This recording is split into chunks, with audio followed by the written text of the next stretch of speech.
If you're listening, you're a member of the Road Gang because this is Road Gang Radio. Saddle up. We're wasting sun. It's Jimmy Mack. It's Lindsay Lawler. It's New Orleans. It's Nashville. A show about making a living. A show about making a life.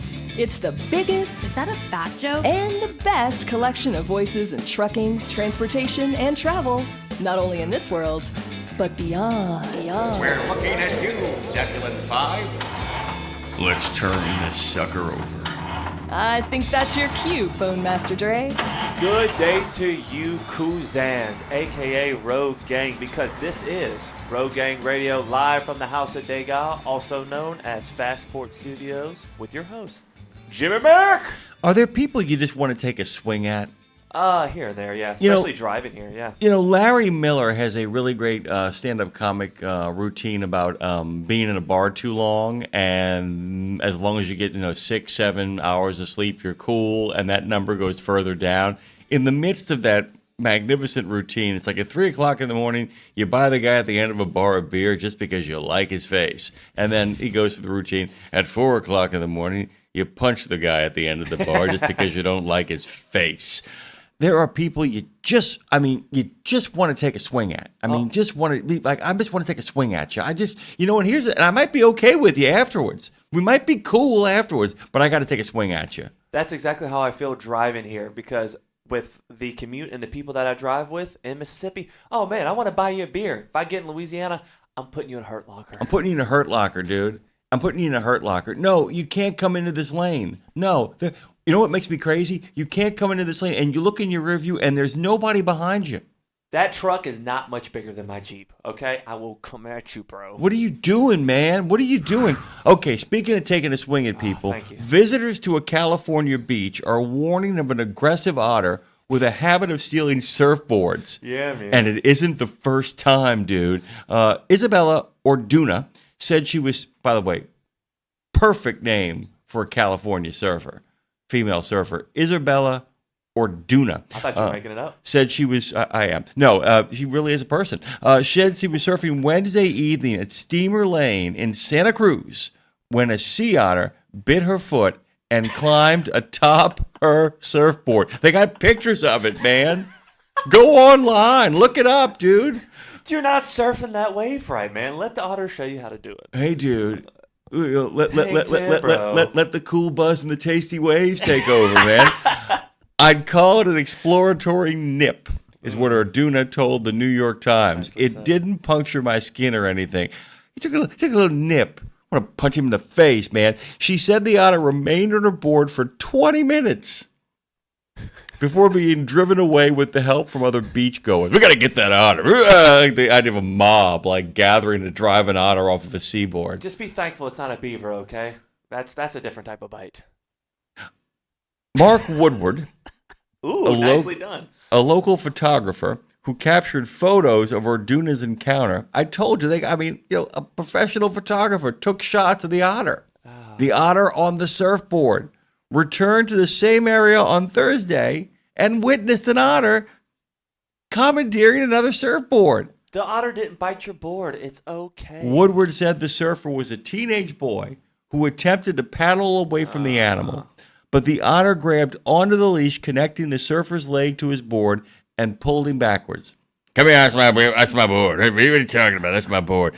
A sign was posted at the beach Thursday. You know where this is going, reading, "Warning, aggressive sea otter in this area. Enter the water at your own risk and keep away from marine wildlife. Son, we want you to spend more time with the Finkelstein kid." What movie is that from, by the way? What movie is that from? What movie is that from? I have it off the top of my head. We want you to spend more time with the Finkelstein kid. It's a pot movie. He was a Boy Scout. You and him can go pick mangoes. You quoted it recently, and I didn't realize it until you quoted it. An otter dubbed Otter 841 became infamous. 841 was his tag number. Became infamous in 2023 for a string of incidents where the female otter attacked surfers and stole their boards. Everybody's gone surfing, Otter USA. It was not known whether the same otter is responsible for the most recent incidents as Otter 841 is no longer tagged. It pulled it out with its teeth. Otters don't keep me away from the beach. It invites me to the beach. All right? No warning. Sharks here. Cool. Not surfing that day. Warning. Otters here. Otters? I want to see it. Otters. Otters? Yeah. And then it bites your face, man. Oh, that's otter ridiculous. Oh, my God. Oh, my God. Next story. What? No, there's no next story. There's Oh, only okay. otters at the beach. It's like, that's like you could make, literally, the worst part is it's not a bad premise for a film or a short story. I pay good movie Otter. to go see Surf's Up with penguins. Wait, surfing otter. Yeah. You know. I would see that because I saw a surfing penguin and a surfing rooster in a movie. I want to see a surfing otter now. Otter Safari. Let's go otter now. Everybody's otter how. Come on and do otter with me. Bum, bum, bum. Yeah. Good morning, everybody out there. If you, in fact, are yakking it up on the tube of you. If, in fact, you have the audacity to listen on Odyssey, and good God Almighty, this kind of quality radio, who could ask for anything more? Was it Toyota? What is it? Who could ask for anything more? What is that from? Ugh. I can't think of it. Okay, look, if you are living your best life at Live 365, if you're making FaceTime on Facebook, hey, man, if you are pondering all the possibilities on your favorite podcast platform much later on in the day after listening to Trucking with Owida, which is coming up at the end, we're going to do what we started on Friday. Yes. The Friday thing is happening today. Mm-hmm. The Friday show that we were supposed to do on Friday before Cox Cable went, we're going to do some maintenance. Speaking of maintenance does matter, though. It is important to have a little maintenance matters. Kevin Lindsay's going to be here. Probably, if I got my notes right, if I got the outline right, I think we're doing batteries. We're doing the whole kind of winter, the winter wonderland thing, how to get our semi-truck ready for the winter, how to get our rig ready for the winter, how to get those 18 wheels ready for the winter. When Kevin Lindsay gets here, we got a whole bunch of stuff to cover. We're going through the next couple of weeks until the end of October. The kind of, check your rig, do your pre-trip, do your thing. We're going to be doing that with Kevin Lindsay, and he's going to be joining us for Maintenance Matters. Immediately after that, our good friend from Rees Across America, Suzanne Patton. Susan Patton, that's right. Suzanne Patton. Suzanne? Susan Patton. Oh, okay. No, just the same. I have an aunt that if you call her Susan, she gets mad. Well, here's what's something kind of fun, though. She's retiring. Okay. That's not the fun part. Thank God we got rid of her. No, she's retiring, and so she reached out to us and said that we are completely at her disposal. We are, but she is completely at our disposal as we make our trip to Arlington, which we will be doing in short order because we're less than 2 months out now. Dean Croak and I are going to be heading to Maine the week before Rees Across America. Then he and I will be bouncing on over to Washington, D.C. to join Brad Bentley and the folks from Fastport over for the Vet Ready Summit, followed by the Transition Trucking Driving for Excellence Awards, and then followed, of course, by the Lane of the Reeves at Arlington. That's a good week and change right there. We'll be on the road. But all of it kind of gets set up over the next couple of weeks, and Susan has really offered to kind of be a part of our family over here. So don't be surprised if she starts stopping in and hanging out and making calls and getting hooked up and all that kind of stuff. You can get hooked up too, by the way. Ooh. You can join the gang at 615-292-6366. I'm heartbroken this morning, guys. Hey, my Mariners lost. Oh. They lost, man. And they were up in the 7th inning, and literally their reliever gave up a bomb. And by the way, I take no joy in it. I got to tell you, I'm not crazy about the idea of a Canadian team being in the World Series this year. Not crazy about it. I think you need to call our guest from, that's going to be on tomorrow and talk to him about it. Jim and Joanne? No, not Jim and Joanne. Who? Dustin, the comedian. Oh. Isn't he a Mariners fan? He's a Mariners fan. That's right. Dustin Nickerson. We'll be playing the interview. We were so excited. He and I had a great time. Yeah, I mean, it's going to be a very sad thing, too. We should be actually celebrating the first trip the Mariners, the only team in the major leagues never to have been to a World Series, came within 9 outs. I didn't know that until I listened to that interview. Came within 9 outs. Woo. 9 outs. That's a hard team to like. Missed it by that much. It's an easy team to like. It's a team that breaks your heart, is what it is. Oh, you're a Saints fan. You don't know anything about that. Well, no, I got a championship ring though. Touche. They gave me one, dude. I can look. I'm one of those people that, there are people. There's a really great book by Pete Hamill called "The Sporting Life," where a guy is a longtime fan of the New York Giants, and the novel set in '86. And it just basically ends with him. He's a raging alcoholic. He's angry all the time. He just, can't get his life together. And then the Giants win the Super Bowl, and the whole thing is about his whole life turning around. No, I know people like that, though. I know Cubs fans who are like, I can die in peace. I know people who literally at the end of that Cubs victory went, I can die in peace. Well, that was whenever the Saints won. Hell literally froze over. And it snowed all over, and I didn't go to school for 2 days. I mean, it was, and we elected the only good mayor we've had. I mean, the only competent mayor we've had for the last 20 years. I didn't know that. It was Mitch Landrieu got elected. Okay. He got elected. He got elected the night, in the week between the Super Bowl and the NFC Championship game and the Super Bowl. He got elected. It was crazy.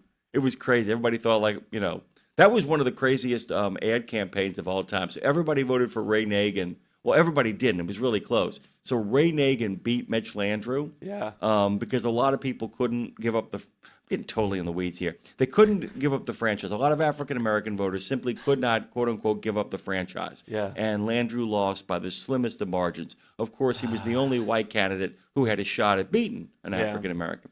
He comes back 4 years later after Nagin gets carted off to jail. Did I add that part? Nope. So Nagin gets carted off to jail.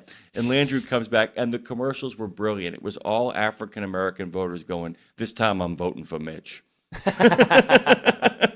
And it's funny because you said that someone else came in and made things kind of a little better or whatever. That's the same thing. I was in high school whenever they won, and we got a better principal in there, and our school started getting better. There was a 1.5 2-year period and all that where people thought, hey, things might turn around. Championships are a big deal, man. I mean, winning a big one is a big deal. That is not something that people understand the economic impact it has on a community. Makes you proud to be something. Makes you proud to be somebody. That really is the truth. We're actually very proud to be over here, and we're proud of all of our listeners and our friends out there.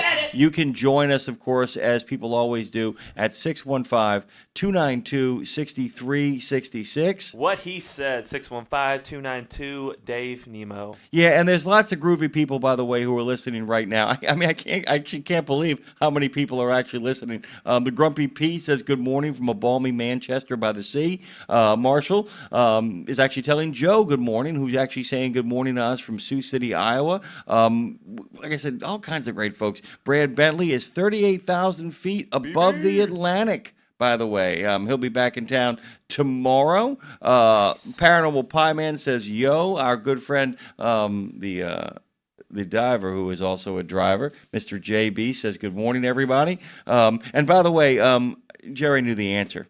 Oh, he knew the answer to the movie. The Finkelstein Kid, of course, is from Cheech and Chong's Up in Smoke. And then he quotes it too. I hope everyone has the proper footwear for their job today. I don't think it would fly for a work excuse. I got attacked by an otter. Jody Vale says, good morning to everybody out there. Our good friend Trucker Boson is here. That's groovy stuff. All kinds of groovy people are out there right now making this miracle happen. Tom Huddleston is going to join us in the second half of the show when Lindsay Lawler gets here. He's the guy that wrote the book on David Lynch. And we're just going to be talking about the scariest moments in David Lynch movies. There are plenty of them. The cowboy from Mulholland Drive. Scary stuff. Robert Blake. All you got to do is look up Robert Blake, David Lynch, Lost Highway, Dre. Just look it up. Watch what picture you get. And then watch the scene that it's in. It's going to give you the Baron von Creepensteins. And then, of course, there's the homeless man behind the dumpster in Mulholland Drive. Another really scary moment. You looking at it? Oh, yeah, I'm just looking at him. Yeah, that's yeah. Hey, you want to not sleep for a week? Look up Robert Blake, Lost Highway. Oh, God. Why are you doing this to me? Lost Highway? Highway? Yeah. Lost Highway. Robert Blake, Lost Highway. All right, I'm doing it now. Let's see. What'd you get? Not much. Yeah. Oh, okay. I see what you're saying. Yeah, I got it. The shaved eyebrows? Yeah. Yeah. And the scene is worse, dude.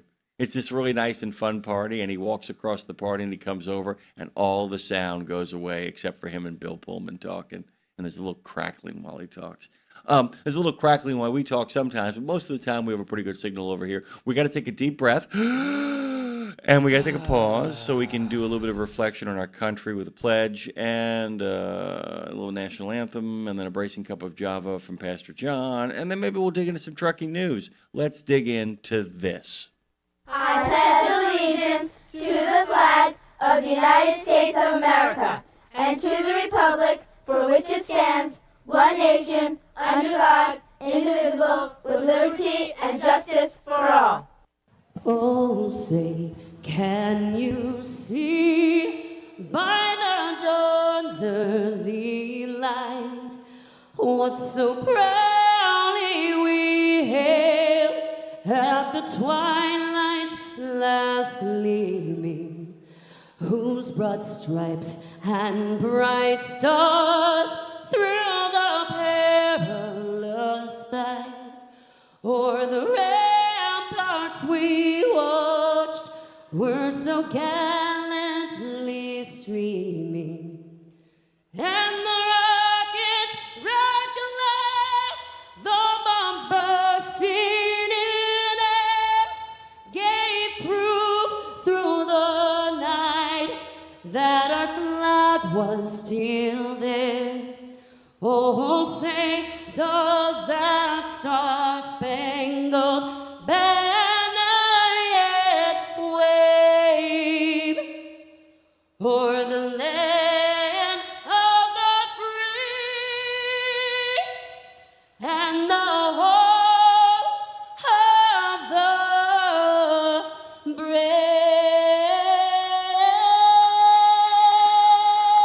Let's wake up and get our day started with a cup of Java with Pastor John, brought to you by the Bennett family of companies. It's Tuesday. Good morning. Let's take a ride over in the Bible into the book of 1 Corinthians. Let's ride over there and see what Paul has to say to the Corinthians. He says in 1 Corinthians chapter 9, verse 24, he says, do you not know that in a race all the runners run, but only one receives the prize? He says, so run that you may obtain the prize. You know what he just said to the Corinthians? Sideline saints don't help the kingdom. Help you again. Sideline saints don't help the kingdom. Only the good that a sideline saint is for is to take and be critical and to be a spectator. And Paul says in order to win the prize, you first and foremost have to enter the race. So if you're a child of God and you've given your life to Jesus Christ, you in it. And God wants you to know you're in it to win it. And he will help you to win it. But you first of all got to get in it. God bless you, brothers and sisters. Enjoy your Tuesday. Java with Pastor John is brought to you by the Bennett family of companies. Build a relationship with a carrier for the long haul. Visit drive4bme.com. Jimmy, where are you? Hold on, I'm coming. Hold on. Hey, man, I took a ride over to the Bible. Oh, amen, brother. Because I'm in it to win it. That's a terrific message, man. That dude is like the most muscular Christian of all time. You know what muscular Christianity is, right? Tell me. Muscular Christianity is the kind of guys who are like, they talk about the Lord while they shoot hoops. Yeah. Hey, man, you want to know something about a guy named Jesus? Swish! That dude. And by the way, we're not mocking. No, we are not. We're not mocking. This is not mocking. For this dude. Oh, those dudes are okay. It's like, I put together a little softball league, and the guy's got a hot wife, so there's no worries. It isn't it isn't that guy. It's like, and when the game's over, it's like, no, kids, I'd love to rap, but I got to take off. I got people I got to go take care of. We're gonna go have a nice dinner and a cocktail. I always tell people, somebody doesn't drink, somebody's prim and proper, somebody hangs out at the playground a little bit too long, get away from that dude. But somebody's like, good game, guys, goodbye. Exactly. That's the guy. I had a youth pastor that knew how to use a switchblade. Yeah. And he pulled out and he would cut like a label off of something and be like, all right, kids, have a good day. I'm like, wow. Something we've been, we'll talk to Pack Rat here in a second, but something we've been kind of talking about on this show on a regular basis, and big thanks to Andy Polikoff and Jeff Burkhardt for making time yesterday. We'll get that interview posted sooner rather than later. Tyson Fisher has a great piece, by the way. We'll be talking to him a little bit later on today, you and I. Yes. While the federal government is taking action to address English language proficiency requirements and non-domiciled CDLs, the Owner-Operator Independent Drivers Association, you may have heard of them, are telling Congress there's a way to nip many of those problemos in the bud. Driver training. Amen. On Monday, October 20th, OOIDA submitted a letter to the House and Senate leaders urging them to improve truck driver training, licensing, and qualifications. Those issues address several problems that occur before anybody gets the CDL. We were talking about this yesterday. Remember, I was talking to Dave about this, the idea that it's like, you want to stop this nonsense? Slow down the process. Slow it down. I don't mean slow it down like make it, I don't mean like create this situation where it grinds. But just make it more deliberative. Make people act. You want respect? Set the job up in such a way that demands people understand. I don't know what it is. It's like when you finally charge what you're worth, you finally start getting paid. I don't know if you've ever heard that axiom, but the idea is that like when you finally stop undervaluing yourself, you finally start getting paid. It really does happen. And when you finally start saying, no, but this is a tough club to be a member of. Everybody can't do it. Yeah. And once you realize that? I have to tell you, if there's anything better than actually passing a program where people fail, it's a great feeling. Oh, 100%. I'm telling you, I got a PhD in a program where the year before they threw two people out. They're like, yeah, you can't cut it here. Yeah, man. You're not going to make it. Literally tossed 2 students out. Literally said, you failed your comps. You're done. There was no second chance. We'll go back and rework it. They had 4 candidates. One of them had to retake his exams. 2 of them they tossed. The other one passed with flying colors. But they were like, yeah, you're done. Yeah. And it made everybody really excited about being there. Yeah. People get cut. Oh, 100%. That's how I felt whenever I did what I had to do to be able to work in a kitchen. And then also whenever I was a pipe fitter electrical helper. Yeah. Not a lot of people pass those tests, man. We cut somebody loose. It was one of the best things I ever did in my life. And it was painful. It was hard. But it's like, dude, it's like, this isn't for you. This isn't for you. Mm-hmm.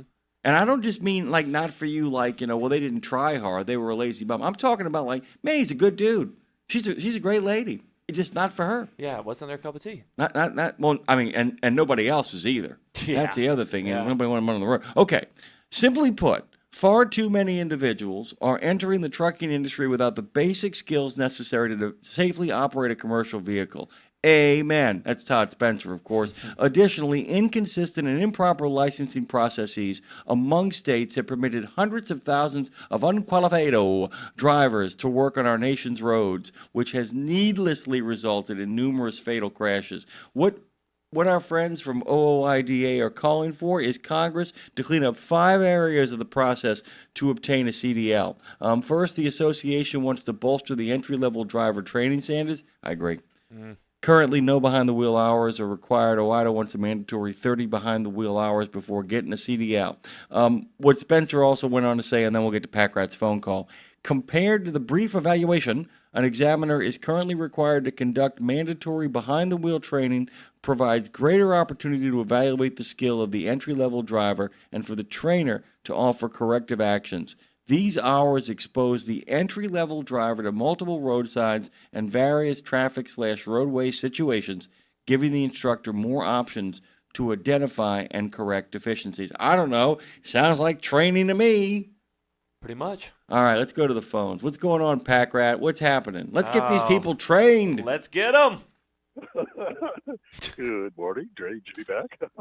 What's happening? Just one word for you this morning, Jimmy Mack. Blue Jays. Yeah, I mean, and it's really funny because, normally I would have rooted for Toronto against almost anybody else. And I hope all the Toronto fans, we've been so long since we've been there. It's like, yeah, these people have never been there.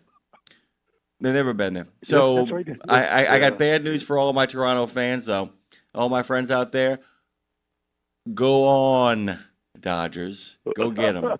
Go get them. Go get them. And by the way, this is going to be a tough series. Yeah, well, yeah. By the way, welcome to the back end of the Dodgers. Yeah, the Dodgers 5 through 9 hitters aren't weak. You ain't getting that nonsense going on there. You're not going to get no 4 strikeout guy in the 6th position. That ain't going to happen. Yeah. And they have a pitcher that's better than a lot of batters, a lot of hitters. Oh yeah, good God Almighty! You literally have the Japanese reincarnation of Babe Ruth. On the Dodgers, which is just insane. A one man wrecking crew. Yeah. Oh, and by the way, the guy that bats in front of him is a 2-time MVP as well. Do you know that? Yeah. It's crazy. He's the one baseball card I have. It's like trying to get through Lou Gehrig to get to Babe Ruth, right? Or Yeah. Well, it's worse than that because okay, here's the thing with the Dodgers. So let's say you get rid of Freddie, and then you mow down the reincarnation of the Japanese Babe Ruth. Then you got to face Max Muncy. You know, Yeah. It's like the great Tommy Lasorda said. He goes, "Yeah, I can walk Ozzie Smith, and then I got to face Van Slyke." Gant Justice and the American Bream back from the Atlanta Braves day. What's happening, man? What's going on? Well, I'm finishing my last trip with this carrier. Once I get this load cleared, I've been sitting at the borders. Well, I had a truck stop near the border since last night and waiting for a clearance. There's some issues with the paperwork, and then I'm going to take the rest of the week to kind of transition into my with the new company and start a new adventure next week. What are you most excited about working in this new company? I mean, what really is? I mean, other than having a job, what's got you happy about them? What do you like about these folks? I don't have to cross the border anymore. Well, we're gonna miss you. We're gonna miss you. Yeah, we're still going to talk. I can still listen to your program. Well, I can feel you in you. Mike, he's here, man. He's here. Yeah. Well, I spend anywhere from like 4 to 6, 7 hours a week just getting across the border each way. When you add it all up at the end of the week, I've chewed up about 6, 7, 8 hours. You know, we have times when it takes 3 hours to get across the border. And now I know that's going to be alleviated once the Gordie Howe Bridge. That's a good point. Still, but still, it takes up time. And the other thing I'm going to like is that we have a domicile trailer to the truck. I don't have to do drop and hooks during the day. Like sometimes I do 3 drop and hooks in a day. Sometimes I have to go, hey, go find this trailer. You have to go out of your way to get it, and it all takes up time. So I'm just unloading. Trailer. That's my trailer. Just unloading, right? Just load it. Fantastic. Load it. Yeah, I just have to unload it. Yeah. I'm looking forward to that. Yeah. Acceptable. And new scenery too. Yeah, acceptable. And looking forward to the new scenery. Yes. I accept your rationale. I accept it. I think that's terrific. To sum up, you ain't got to drop and hook no more. You ain't got to wait at the border, and you get to see new territories. You're right. It's a brand new adventure. It's almost like It's almost like being constipated, and then all of a sudden things kind of loosening up. Oh, relief. Yeah, there you go. What you got, Trey? Hey, real quick, Pack Rat, are you somebody's uncle? Yes. Yeah, dude, you definitely give me fun uncle vibes. I would definitely love for you to be my uncle. I don't know. Every time you talk, man, I'm just like, yeah, Uncle Pack Rat's here. I don't know your real name. I know his real name. I don't want We're not telling you his real name, though. He's Uncle Pack Rat. Uncle Pack Rat, we got to get out of here, so say all the best. All the best. Great to be back. All the best to you, Pack Rat. All the best to Kevin Lindsay, who's actually getting here. Maintenance does matter. That maintenance is what makes the difference. We'll be right back on the other side of this. It's Road Gang Radio. Go to truckdown.com and get out of the ditch and back on the road. What he said. Get $25 off on your next preventive maintenance service. Stop by TA Truck Service and save when you choose Castrol oil and a Fleet Guard oil filter. Now through September 30, 2025. Enjoy premium performance with trusted brands. Castrol, protection for the long haul guaranteed. Fleet Guard, run cleaner longer with filtration science. Our ASC certified technicians are ready to deliver expert preventive maintenance and more. TA Truck Service, Castrol, Fleet Guard, your partners in preventive maintenance.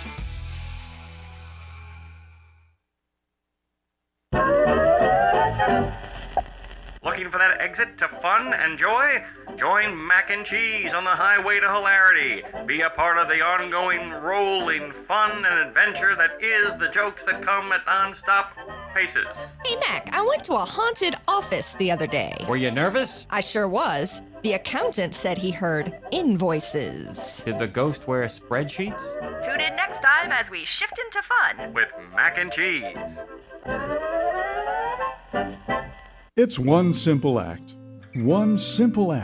that helps Wreaths Across America fulfill its mission to remember, honor, and teach. Sponsoring a wreath, one more wreath, means one more adoring father, one more loving mother, one more heroic son, one more brave daughter, one more beloved family member, one more dearly missed friend, one more American, one more wreath upon the gravestone of someone who served the cause of freedom, honored for their sacrifice, never forgotten, Always remembered. through one simple act. One simple act.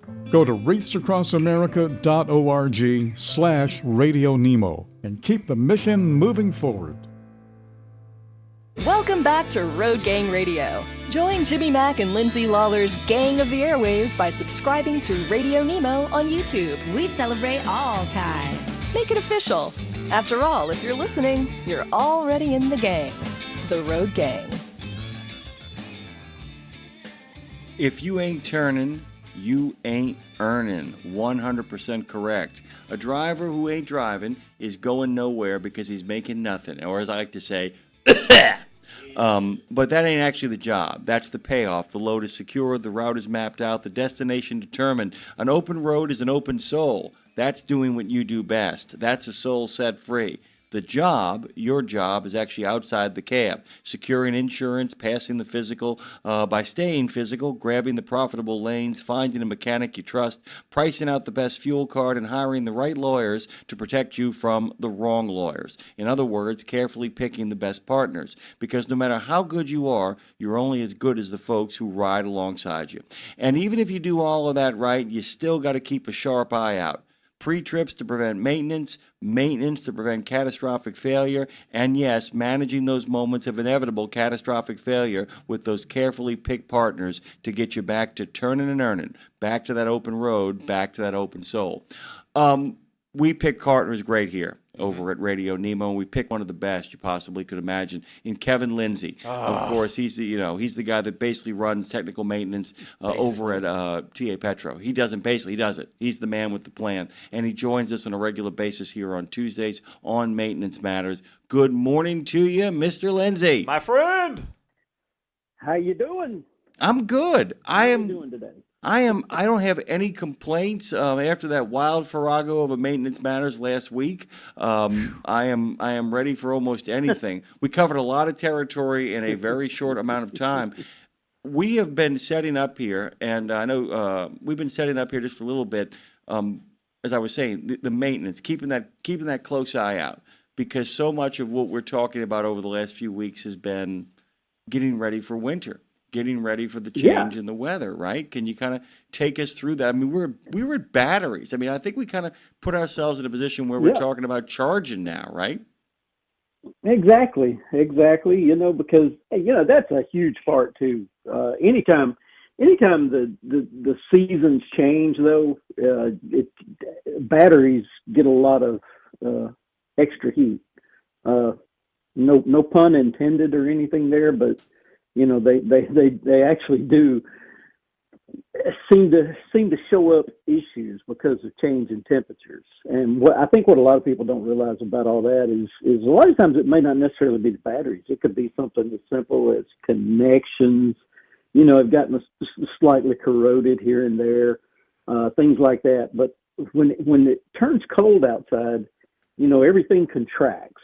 And, these trucks, that's where they sit. They live outside, right? So all these different types of metals and plastics and all these different makeups, they contract a lot. So, and I think what can happen is you get a couple of loose connections. Once you get a loose connection, though, with your batteries, anytime you go to start the truck, turn lights on, because typically when you stop and kind of understand the amount of energy that comes out of those batteries, the amount of current flow that comes out of them, the more of that you have at one time, the higher the possibilities of arcing going on if something's loose somewhere. And once that arcing does that, it kind of creates a little bit more resistance, because which then causes other issues as we move on. So it's an odd thing.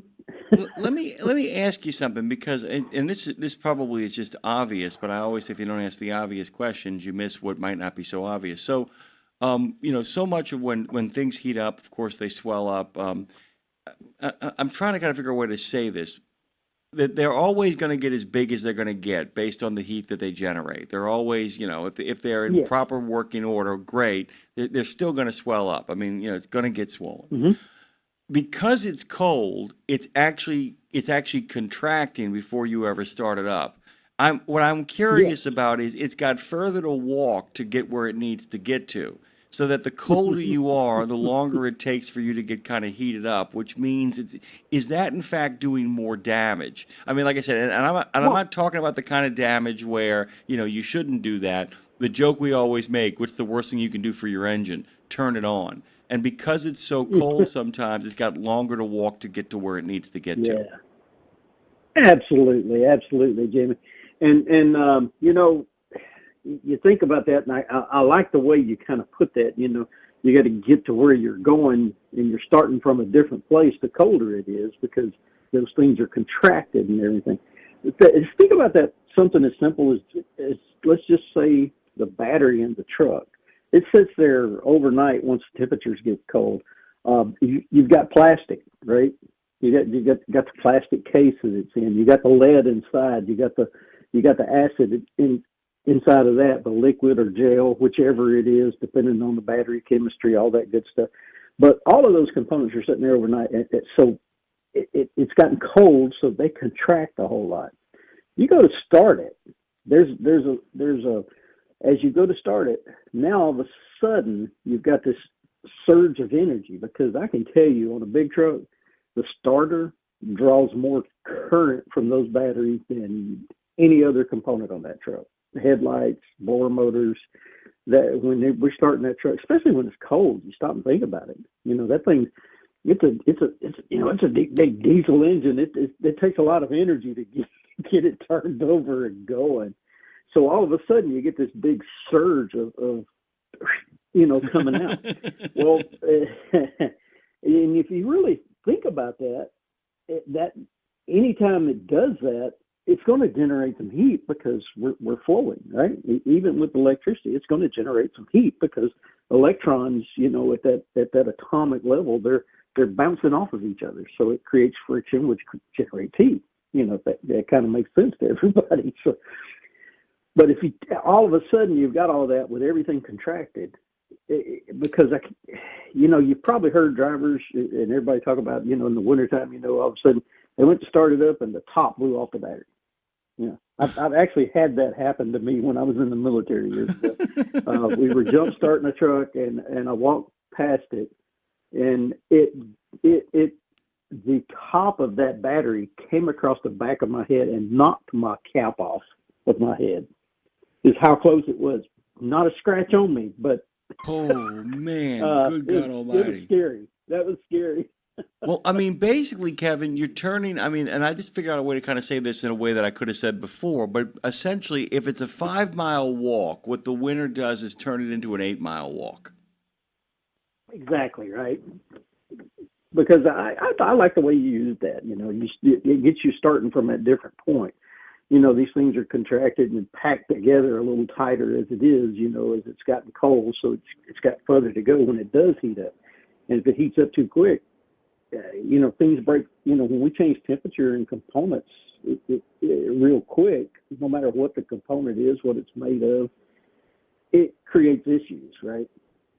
Let me. That happens too quickly. So. You made mention of this too, and like I said, most of the stuff is actually contracting. So most of it's actually contracting. But are there cases, because you talked about loose stuff as well too, there are cases where you have, I mean, it's plastic and metal and wires and a whole bunch of other stuff too.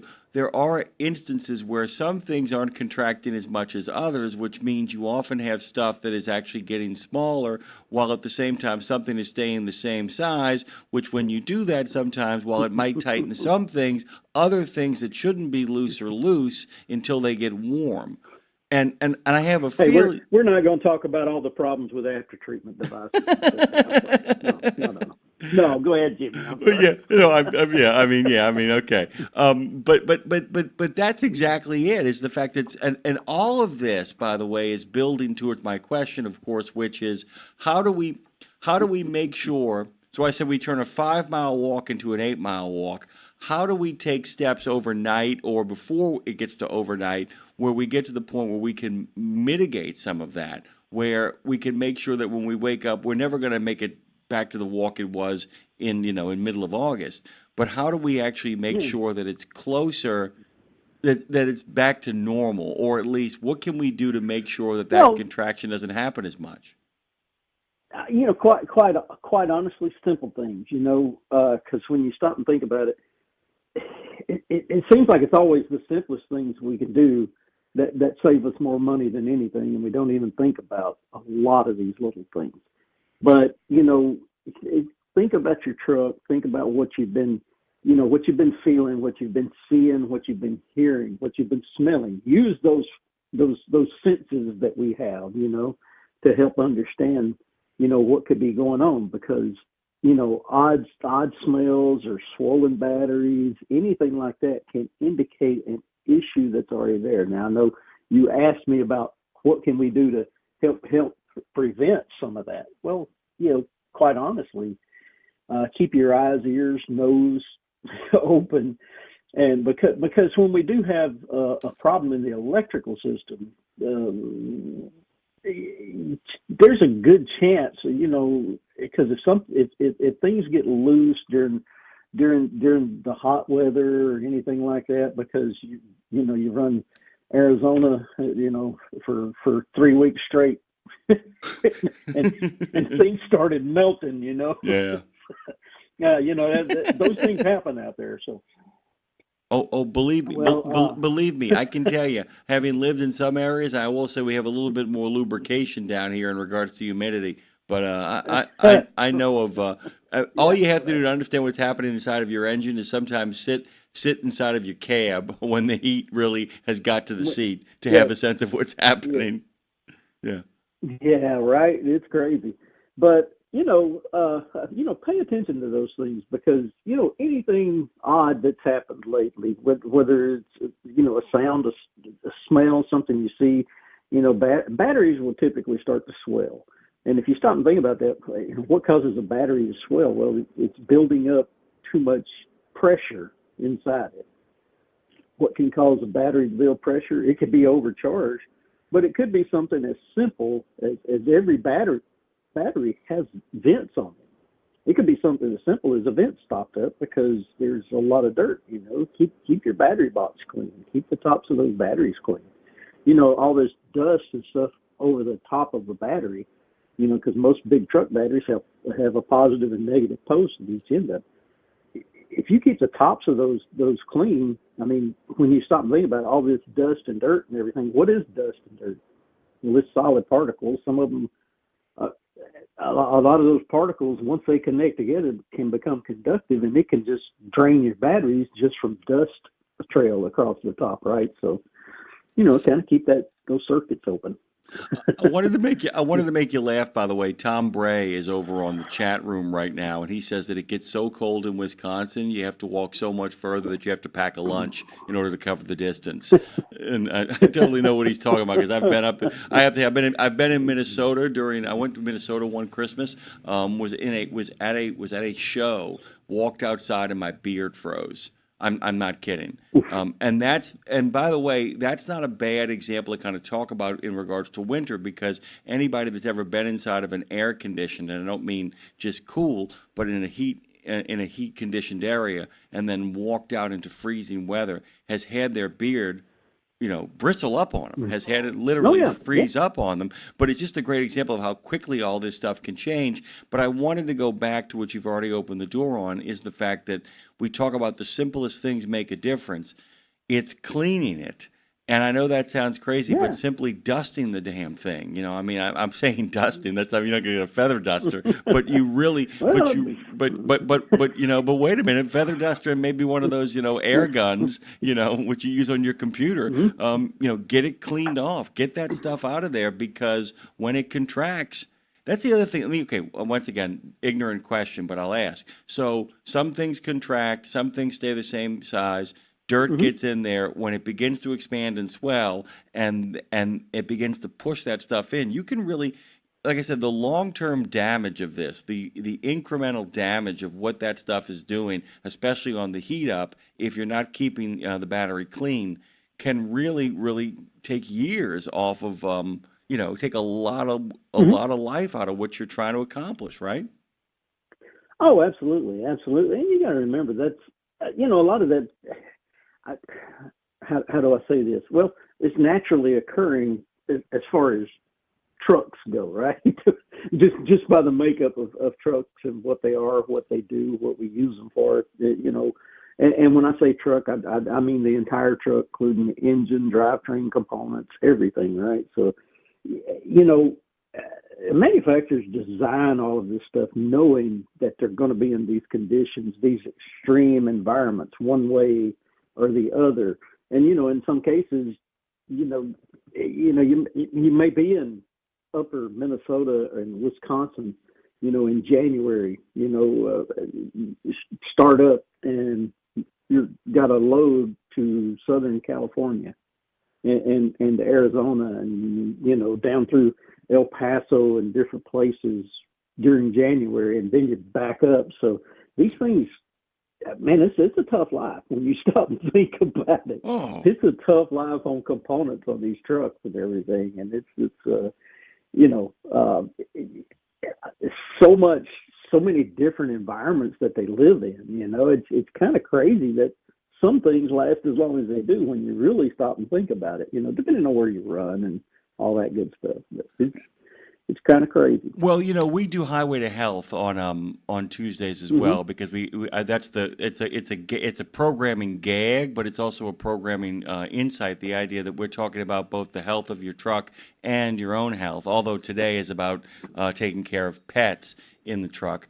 This is interesting too, is the fact that it's also I don't know if you realize this, you probably do. It's a good way to kind of do maintenance on yourself. The kind of every once in a while, when you think about the idea of coming down from a mountain and that extreme temperature change, the idea of going from one area of the world where suddenly you're going from absolute blistering cold to suddenly blistering heat, is remember, if it's doing that to your engine, it's doing it to you too. So you can almost kind of use your own maintenance as a way of kind of maintaining yourself. It's like, or if you do a good job keeping yourself warm, say to yourself, well, how do I keep myself warm? And it's layers and shedding stuff and knowing not to, warm things up too fast, knowing not to overheat. It becomes almost a game between you and the truck having the same sort of maintenance program to maintain both your mental and physical presence while maintaining the truck's physical health and life, right? Oh, absolutely, right. I mean, it's true, right? Everything you're saying there is, you think about it, you kind of, whether we admit it or not, we're probably telling ourselves, doing those extreme changes like you were describing, it's cold, you're coming down the mountain and I don't know, maybe going over Red Mountain Pass outside of Ouray, Colorado, headed towards Albuquerque or something. And, you end up these extreme temperature changes and things like that. And all of a sudden, you're telling yourself, hey, I need to take this coat off, right? Self, listen to me. Arms move, take the coat off. Well, see, the truck can't do that, right? Right. Right. So it's it's got to rely on someone to do that for them, to help them out, and because I tell you, I've seen trucks, that and drivers that run up north a lot during the winter, come down south and then they experience some overheating issues and things like that. And a lot of times it's because they put some type of winter front on these things, and you have to, in those extreme conditions, So you gotta keep those things in mind. But anytime you do that, it's not just that coolant that you're working on there. You're also got your condenser, your charged air cooler up there. So you're creating an airflow issue, not just for the radiator, for that coolant in the engine to keep it warm, but it's causing other issues too that you may not even realize or see anymore. Yeah, and it's one of those crazy things too, where it's what is it? I call it the swallow the spider.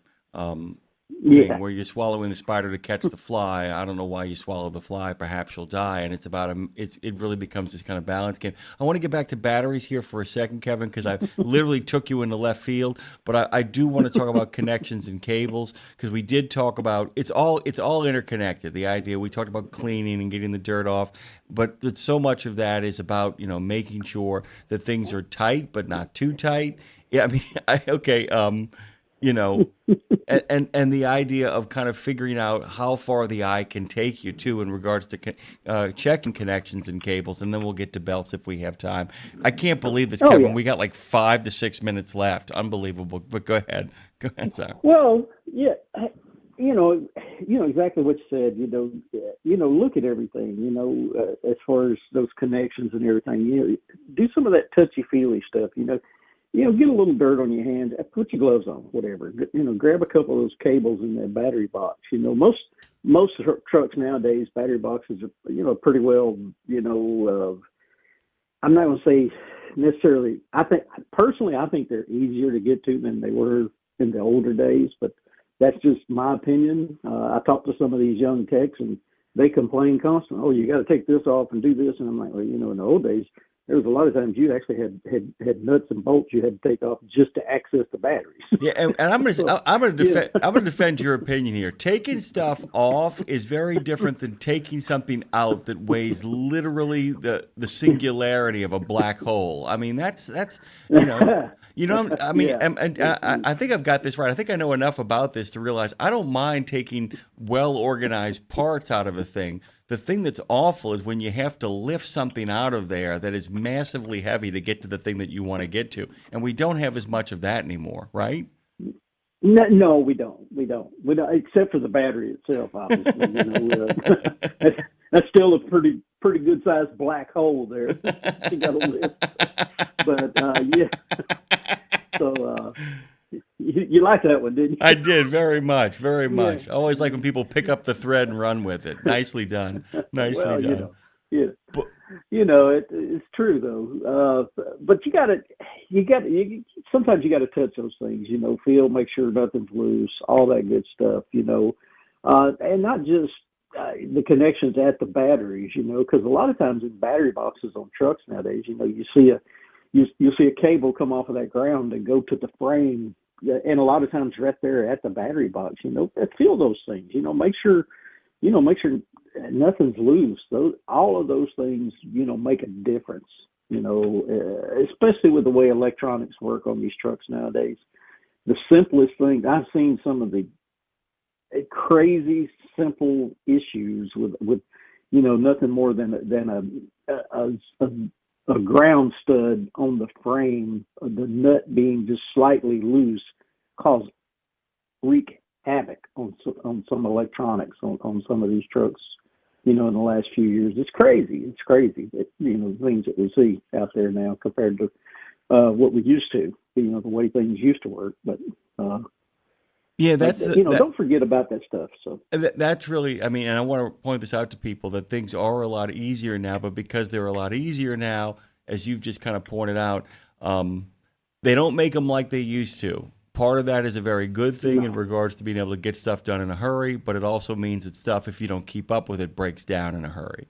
But it's about keeping up with it, right? I mean, that's the eyeball test. It is. That's the eyeball test. Okay, go ahead. Well, one thing I want to touch on real quick, though, is, we're talking about all this, but the belts, because to me, belts, your alternator belt, nowadays most everything's these singular, serpentine belts that drive all kinds of different things.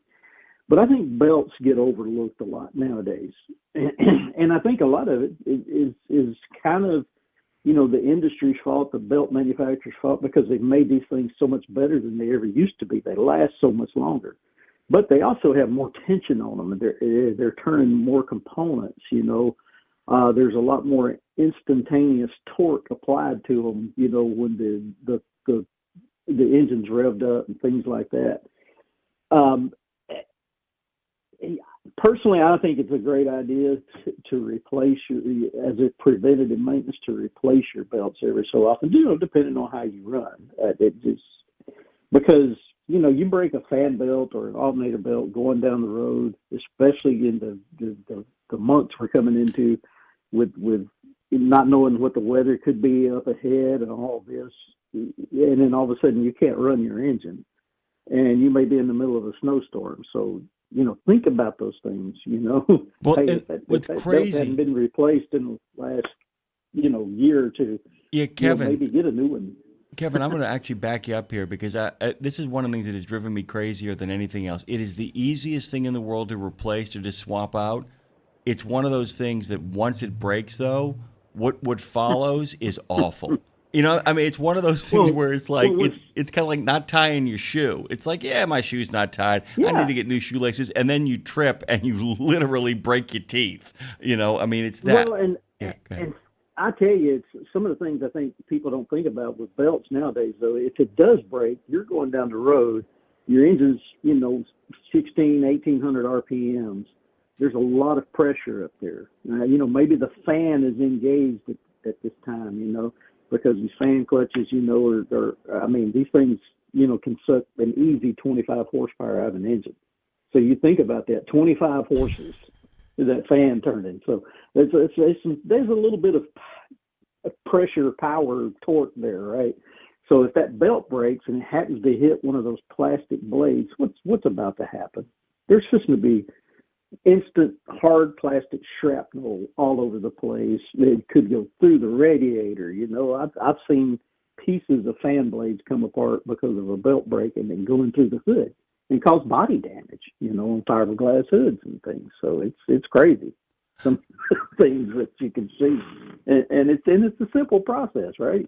It kills me. It's like having had it happen on an automobile. Let me tell you something. You always think to yourself, and literally I remember the guy told me, I caught a belt one time right before I actually went into the Rockies, and the guy looked at me and he said, right now this costs you nothing. He said, had you started going into the Rockies, he said, you'd be screwed in regards to your geography. You'd be screwed in regards to cost. He said, and he literally, and I never forgot that lesson. He said, man, belts are the easiest thing to replace except when they go wrong. And then everything else you have to replace in the aftermath. It is staggering. Kevin, we are out of time.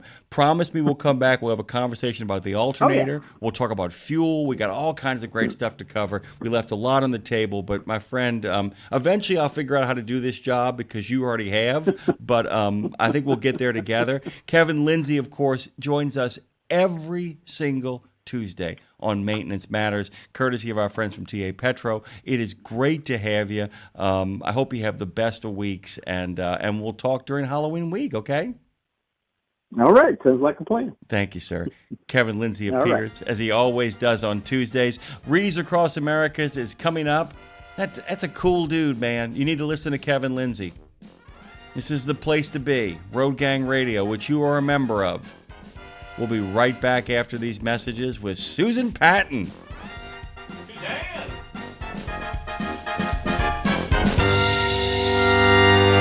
17 Sapp Brothers Travel Centers are known for great food, hospitality, and mom-approved showers and restrooms. But don't forget the service centers. Sapp Brothers ASE certified technicians can repair nearly any issue in shop or roadside, including axle repair. Dig into your free steak dinner with your oil change. That's a Sapp Brothers tradition to thank you for your business. Tires? Sapp Brothers will beat any competitor's advertised price on tires. And download the Sapp Brothers app for exclusive promotions in the shop, restaurant, and store. Your spot under the coffee pot is waiting for you at Sapp Brothers.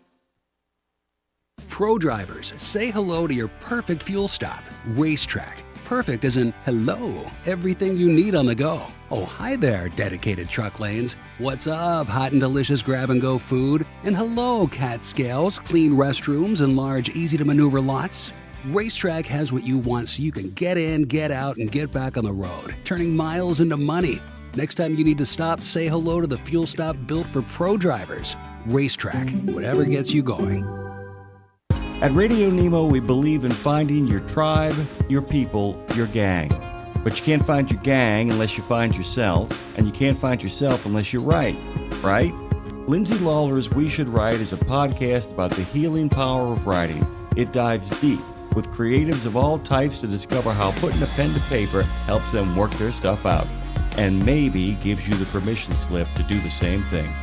We Should Write, live at noon in the center every Wednesday, and then everywhere you get your podcasts. Go to RadioNemo.com and learn how to write yourself to healing, creativity, and clarity. Right? Just one more hour until reinforcements, aka me, arrive to save the day. But until then, keep your eyes on the highway and keep on trucking with Jimmy Mack on Road Gang Radio, y'all.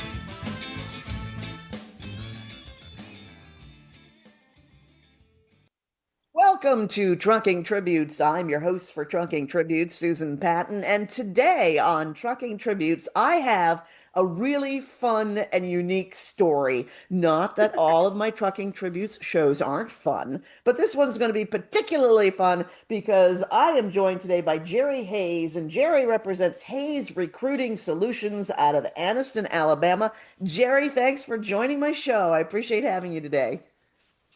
Well, it is absolutely my pleasure to be here on your show with Reefs Across America. Now, the fun part about this, Jerry, I'm going to tell our listeners on Trucking Tributes, and of course, we want to thank the folks on RadioNemo for having us on this morning on the show as well. But the fun part about this is that you and I, Jerry, met at one of the truck shows in Louisville a couple of years ago. Never Yes, seen each ma'am. other since. You're going to attest. Actually, well, that is very, very true. I haven't seen you since then. I missed you.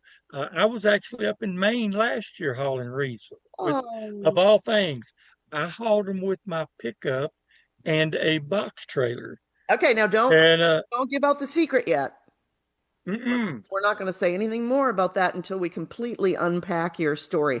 And your story is what makes this so much fun. I love it. I love it. So let me back up with you a little bit, though, Jerry, so our folks on Trucking Tributes get to know you a little bit. You used to be a professional truck driver, so tell us how you got into the industry and then what?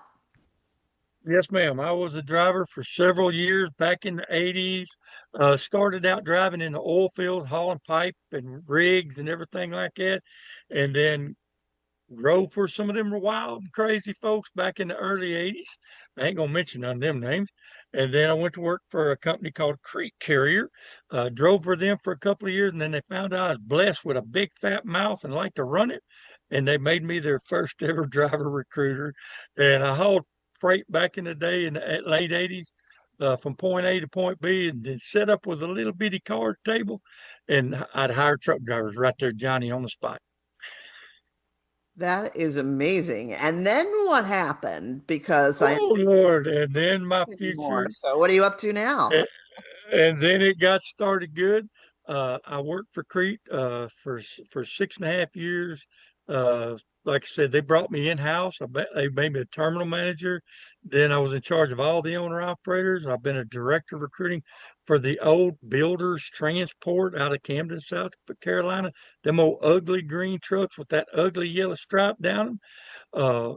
Then in 1998, I was going to go to work for another company. Instead, my wife and everybody said, nope, we're going to go sell advertising. So we went, and I went to work for a company called Pollard Publishing back in the day, and we sold advertising for the magazines. And in 2013, me and my wife and my son and daughter-in-law, we opened up a magazine called National Trucking Magazine.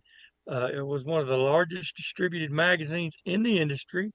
But as everybody knows, in 2013, everything went south, so we closed it down. And now we've got Hayes Recruiting Solutions, which is a total digital platform. We deal with all the different platforms out there, Indeed, ZipRecruiter, Facebook, Craigslist, you name it. We can do it all. But yes, I still got my roots to the old truck drivers because I still enjoy doing it.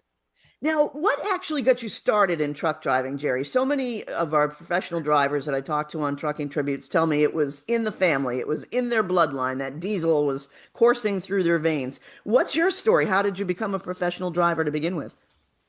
Well, my granddad was an old truck driver. My uncles were truck drivers and everything. And I went from the Marine Corps, I went to the oil fields. And, when you're in the oil fields, you're liable to do anything. And I got back then, it's called the old chauffeur's license. And I got my chauffeur's license, and we hauled pipe to the rigs and everything like that, and you had to have a chauffeur license to drive one of the rigs.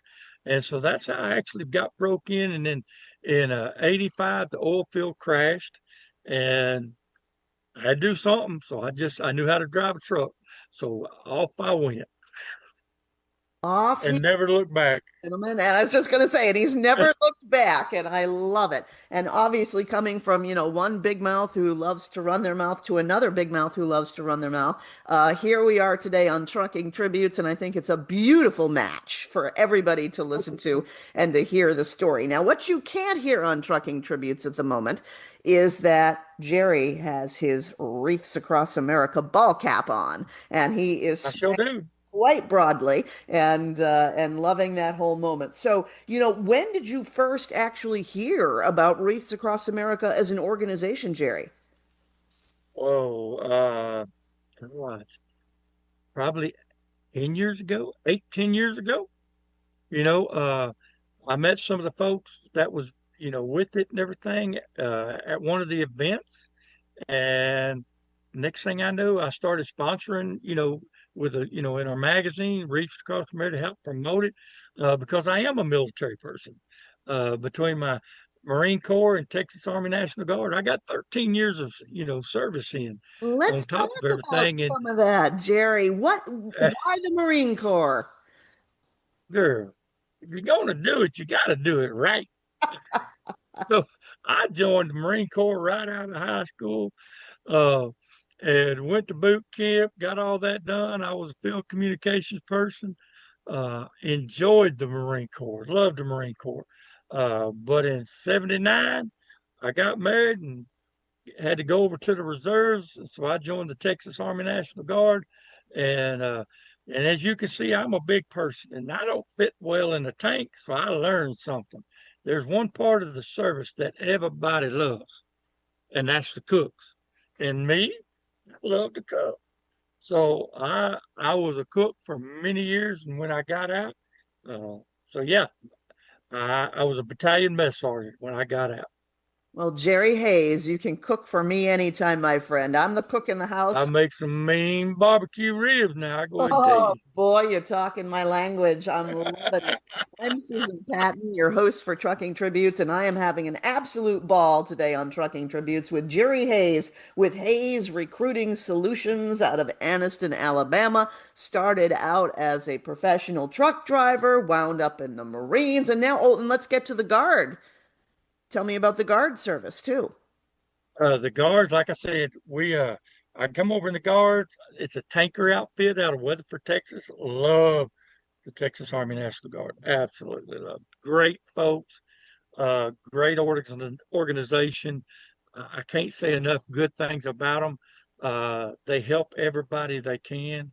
So yes, I love the guard, and then got promoted and everything. Then, like I said, I was in the mess section. Took over as Company A's mess sergeant, and then from there took over, the battalion for a little while, and then got out. Yep. I love the service, the military service, and thank you so much. Jerry, you obviously came from a long line of truck drivers, as you mentioned in your interview, but the military, why was it so important for you to serve, sir?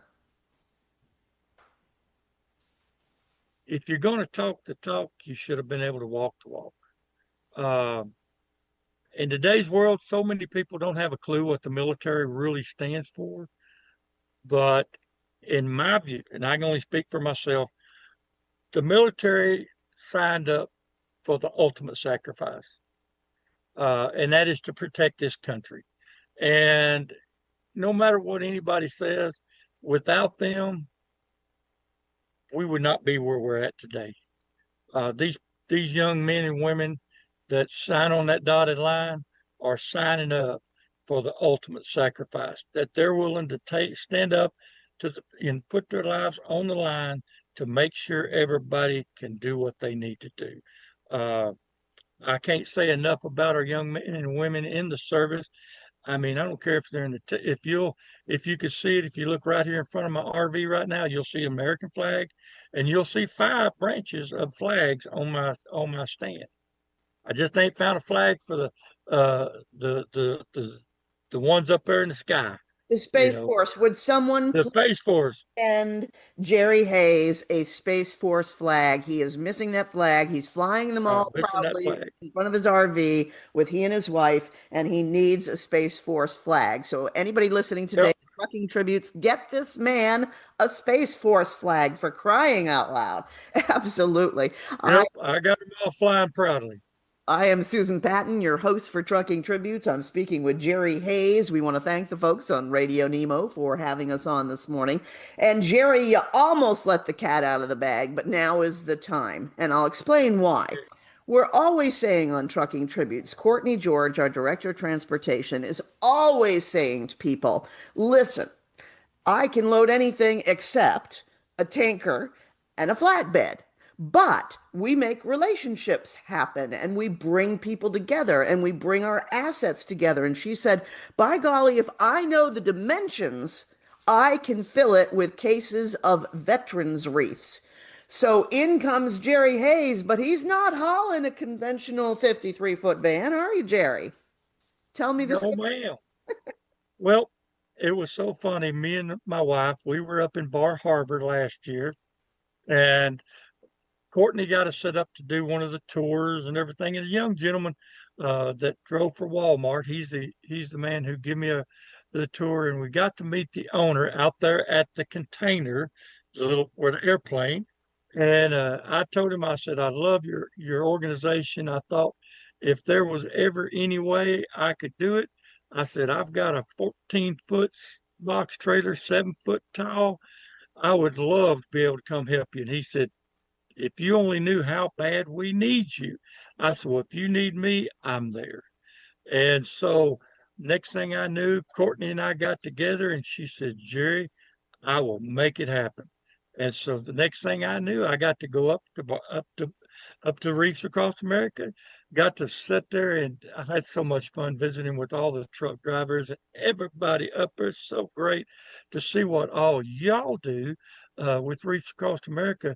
I mean, food any time of the day for these drivers, coffee, water, sodas, everything. It was just so great. And I got to haul over 2,000 reefs in my little box trailer. Yes, ma'am. 2,000 wreaths in your box trailer. That is extraordinary. Now, let's lay it out for folks on Trucking Tributes, Jerry. You didn't, at that time, know where you were headed, did you? No, ma'am. No, ma'am. When I got up there, I was just told be there. And so I got there on Friday morning before everything got kicked off, and told them I was here, told Courtney I was here and everybody. And they said, well, Jerry, we got to get this thing set up for you. I said, no problem. And the next thing I knew, on Saturday afternoon, they said, okay, Jerry, we got you figured out. We're going to give you 3 stops right off the bat. We'll load you here. You'll go to New York, Western Pennsylvania, then Fredericksburg, Maryland. Then you'll go down to Newport, Virginia, reload, come back up into Scranton, PA, drop there, then go down to Ringo, Georgia for your last stop. So I had 5 stops with 2 pickups. So I was tickled to death. It's just, oh my God, Jerry Hayes, I've fallen right in love with you. This is marvelous. This is absolutely marvelous. And I just love this story because it's so unique. And that is how we get it done. I always say on Trucking Tributes, it's a can-do attitude by our professional 100%. that make this mission happen. And you are testament to that fact, Jerry, that, we've got to make it happen.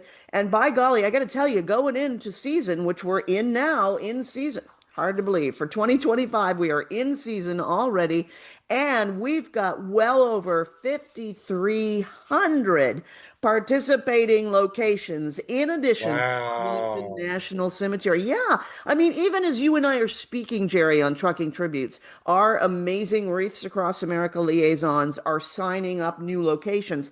And it's our liaisons who are helping, but it's the volunteers who step up. They step up to the plate, just as our military has stepped up to the plate. As you mentioned, our volunteers do the same and they say, hey, look, we will start a participating location in our community. Our Wreaths Across America liaisons are in place in order to assist you, to give you all of the tools that you need. Similar to the trucking and transportation division, we try to provide all of the tools that all of you professional drivers are going to need to make this mission happen. And it's happening and it's growing year by year by year. We get bigger and bigger because it's patriotic citizens who say, hallelujah, we are going to honor our fallen, remember those who serve, and teach the next generation the value of freedom. And Jerry, you've been about the mission. You're all up in it.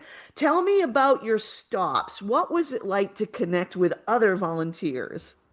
Courtney told me you got to call each one of them, give them a little bit of advance, and you're going to have. My first stop, I called him on Saturday afternoon. I was back in New York Sunday morning at 8 o'clock to the VFW hall there just south of Albany, New York. And I called the next stop, and it was so fun. I got to meet so many cool people. The next stop was over there just out there in Western PA. I told the lady I was about 4 hours away. She said, "Bring it on." So I went and I took it there, and I called my next stop, and he says, "Well, I can't get you until first thing in the morning." I said, "Well, you know what? I'll be in your front yard when you're ready." And everybody was expecting this semi truck, and all of a sudden I pull up in a blue Dodge with a little box trailer, and they're like, "What are you doing?" And I said, "I got some reefs for you." He said, "You must got my leftovers." And I said, "That's what I got." And so I dropped there. I drive all the way down to Richmond, Virginia to reload. And I called my guy. It was so hilarious. He said, "I tell you what," he said, "instead of you waiting till the next day," he said, "how about if you can make it here by 9:30, 10 o'clock tonight, I'll unload you." I get there, I'm in the middle of a cornfield. In the middle of a cornfield and a corn barn and everything. And the man, him and his daughter and son-in-law, he had just got through having surgery, but they're the nicest folks. I can't wait till this year because I get to do it all over again this year. Courtney called me a couple of days ago, and I get to do a little special haul this year. Yes, ma'am. Are we allowed to tell? Are we allowed to break? I believe you can. We're breaking actually tributes, ladies and gentlemen. I love this. Go ahead. Courtney called me a couple of days ago and asked me. They said, "Jerry, would you do me a favor?" I said, "What you need?" "Well, you know how we got to normally have everybody come up here, for haul the main reef." Well, she asked me if I could haul a special load of reef to be delivered to Arlington National Cemetery on December 5th for the international deal they're doing. Wow. So, and then I have to go back up to Maine again, get my regular load. Well, we miss you, so I mean, That's it. Hours she knows me. I can't. Again. I've known Courtney since she was the very first recruiter when she first got into recruiting. And I just can't turn that lovely lady down. She's just so nice. She works so hard to make sure all this gets done. I don't know how she does it with all the different trucking companies, but she's amazing. And I just love being part of it.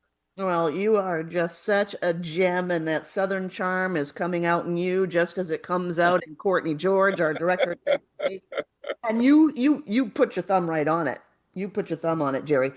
I don't know how our transportation division does this either. I swear to goodness, they work a little bit of magic, and they sprinkle a little bit of that balsam fir dust in the air, and the next thing you know, things are happening. But it really is because of our transportation industry and our can-do attitude with our volunteers like Jerry Hayes. You're listening to Trucking Tributes on RadioNemo. I'm your host for Trucking Tributes, Susan Patton, and Jerry is representing Hayes Recruiting Solutions out of Anniston, Alabama. By golly, he's been a recruiter for quite some time, a professional driver, and now he's got that small box trailer with 2,000 wreaths that he hauled last year.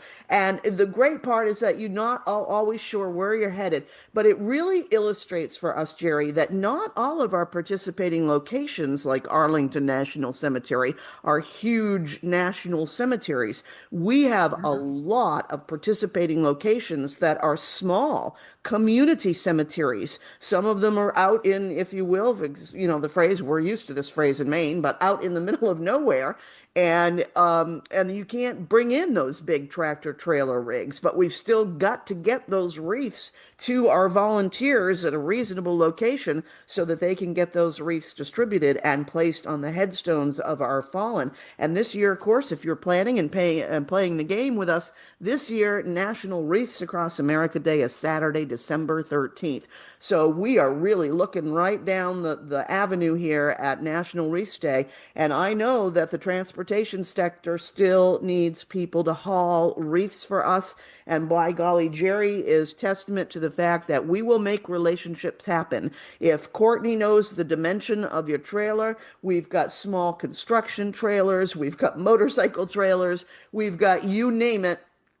And if you can haul it for us, we need you to haul. And as Jerry pointed out too, some of these wreaths are last minute wreaths that come in after deadline or what have you, and people are still getting wreaths sponsored. So all of a sudden a location gets their primary load, and then all of a sudden they need more.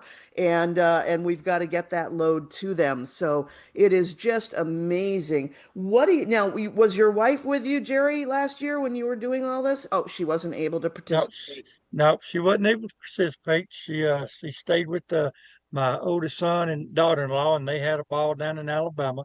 I just jumped in the old truck.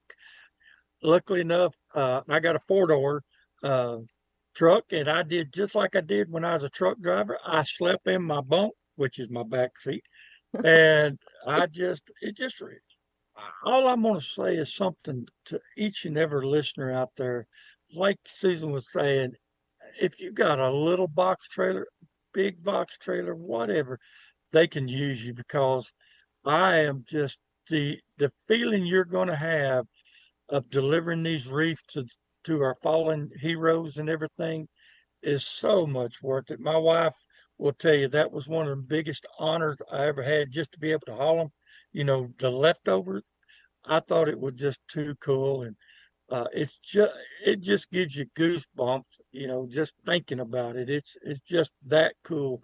So if you've got a box trailer, like Susan said, I don't care if you got it on the back of a motorcycle, or if you see my big blue Dodge with my little white box trailer behind me, but I do get Reefs Across America stickers on it now. So yes, you'll know it's me, and I wish everybody could get involved with it, because it's just too cool.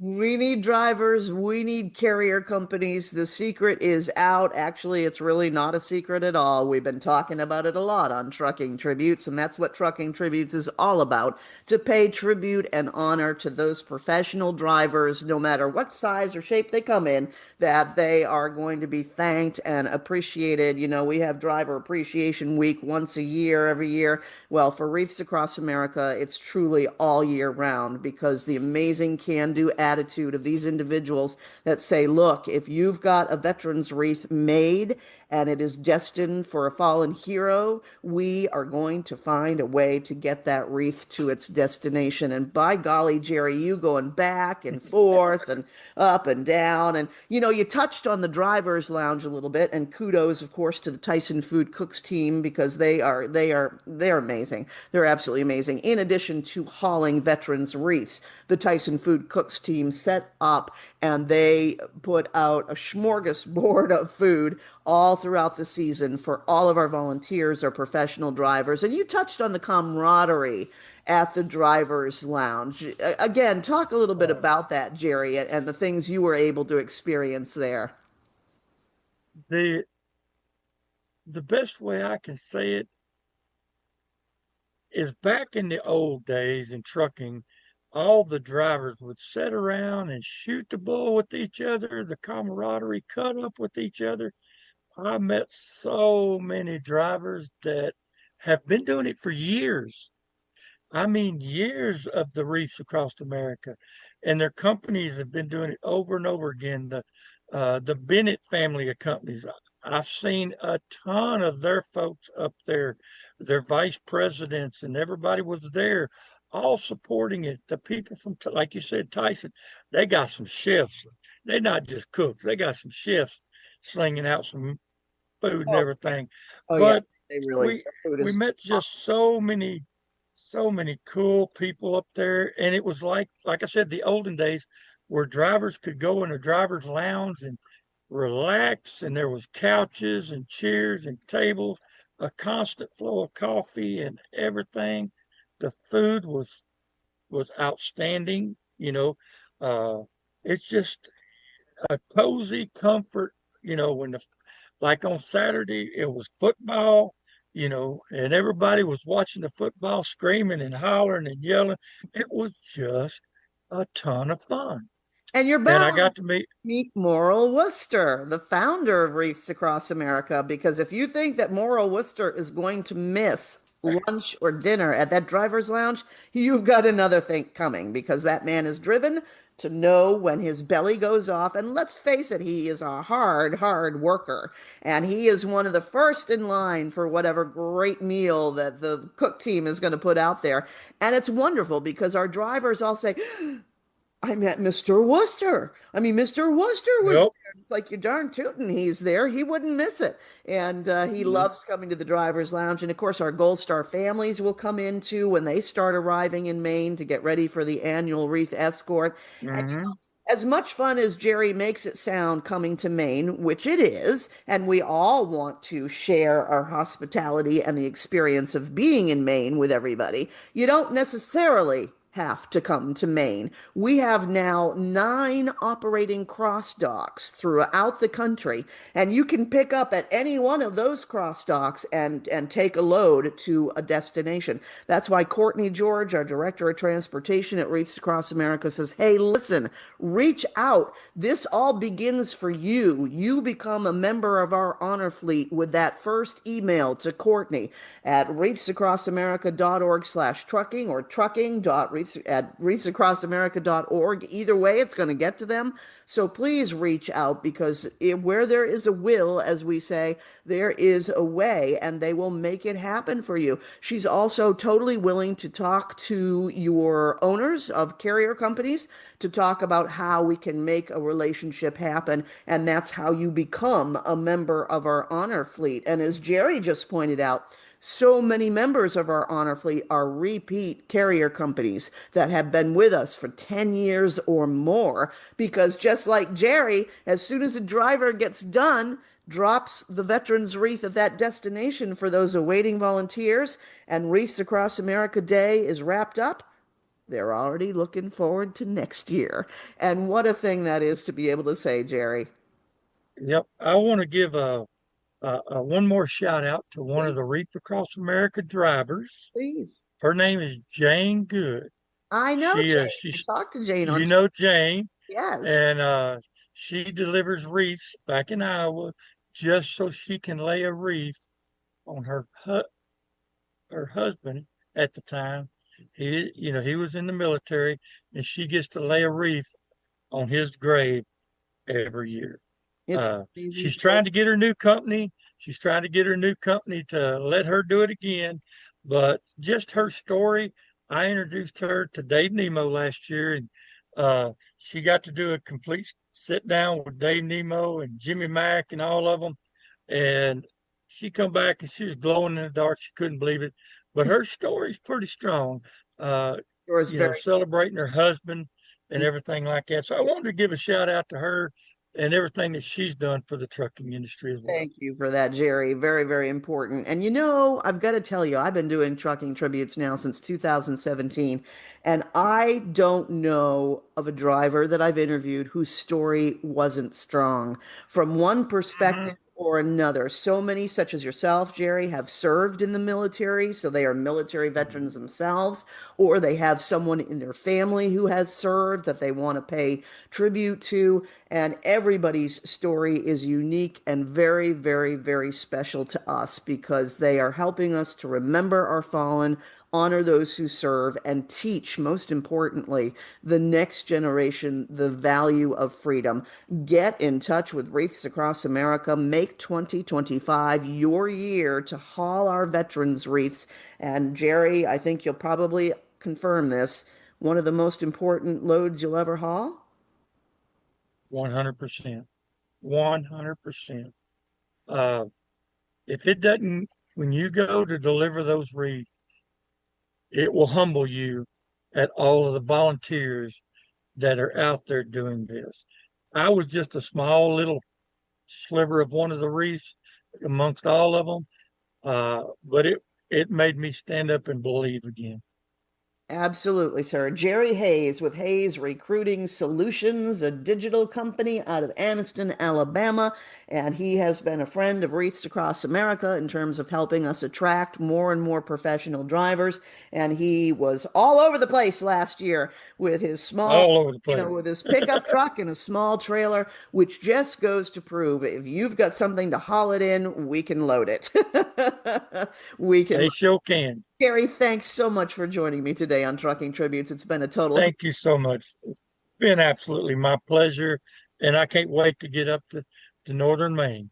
We'll see you again real soon. Exceptional value and exceptional values. That's Bennett Trucking. A core commitment of faith, family, and freedom has driven Bennett to being the leading provider of innovative, integrated transportation solutions, both at home and abroad. Bennett's values are not just compatible with providing high-paying jobs and unmatched customer service. They're inseparable. If you're looking for an employer or a partner who believes the best business model is being a model citizen, then Bennett Trucking is the place for you. Go to BennettIG.com and find the folks who share your values.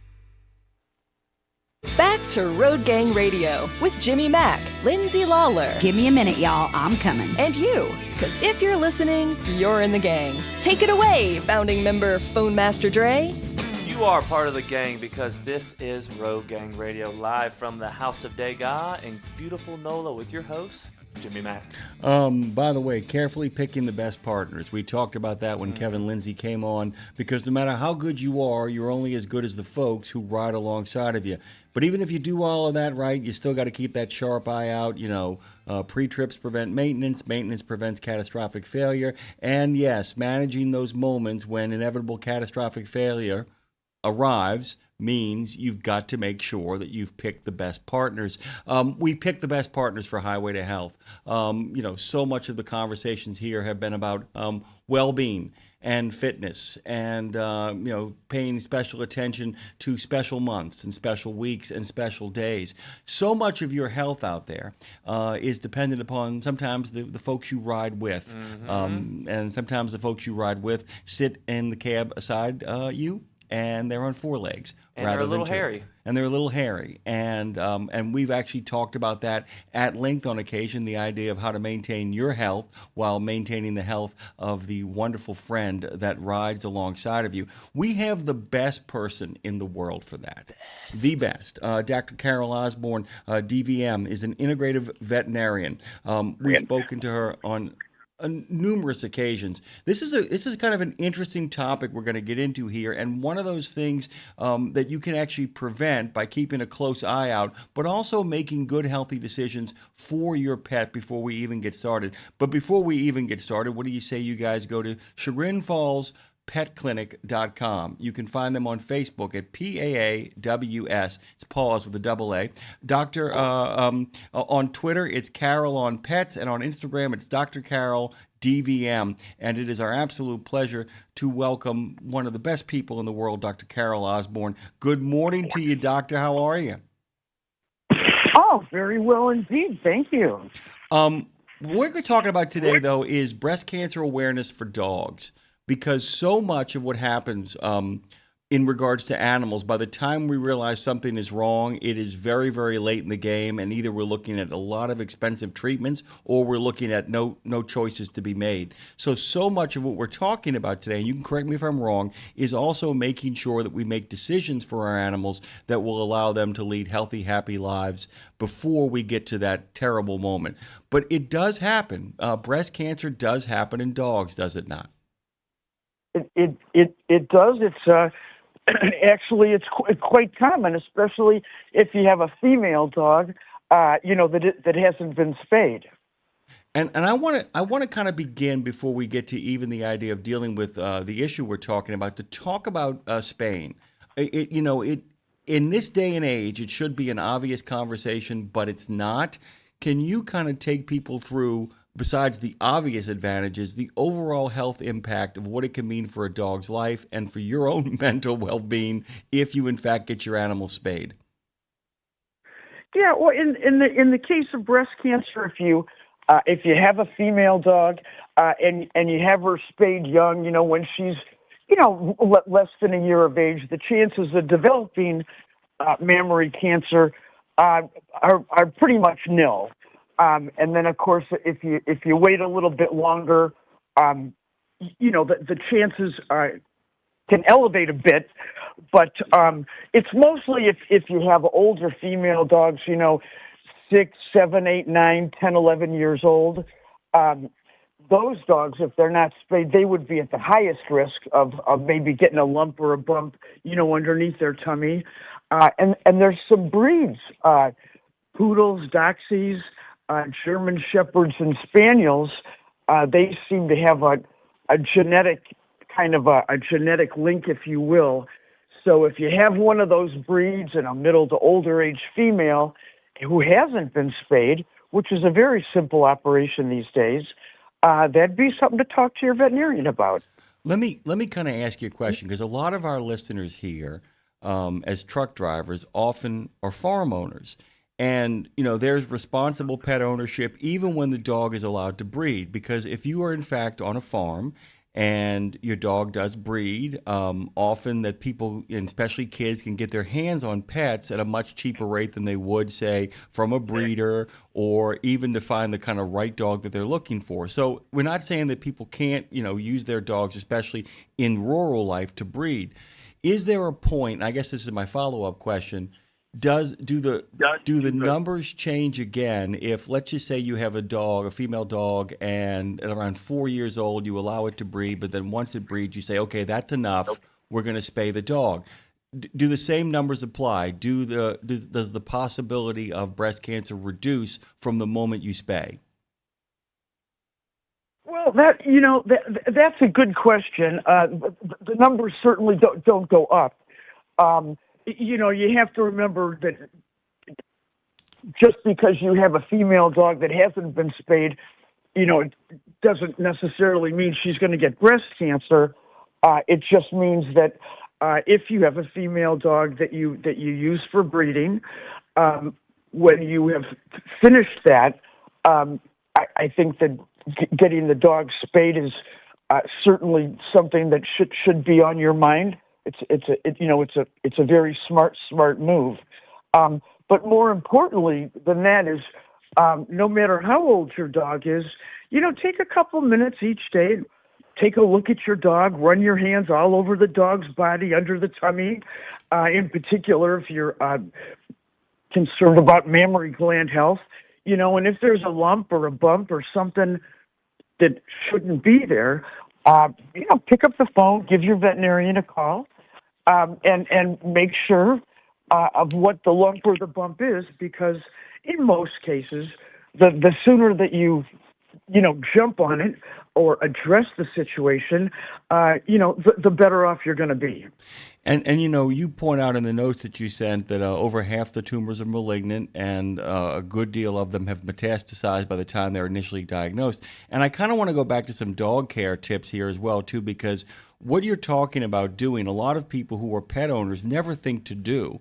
And the idea that your dog trusts you, and if you're gentle and kind with it, there's almost no place that you can't do an examination on a dog to get a sense of it. When you're doing that, how do you go about figuring out, like I said, giving it a quick feel, I understand that, but how do we feel for pressure and how do we feel for what's not right? Because, like I said, once the dog trusts you, it becomes a much easier exercise just to kind of take our time and go through the entire landscape of the body to figure out, where the anomalies might be. Is there a particular approach to gaining trust with an animal so that you can, I guess, for lack of a better word, be intimate with it in a way that is saving and protecting its life? Yeah, and again, starting out life with a puppy is ideal, but not for everyone.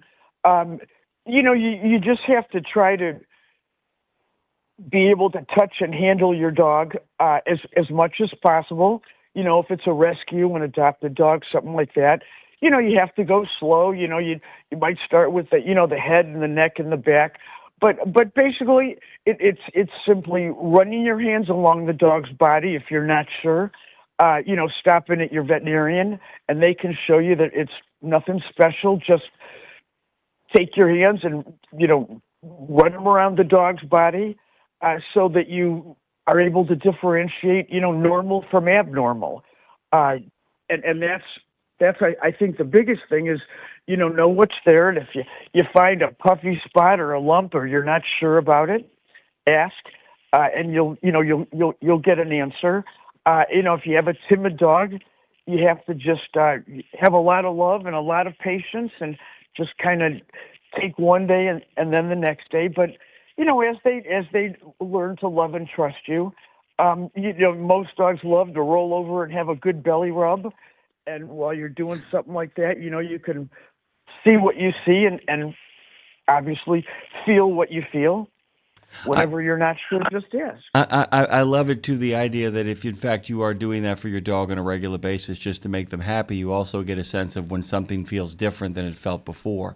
And that's really kind of a groovy thing about it. You also mentioned that obesity is something that we should really look out for, that we can walk our dogs, well, we can not walk our dogs into breast cancer by simply not taking care of them. And I've never had a problem with people who spoil their dogs. I don't mean spoil their dogs in regards to give them whatever they want, but really kind of take care of their dog in the same way they would take care of a child or the same way they would take care of something that they really care about.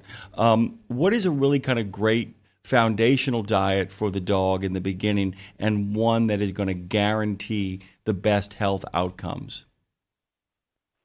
Well, I think when you're choosing a food, you need to choose a food that's suitable for your dog's, age, health status, body condition. Again, your vet's probably the best person to help figure out a good food choice. But for me as a veterinarian, I think a fresh, wholesome diet, even a homemade diet, if you have the time and the wherewithal, is probably going to be better than a lot of the things you're going to find in a bag or a box. But, you want to have lean protein, whatever kind of meat that might be. Chicken, turkey, and pork are the white meats of today. But there's red meats, lamb, beef, veal, etc. You want to think about a long-acting carbohydrate, potatoes, pasta, rice, noodles, quinoa, for example. Oatmeal is also a great one. And fresh vegetables. I always put cruciferous on the top, broccoli, cauliflower, and Brussels sprouts. But the list of good veggies, green beans, string beans, kale, cabbage, etc. If you have a dog in a good body condition, not too skinny, not too fat, 1/3 of each, cook them up any way you want, mix them together. All dogs should eat at least twice a day. If your dog's a little bit on the pudgy side, cut the carbs and go 50% lean protein, 50% veggies. And if your dog's a little too skinny, you might want to increase the carbs a little bit. The top 3 flavors most dogs love: barbecue sauce, pasta, or tomato sauce, and low sodium tamari, which looks like soy sauce, but They call it tamari. Which, by the way, I love. By the way, Claire, who you know, my wife Claire loves tamari sauce, and they really do. I've noticed that too. I've seen dogs when they get a little tamari, they get very, very happy. I'm not sure if dogs actually smile, but it sure looks like one when you put a little bit of that tamari on top of it. The other thing I was kind of curious about in regards to diets is they are omnivores, and you're pointing this out to us by explaining the diet too, because a lot of people often love their dogs, take care of their animals, but they often get a little bit too reliant on one particular kind of food, or even when they're doing it natural, they're doing stuff where you really do want to create that balance. That's really crucial, because you're trying to cover as many food groups as you possibly can, and then it becomes a matter of simply eyeballing the dog and making sure it gets enough exercise. Correct? Yeah, the rule of thumb when you are trying to figure out if your dog is in a good body shape, if you will, is you should be able to easily feel but not see each rib, and a dog should have a waist, which is a little tucked up area right in front of the hind legs. So, if you could pinch more than an inch and your dog's tummy looks like a big barrel, it might be time to think about cutting back a bit. And you mentioned a variety of foods and whatnot, which is definitely a good idea, particularly for you kitty owners out there. Cats get addicted to not just the taste of the food, but if it's a dry food, for example, the size of the kernel, the shape of the kernel, almost anything you can imagine. So particularly, again, if you're starting out with a young cat, you want to switch those foods around all the time so that you don't end up with a super finicky, cat like Morris. Oh yeah, I'm telling you, man. I mean, and as the owner of cats, we have, we have two. We had three for a long time. They are incredibly picky eaters, and the mistake that we did not make with the last one was we did mix it up, and so she's a much less kind of snobby eater, as it were. It's like, I like what I like, or even not even snobby. They turn into kids with macaroni and cheese and chicken fingers, where they're just like eating the same thing over and over and over again. Okay, so let's say the worst comes to pass, and despite all your best efforts, despite the fact that you've spayed them, despite the fact that you've kept their health in good shape, that in fact at some point you do find a lump. Take us through possible prognoses, take us through possible outcomes. If you find a lump, you visit your vet, and usually the vet will, they'll take a little sample of the tissue. It's called a biopsy. It's a teeny tiny piece of tissue. Excuse me, and they'll send that into the lab. And that'll give you an exact diagnosis. You know exactly what it is. So if it is, if it is cancer, unfortunately in dogs, about 50% are the bad kind, the malignant kind that can spread. But they also check lymph nodes and whatnot to see if it has spread, or if it's gone into other of the mammary glands, which is along your dog's tummy. And usually that'll be addressed by surgery. They'll do a mastectomy, as they do in humans. And sometimes, they might combine that with a couple of other things. What's interesting about dogs that's different than in people is, a lot of the chemotherapy and that kind of thing doesn't seem to work very well in dogs. So that's unfortunately not an option. The chemotherapy and radiation just don't seem to be successful in dogs. But it doesn't mean it's the end. What it means is address it quickly. Your vet will stage it, let you know how far it has or hasn't spread, and they can still enjoy quality life, just usually for a shorter period of time. Yeah, and what all of this is kind of saying also is that often it will mean a surgery, since there are no other treatments available, radiation or chemotherapy. are not available, it means that surgery is available, which also means having to make a determination about, how much surgery is going to happen. And of course, as always, and you say this best, always go back and consult with your vet, talk to them, try to figure out what's going on there. Okay, so let's just say you take a shot at the title, you find something, it is malignant, but they're able to go out there and get it out. How do you help your dog recover?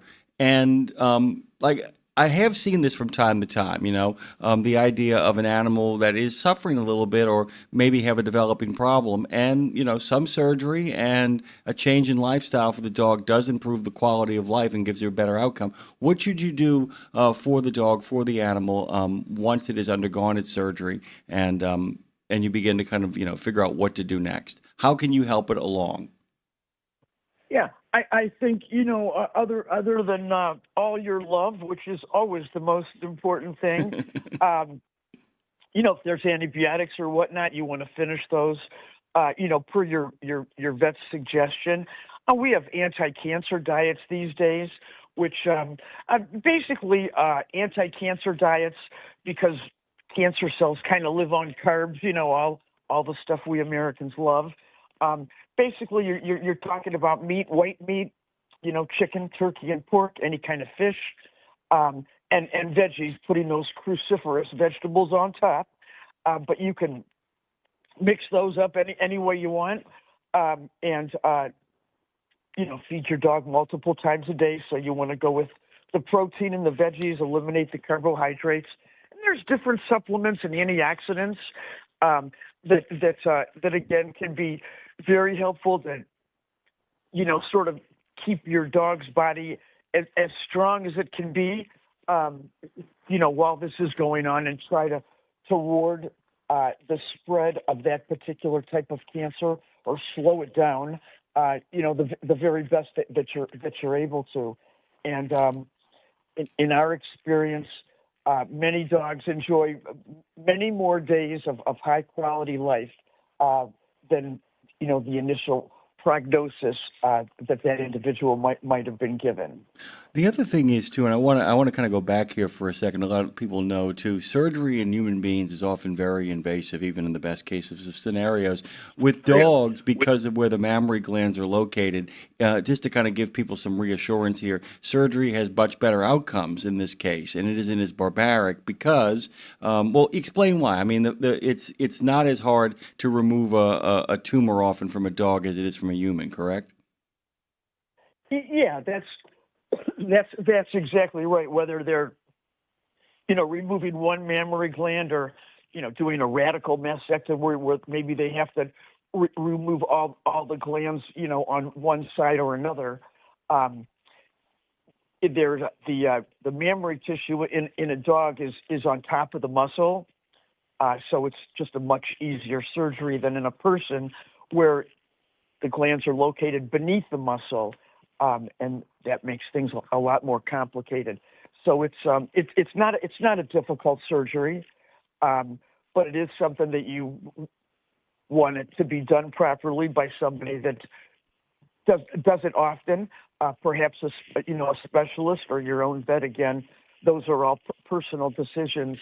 But I think in most cases, run your hands over your dog every day. If you find a lump, get it addressed. And if you have a dog, even if it's a dog that you bred, quite honestly, by the time the dog is 5 or 6, getting that dog spayed should be right on top of your mind, because that's the best way to just avoid these situations completely. In most cases, priority one, as a matter of fact. Guys, go to Chagrin Falls petclinic.com, PAAWS over on Facebook, Carol on Pets on the Twitter, now known as X, or go to the gram of Insta at Dr. Carol DVM. You can find her there as well. Okay, this is my selfish question of the day, and it deals with both cats and dogs. And you brought up antibiotics, and my selfish question is Is there a strategy to give animals pills who somehow seem to be the cleverest in the world and manage to eat every bit of food except for the pill that's inside of it? Is there a given way that actually works to help your pets be able to take pills when they need to? Yeah, absolutely. Usually, if the pill is tiny, or maybe you can break it in half, hide it in something scrumptious, and give it to them as a treat before the meal. When they're hungry, that works for a lot of dogs, and for the ones that are really smart and that eat the food and then spit out the pill. Sometimes you have to just hold their head up a little bit, rub their throat, and blow in their nose. That stimulates the swallow reflex. And when they stick their tongue out, they swallowed. Oh, I didn't know that. That is quality information. We got a ton of quality information before that moment, but I feel like I've hit the mother load. I'm actually gonna give Claire a call and be like, I know how to do it. I know how to get that pill down. The big thing is you never want to put pills of any kind in your pet's food because they've got a great sense of smell, puts yours and mine to shame. So usually when you do that, they just stop eating. And when your dog is sick, if he or she has cancer, etc., the last thing you want to do is stop eating. So give the pill as a treat before the meal when your pet is hungry. That's going to be your best shot. Let me ask you too about a dog's sense of smell. This is just a big kind of generic question. So their sense of smell puts us to shame. How does their sense of smell function? And I realize that's a broad question, but are we talking about, do they use their noses in the same way that we use our eyes? Is that the kind of level of nose? Yeah, it's a great point. When you and I walk in the room, we see the room. When your dog walks in the room, he or she smells the room. And the reason for that is a large percentage of our brain is composed of receptors dedicated to vision. But in the dog's brain, the largest percent is dedicated to receptors for smell. So if you had an Olympic-sized swimming pool with one drop of blood in it, that dog would know instantly. So their sense of smell is just, their whole life is about smell. And again, if you have a dog with, unfortunately, with end-stage cancer, which is the worst thing you could have, remember that using that dog's appetite is the single most honest way that a pet owner can know, how does my dog feel?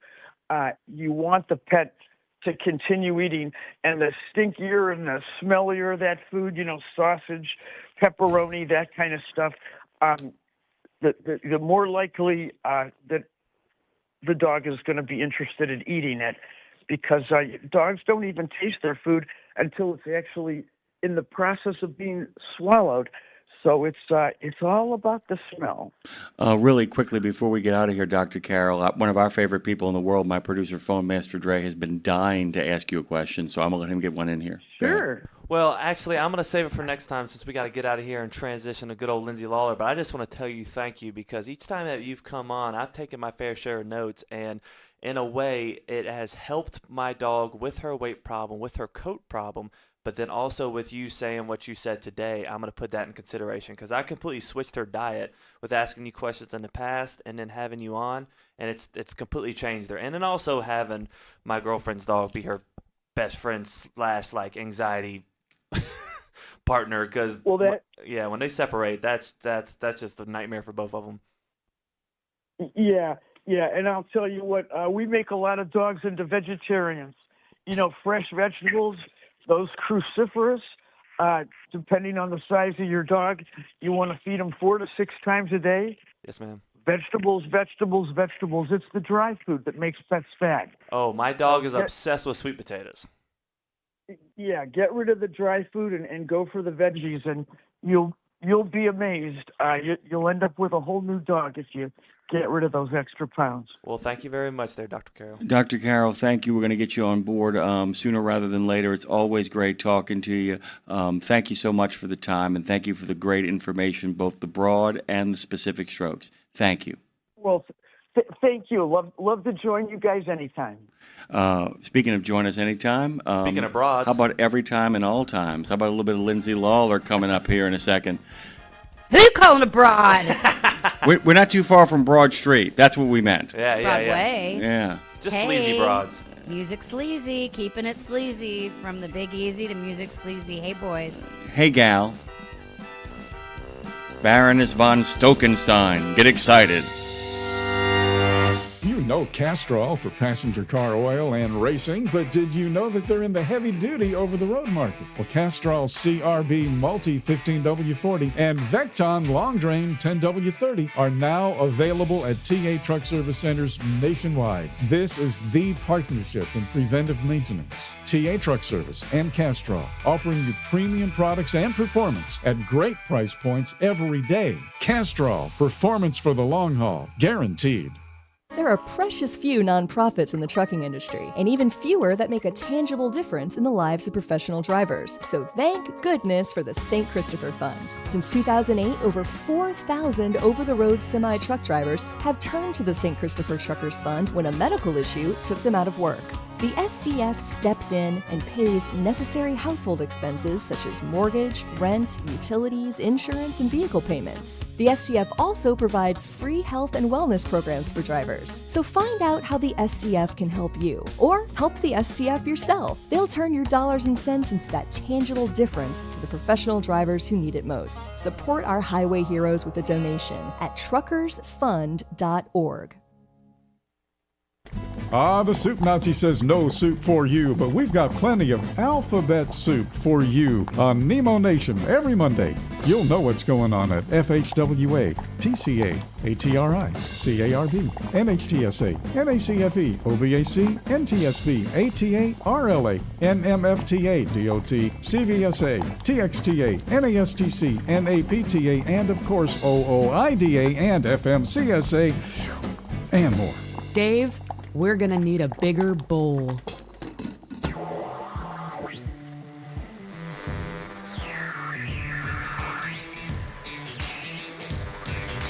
Road Gang Radio. We've talked about making a living.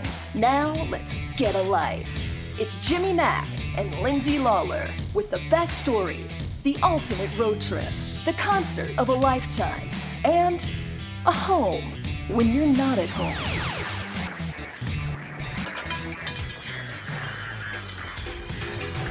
Yeah.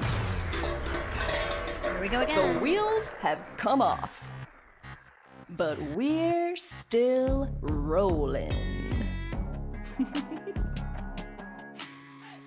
Roll on, baby, roll on highway, roll on along, roll on, daddy, till you get back home, and roll on. That's not bad, actually. That was it's like you're a singer. I realize that's not where you normally go with your singing, which is always extraordinary. But I kind of dig that. Roll on, boys. I kind of like I kind of can smell what the rock is cooking. I got a dog nose for that, man. And what's good is that song is the first one in Nemo Night Beat for tonight.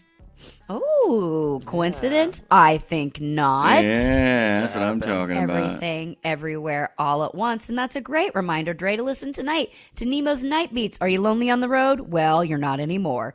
No excuse to be alone or bored on the road when Dave Nemo is taking you down.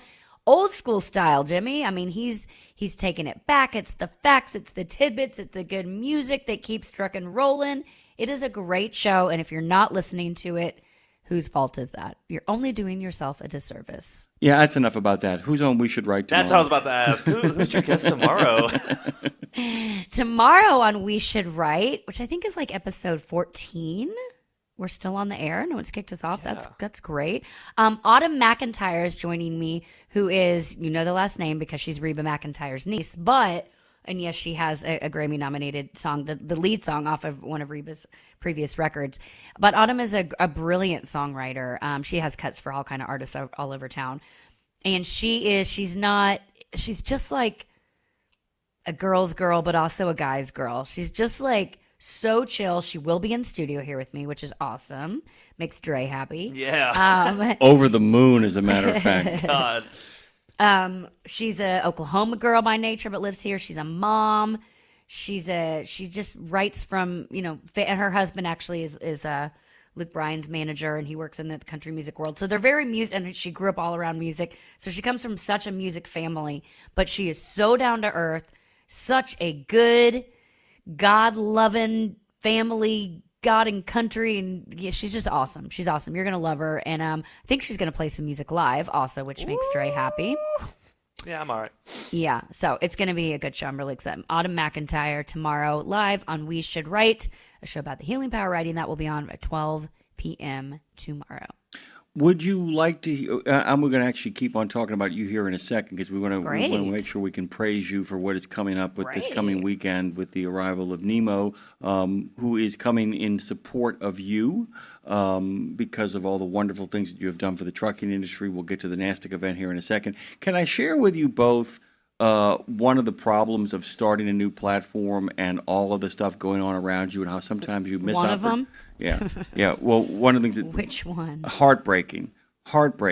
So Claire sends me an email, and what Claire had to say was, what happened? What went sideways with ATHS? And I said, what are you talking about? And Claire went, well, they reached out at the top of the month to see if you wanted to be the MC. Because, I was going to go to the Truck for Success, and then I always make my way over after Truck for Success over to the ATHS and MC their Hall of Fame induction ceremony. And I just said, well, I what are you talking about?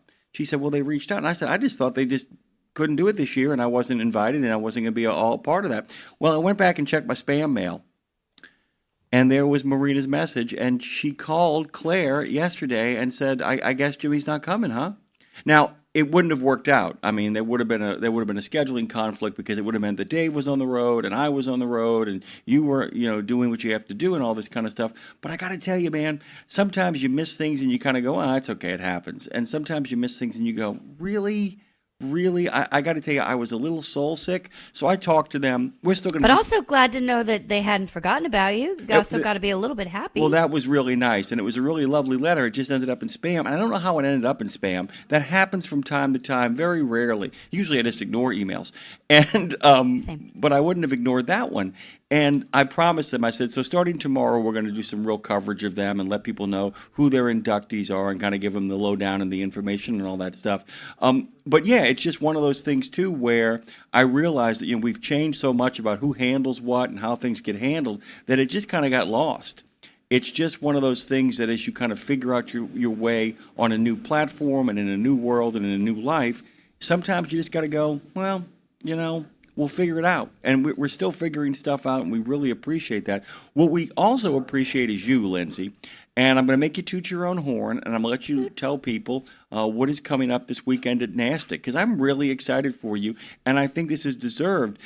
There's nothing, because Dave was one of the original 5 inductees at ATHS.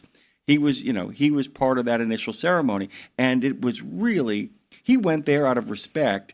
And he and Cheryl went together, and I went with them.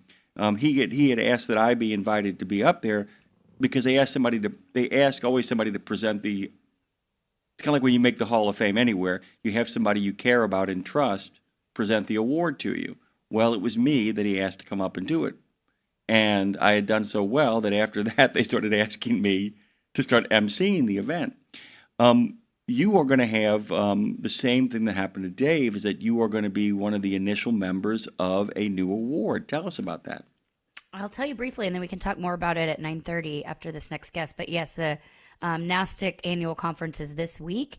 That's the National Association of Small Trucking Companies, of course, led by David Owen. And they are this year starting a new, I've sang at this event for years and spoken at it and been a part of it. But this year they are doing a new award, and it's Transportation Ambassador of the Year, and they're having 3 people be awarded that year, myself being one of them, Tony Justice, who is a truck driver himself and a country music singer, and Ingrid Brown, who everybody knows in trucking. She is, on the board for Women in Trucking. She is a longtime truck driver herself.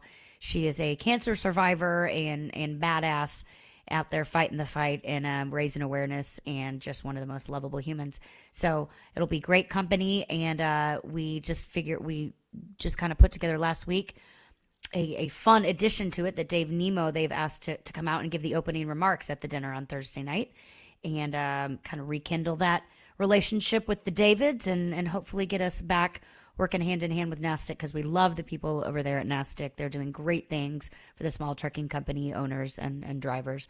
And so, yeah, I'm really looking forward to it. Plus, it's here in my backyard in downtown Nashville. My husband and I get to go have a night in downtown Nashville, and it's going to be a great event. So we'll talk more about that at 9:30, and I'd love to take some calls and see how many people are members of NASTIC, how many small trucking owners we have, or message us over there in the chat. Let's talk more about it.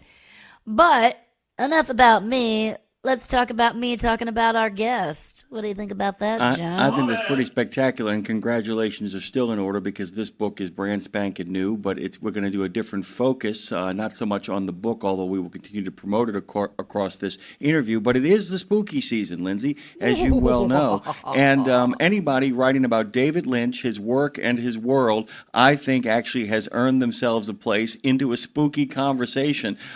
Would you care to do the honors, or should I introduce Tom Huddleston?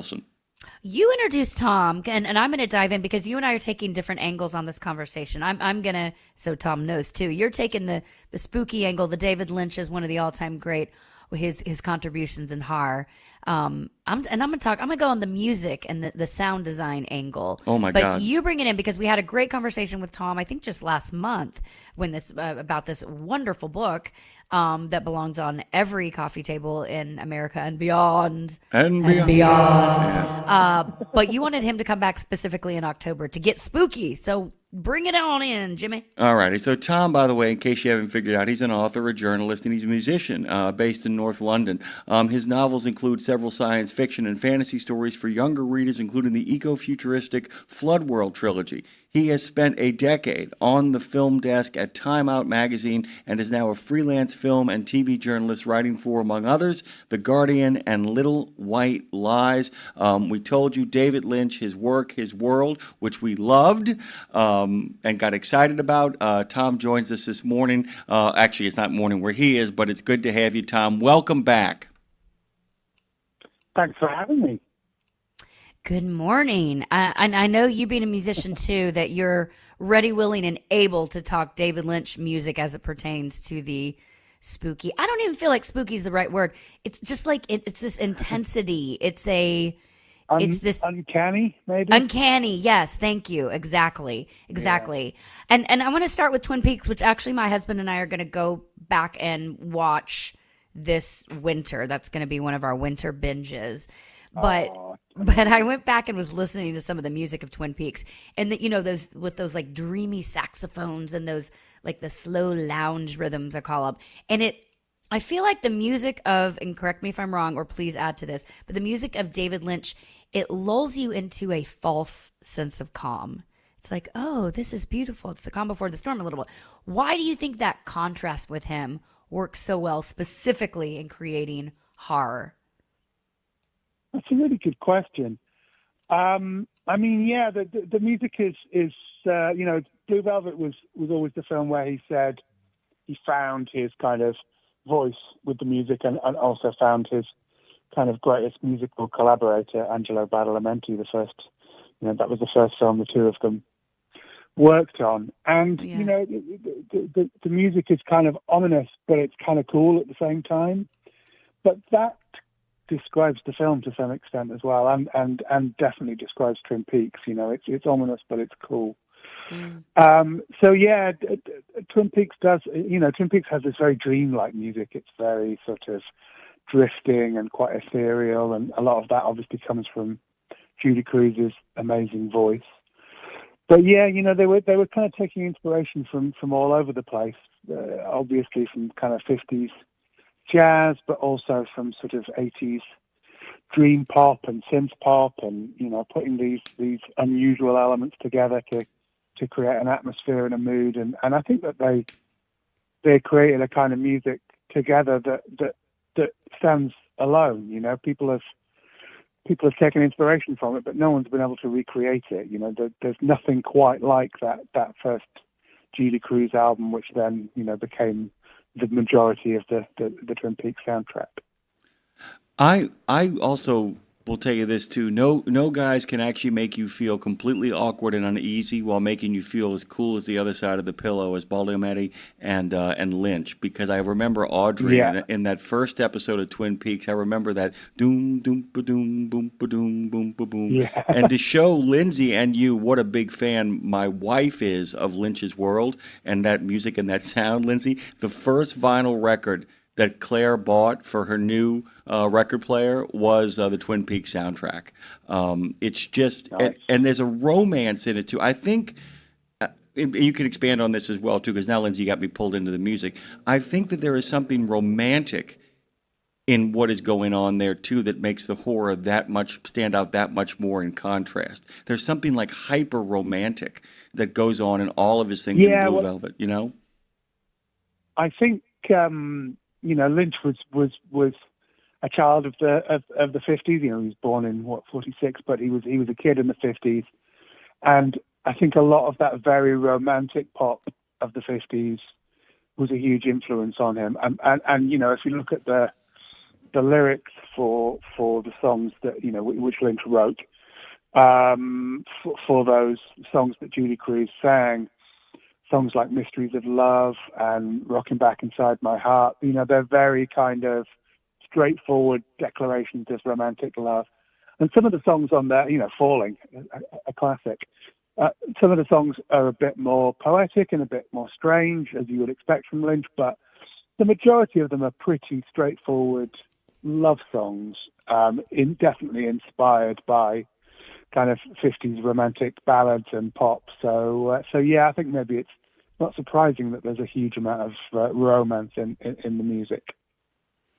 So obviously his the visuals get a lot of attention here, but in your opinion, as it pertains here to horror, how he uses his music, or even quite frankly the silence to heighten the horror, like, can you think, let's talk about that, but can you think of a scene also in that where the music or lack thereof it is what truly made it terrifying? I know you can probably think of lots, but what is one that the first one that comes to mind that where the lack of music is what made it terrifying?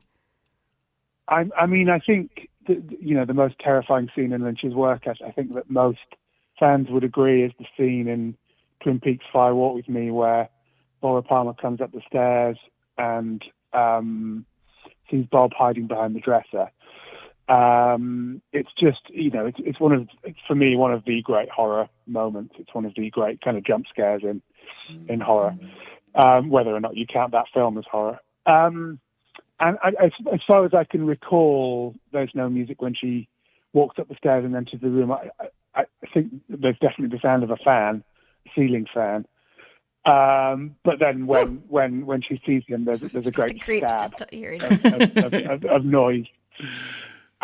So yeah, that's really effective. It's kind of one of the most kind of straight up horror movie moments in his work. But then, you can also think about the sound design in Eraserhead, which at the time was really original. Lynch and his sound designer Alan Splatt, who was a genius with sound. They created an entire sonic world, and in the most literal sense, they every single sound that you hear in Eraserhead is created. They didn't use any natural sound at all. They made every sound in the film, or some of its voices, but they made every sound. And that creates this kind of rumbling, droning, dissonant, unnerving. Eraserhead is only a horror movie in the very, very loosest sense of the word, but it has this sense of unease throughout and discomfort, and a huge amount of that comes from the sound design. I don't think the film would be half as effective as it is if it didn't have this just constant noise going on that you can't pinpoint or make real sense of. It's just always there. I wanted to kind of I'm going to throw 3 of my favorite moments, and I sent them to Lindsay last night. Dude, The one at the party? What the hell? Holy crap. Yeah, and I literally sent Lindsay 3 segments, guys. And the moment she said party, you saw Tom went, "Oh no, I got it. Dude. Robert Blake without I assume you mean the mystery band. yeah, the mystery band. Oh my God. That guy's in my nightmares forever now. Thank you. Good Lord. Oh, that worked. I'll tell you what, that worked. That worked. And what I sent her was, and I could have gone on, but what I didn't want to do was I didn't want to muddy the water, so I only picked 3. And I didn't send her, the classic one, which of course is the dumpster dive. But I sent her the Mystery Man party, the nuclear bomb explosion in the final season of Twin Peaks. The time that he takes from the moment the thing explodes to go into the center of the cloud is staggering. And the other one was music. Speaking of music, oh my God, coupled with that, just and by the way, that episode is unrelenting. That is a horror movie in the most. It's almost like a return to Eraserhead form. And then finally, I wanted to give her something unsettling because I've actually recently will openly admit I'm working on something where I'm just like, well, I got to steal something scary. I'll use this. The cowboy scene in Mulholland Drive is more unsettling the more you kind of think about it. It's the calmness of it. And it goes back to Lindsay's idea of silence because the 2 conversational scenes that I sent Lindsay, he almost sucks every bit of oxygen out except for enough oxygen for people to talk, that the world gets so creepy silent. And I was kind of wondering if you were going to pick 3, what would be your 3? You mean horror moments? Yeah, just scare the hell out of you, like uneasy, just anything that makes you just like, what am I looking at? I would definitely, obviously, go with the homeless person behind Winky's that dream. I think I think that absolutely stands up there with Laura finding Bob behind the dresser. I think the Bob's murder of Madeline Ferguson in the 2nd season of Twin Peaks. However, sad it was that was that the network forced Lynch to reveal the nature of Laura's killer, and I'm not going to go into that too much, but that scene. I remember at the time as a kid, I was 15 when Twin Peaks was on. That upset me quite deeply. And looking back, rewatching it hasn't lost any of its power. I think it's extraordinary that was shown on kind of network TV. It's really horrific and really disturbing.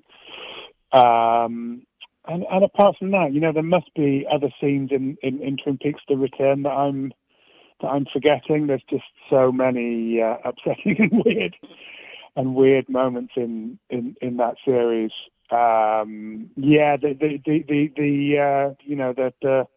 Ike the Spike, the short person who attacks a bunch of people in an office building with an ice pick. That's pretty upsetting. In Twin Peaks: The Return. That sounds sweet. That scene is. Yeah, it's fairly. It just happens. It happens very, very quickly, and it's really relentless. It's a scene of about a minute and a half in which at least 3 people get stabbed at least 25 times. It's really nasty. So yeah, off the top of my head, those are the ones that I would probably go for. But I'm sure there are lots more. We're talking with Tom Huddleston, who we had on just about last month with his new book. You can go to tomhuddleston.co.uk, and the book David Lynch, His Work, His World is out now. You should get it. You should have it. You will love it. I'm curious because I don't know his work as well as you all yet, but I am wildly aware that he is obviously a brilliant artist. But I don't. Even though these scenes are uncanny and spooky and scary, I don't like. And my brain, my new David Lynch brain, I wouldn't say. If we had to label it, I wouldn't personally call him a horror director, but I'm curious if you would, because it more seems like he just uses horror if it suits his dream logic. And I don't know how you would label him if you had to. That's good insight.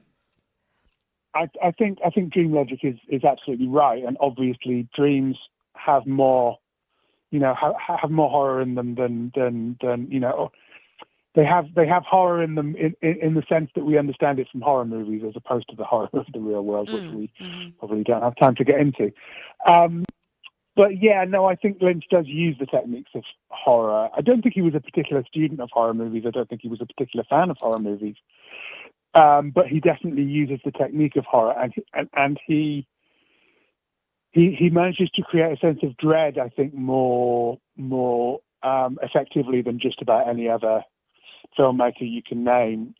So even though none of the films are straight up horror movies in the kind of classic sense, they all have, or most of them have, this terrible lurking sense of dread at least one point, if not throughout the entire thing. I think Twin Peaks Fire Walk with Me comes close to being a horror movie. It's about demonic possession, and but none of them are straight horror movies in any sense of the word.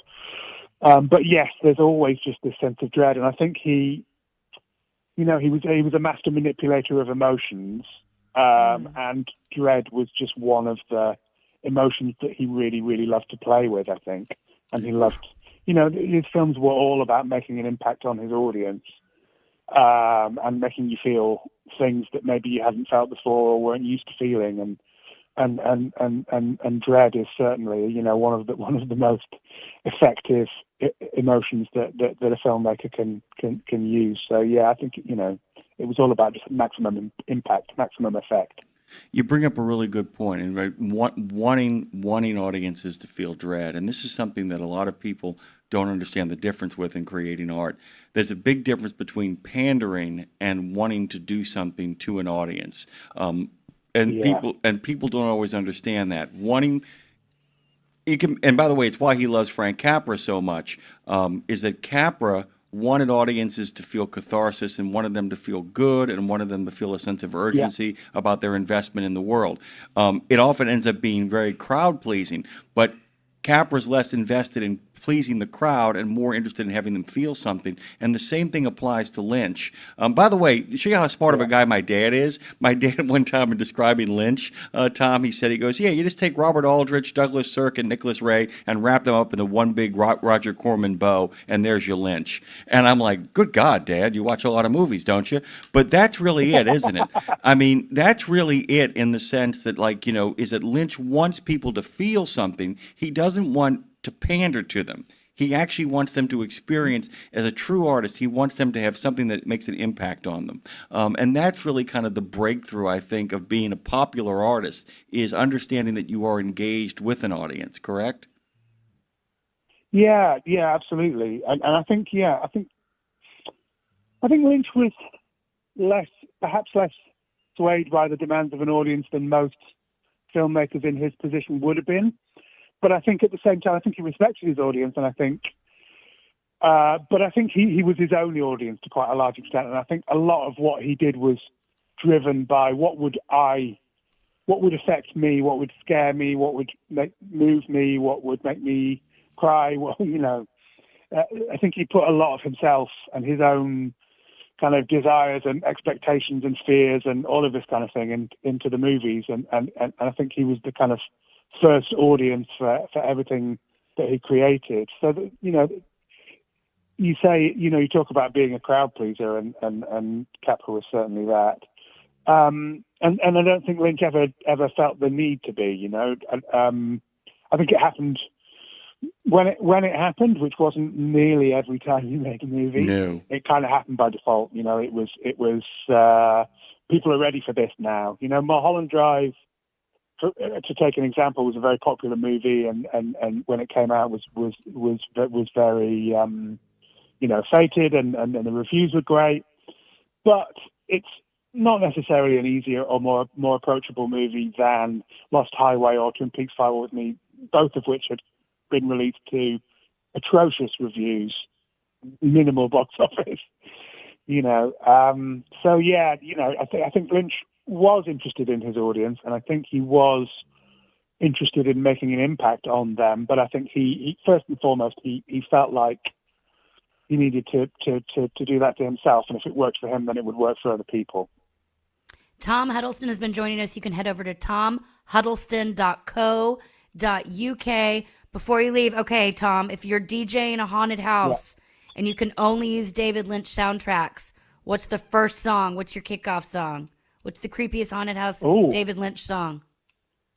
Well, I guess. Oh gosh, that's a really, really tough question. I mean, the Bowie song "I'm Deranged" that kicks off Lost Highway. I think that would be. That's a good one. That's a good one. You dance to it. You know, it's creepy, but you can dance like to it. I'm just wanting to get my soundtrack ready over here.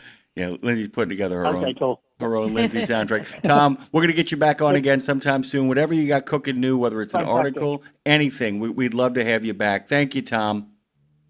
All right, terrific. Well, I have a horror novel coming out next year, so let's talk when that comes out. We're in. Deal us in. Thank you. Tom Huddleston, author, journalist, and musician based over in North London. He has now joined us for the second time. David Lynch, his work, his world. Man, I'm telling you, if you got a movie buff in your life, this is the Christmas present for them. Lindsay, we're going to be right back. Aren't you excited about that? I'm not going to go anywhere. I know. Especially if you've been broken down. Then you should go to truckdown.com. We'll be right back. I'm not going anywhere. In a video game, if you get enough experience, you level up. And when you level up, you gain more skill. And with enough skill, you beat the boss and win the game. Sounds a lot like trucking, doesn't it? Except in trucking, you don't beat the boss, you become the boss. And if you want to be the boss, you gotta meet the boss. And that boss? Carrier's Edge boss, Jane Jazrawi. Want your drivers to level up? Carrier's Edge has the training, comprehensive safety, compliance, and best practices on one website. It's a simple subscription with no contract and no commitment. Learn more. Try it out. Level up. CarriersEdge.com. Hey, come on! We're starting the game! All right, I'm coming. Wait for me. CarriersEdge.com. It's one simple act that helps Wreaths Across America fulfill its mission to remember, honor, and teach. Sponsoring a wreath, one more wreath, means one more adoring father, one more loving mother, one more heroic son, one more brave daughter, one more beloved family member, one more dearly missed friend, one more American, one more wreath upon the gravestone of someone who served the cause of freedom, honored for their sacrifice, never forgotten, always remembered, through one simple act. One simple act. Go to wreathsacrossamerica.org/RadioNemo and keep the mission moving forward. St. Christopher Truckers Fund provides free health and wellness programs for drivers to help prevent some common medical conditions seen in the industry. These programs include diabetes prevention, Rigs Without Cigs, a tobacco and nicotine cessation program, Healthy Habits for the Long Haul, a 12-week total body wellness program, a vaccine voucher program that includes free flu, shingles, COVID, and pneumonia vaccines, and GPS, Get Preventative Screenings. That includes free at-home cancer screening tests.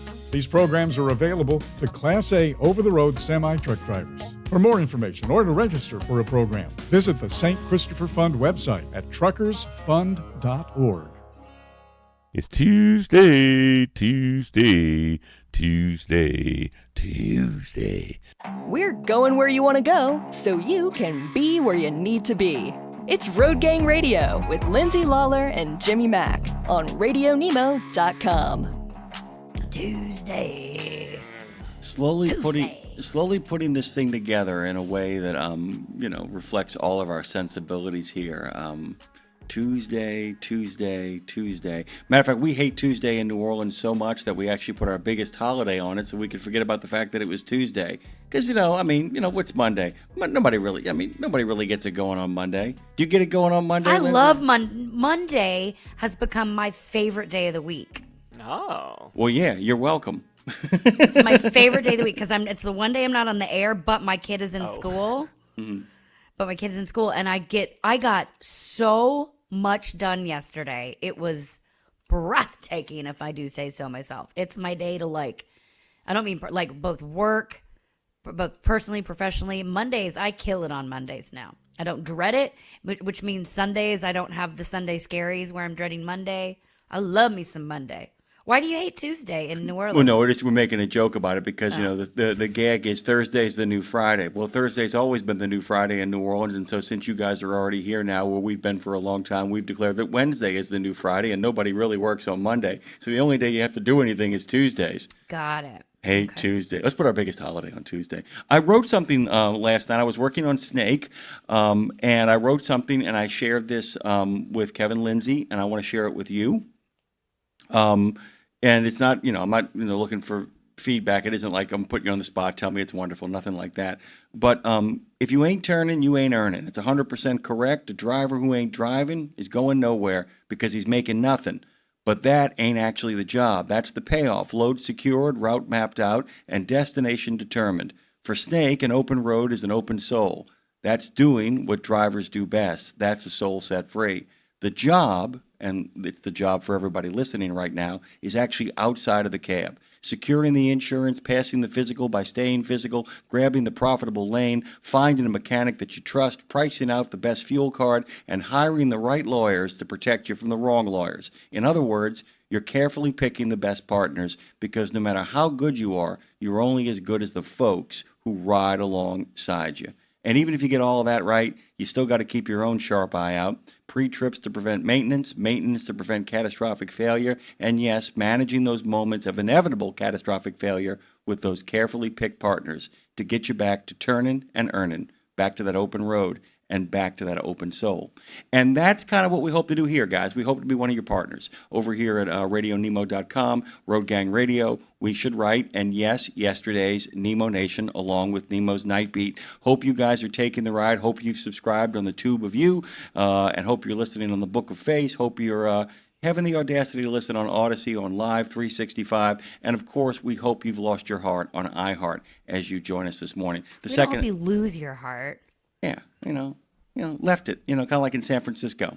Hope you leave your heart with us. Tony Bennett, nice. Little TB, little TB. Somebody called me J-Mac yesterday. I've called you that for a long time. Yeah, but it was weird being called by that by somebody other than you. It was just weird. Somebody that I barely knew called me J-Mac. So somebody said, "Oh, so you're J-Mac," and I'm like, "Okay." Sound like you're in a boy band though when we say it. Yeah, I know it doesn't really work. But yeah, I mean that's the thing. It's like you're only as good as your partners, and you've got some really great partners this week. You're going to get a chance to head on over to Nashville from Franklin with your husband. You had a nice weekend away, which is really groovy.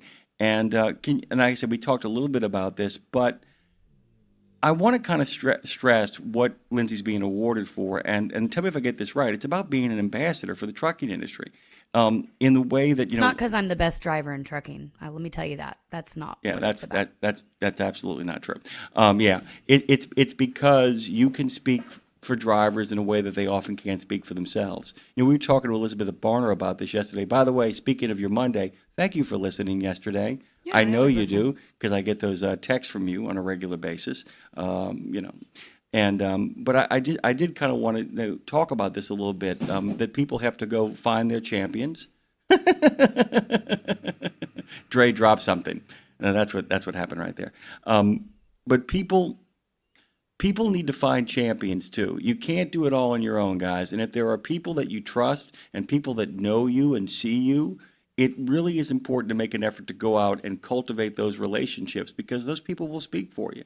And the more you guys call us and talk to us and let us know what's going on out there, the easier it becomes for people like Lindsay and myself to go out there and articulate what it is you go through and what your struggles are. So when people just dismiss you, oh, that truck almost ran me off the road. Oh, those guys don't know what they're doing. We can be like, oh, contraire, mon frere. You have no idea what those men and women. Yeah, they almost ran you off the road because you got in their lane, ding dong. Because you didn't use your blinker, because you came up out of the blind spot, because you tried to enter when you could have dropped back behind them. We can go on and on and on with the nonsense you've engaged in. Because of all those things I just talked about, Lindsay, driving should be the most fun for drivers, and the only thing that prevents it is other people. And so congratulations to you for that. But why is it when you get an award like this, what is important for people to understand about what it is you do that you feel like they should know to make sure that the men and women out there have a voice and have a friend? Well, here's the thing. Awards are something to me, especially in this kind of in this instance, where it's less about, hey, let's celebrate Lindsay, because who cares? It's more about like, let's remind people that people like Lindsay are doing this kind of thing, and then for me to be reminded, oh, keep going, keep doing the thing you're doing. It's just a reminder that, I mean, I'm just a conduit. I'm just a middleman. I am able to, have conversations with both the corporate side and the driver side. And I think that makes me and people like me a bridge in the trucking world or any industry.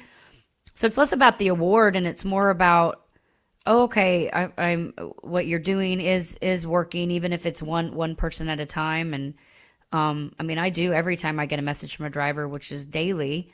I share that, whether it's sometimes it's for me, sometimes it's a song idea, sometimes it's a, hey, I'm feeling lonely, and sometimes it's an actual issue, and I'll take that, and I've shared that issues with people like, over truckload carriers or OIDA or NASTIC. So I think that's why, and I have a different kind of platform, obviously being on stage and having the mic, being behind the mic, whether it be radio or singing.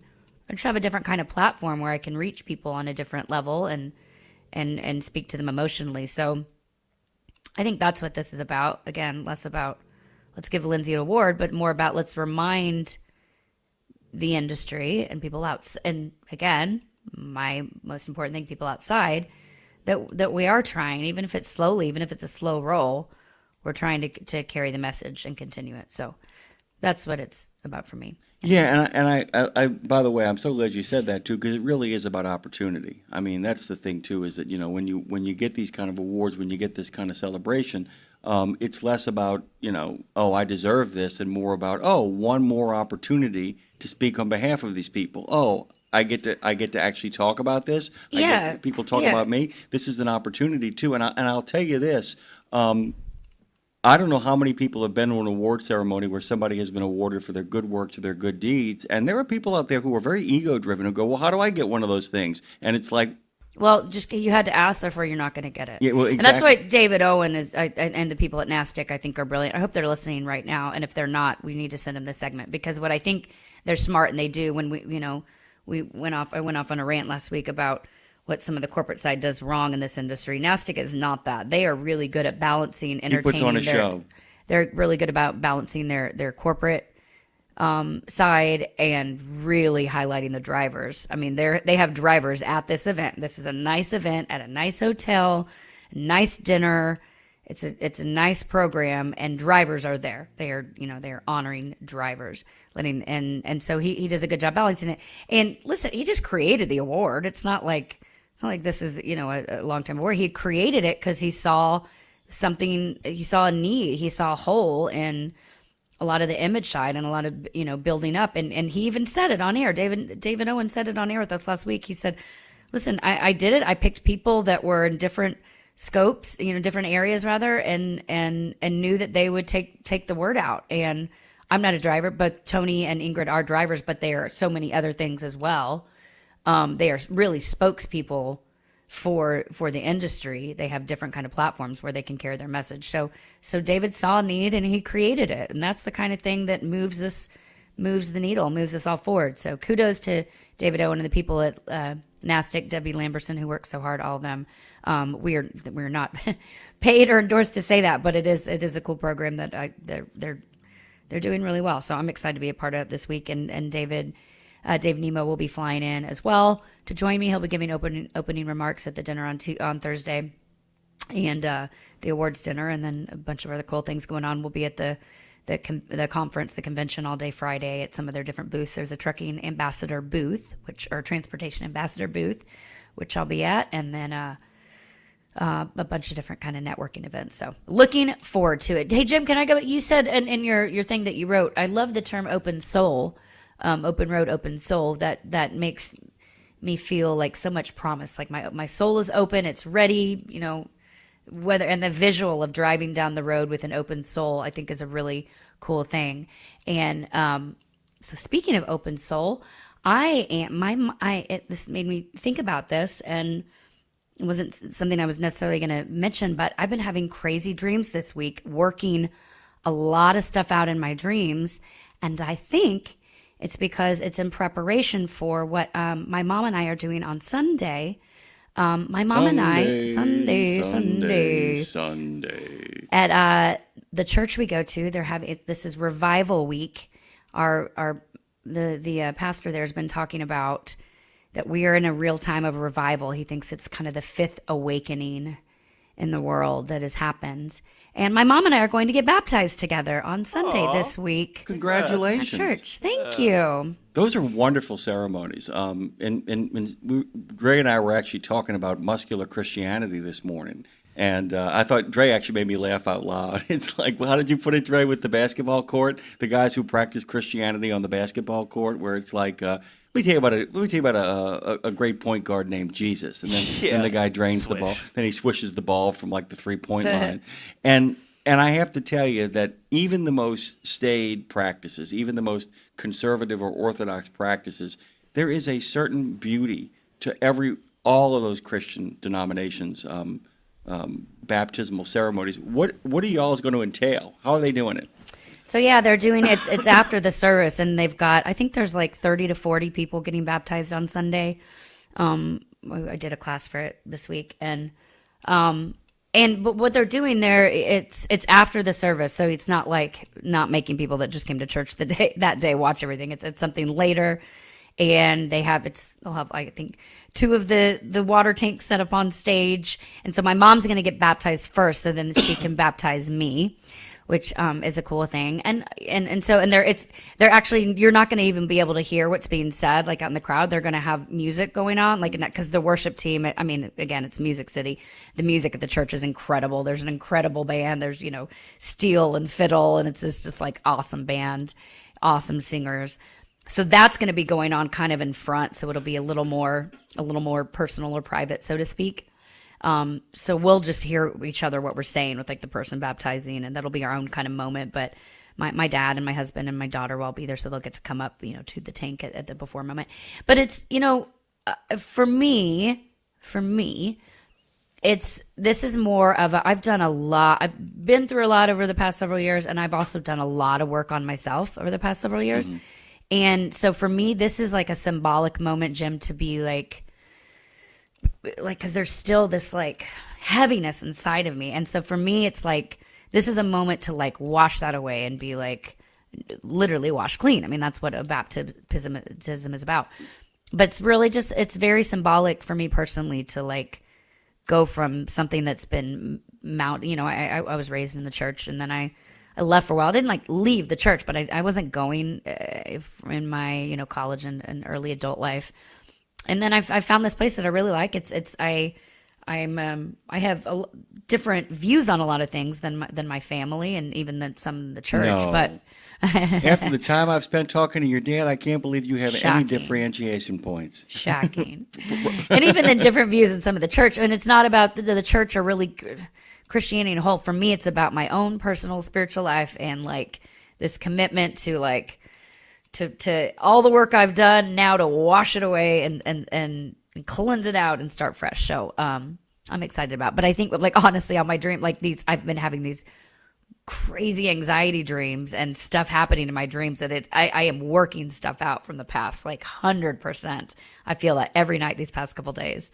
And then woke up last night in panic. I'm like, oh, this is just like preparing me to get rid of all this stuff. So I really see it as this energetic shift that I'm praying for Sunday. So anyway, thanks for letting me share. Well, that's I got to tell you, I love baptisms. I was Morgan, who and when she got baptized at St. Anthony of Padua, she was baptized with 7 Venezuelan refugees who had gotten there when they were 1 year old and had never gotten baptized. So they were all 7 years old. 7-7-year-olds got baptized with her, and another woman who was a little bit older than Morgan as well, who was actually in her 40s. And so Morgan, so the kids went through both their baptism and their first communion.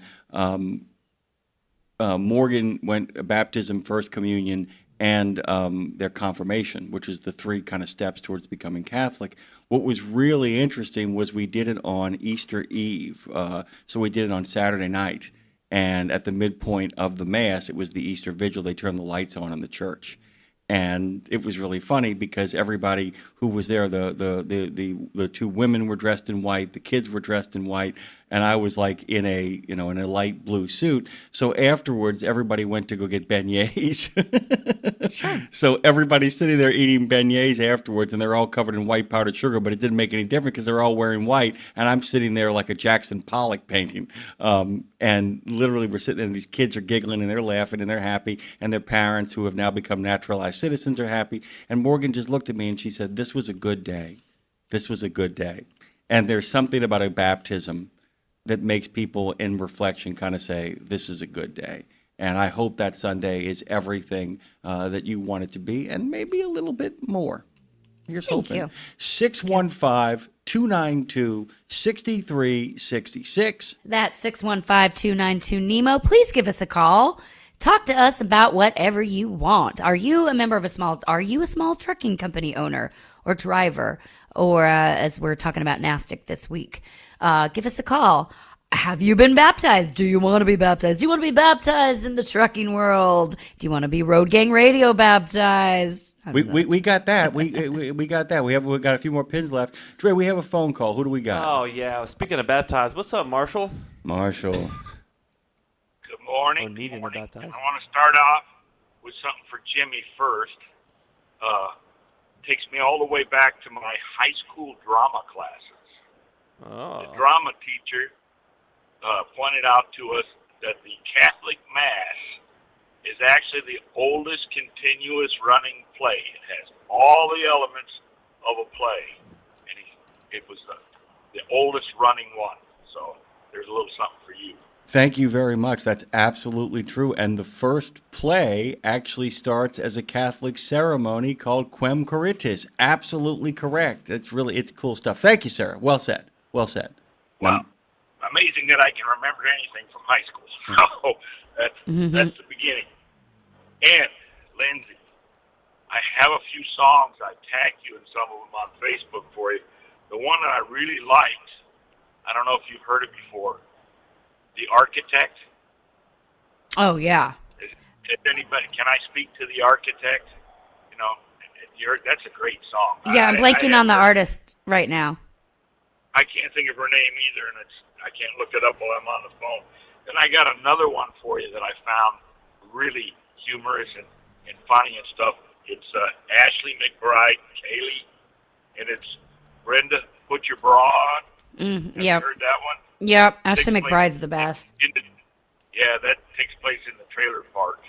And the reason I'm getting these is I draw a blank now. I can't remember you had her on the show on We Should Write, and I put some of her songs in. And of course, I get to auto play, and I'm getting these other songs coming in with her. I think her last name was McBride.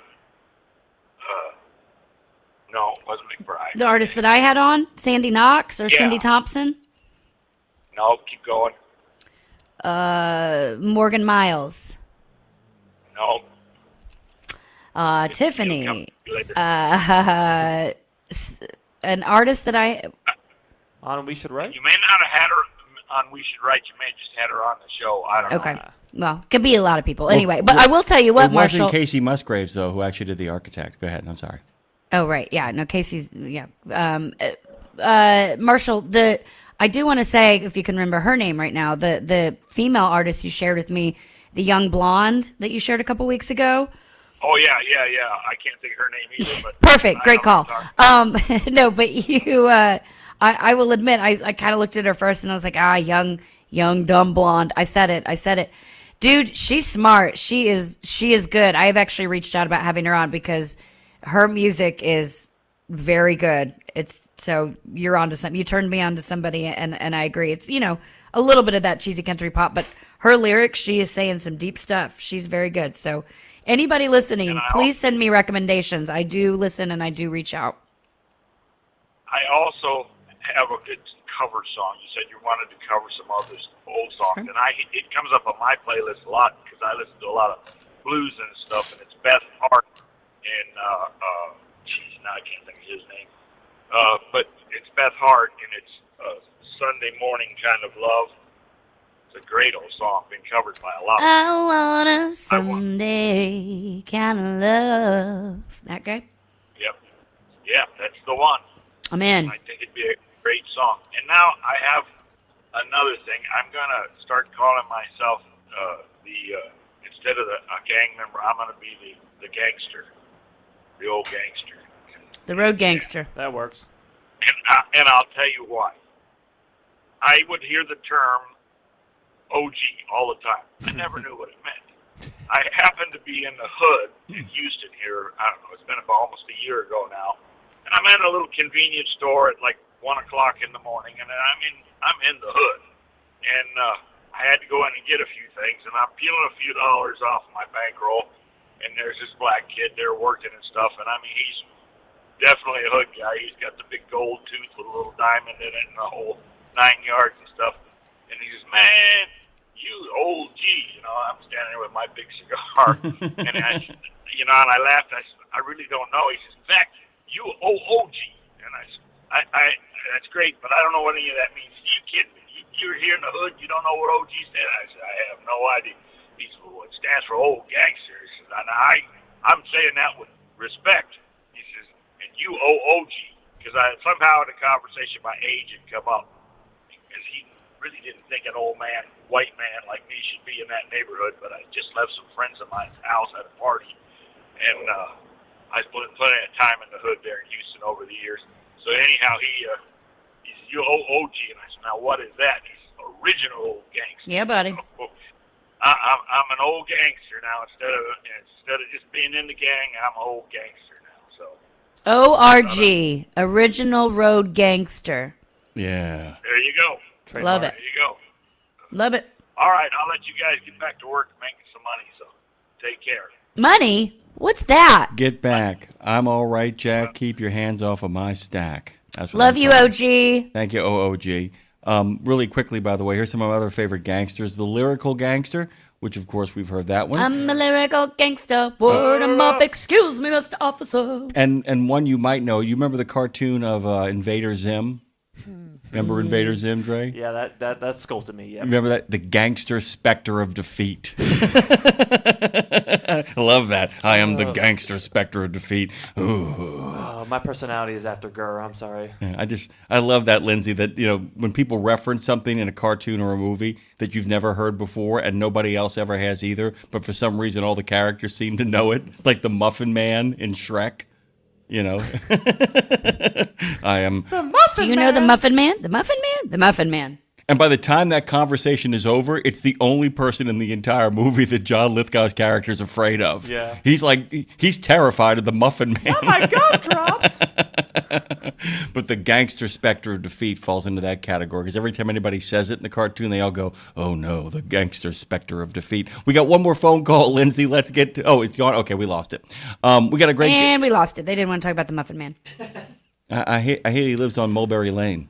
Mulberry Lane. We've got a really cool guest coming up. Really cool. Katie Bain is joining us, and very cool because she's not only the senior music correspondent over at Billboard, which is a huge deal. That is a big girl job. She's also an expert with Coachella. She's been going to Coachella for nearly 15 years. She has a brand new book out called Desert Dreams, The Music Style and Allure of Coachella. So she's going to be breaking down why Coachella is the musical masterpiece, the epic influencer event that it is. Not just the music, but its presence alone. Coachella, just the presence alone of it is a whole thing, Jim. How about it's this? A whole thing, and Katie Bain herself is a whole thing, and I can't wait to be her friend. How about we quote the Lyrical Gangster herself by saying it's a fashion show, a media circus, a party marathon, a music industry mixer. It's a gathering of 125,000 people. It is Coachella, and she's going to be talking about it, rumbling, bumbling, and stumbling her way through us. Because by the way, that event is a rumbling, bumbling, stumbling event. I mean, it is an ebb and a flow. If you have never gotten a chance to go and you still want to go, then you got to get yourself over to Coachella because it's something else. I mean, as you know, Lindsay, I love a good origin story. I love how it begins. And there's a couple of things very early on in this book that got me really excited, which was giving people an opportunity.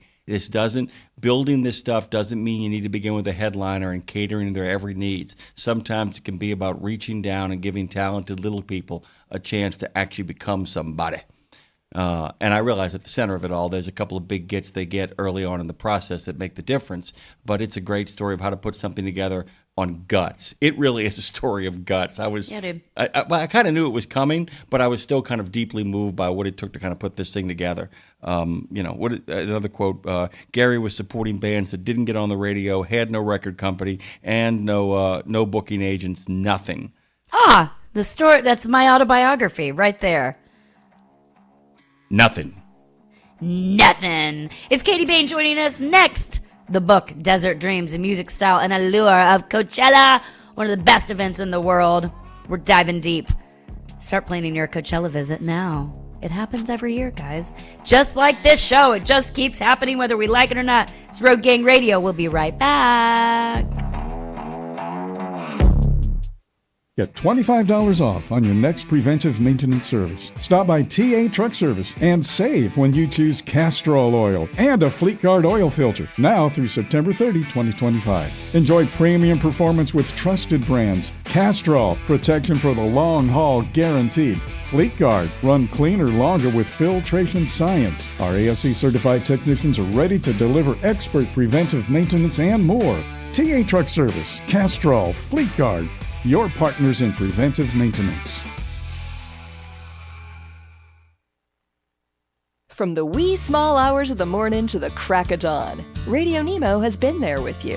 Whether you've got the overnight or you're the first wheels on the road, RadioNemo's been where you need us to be. Providing the laughs, giving the facts, playing the tunes, and keeping it rolling. We've been your light in the darkness, your first cup of coffee, and a voice of sanity. Semi-sanity, actually. We're all a little crazy here. Crazy for the men and women who keep this country going and moving and doing. Crazy for trucking, crazy for truckers of all shapes and sizes. Is that a fat joke? Not if we can help it. Because it isn't just about the rules and regs. It isn't just about the day-to-day. It's about your health, your homes, and your hearts. So we wanted to say thank you. Thank you. Thank you. Thank you from everyone at RadioNemo for sticking with us, standing by us, and keeping the traditions rolling into the future.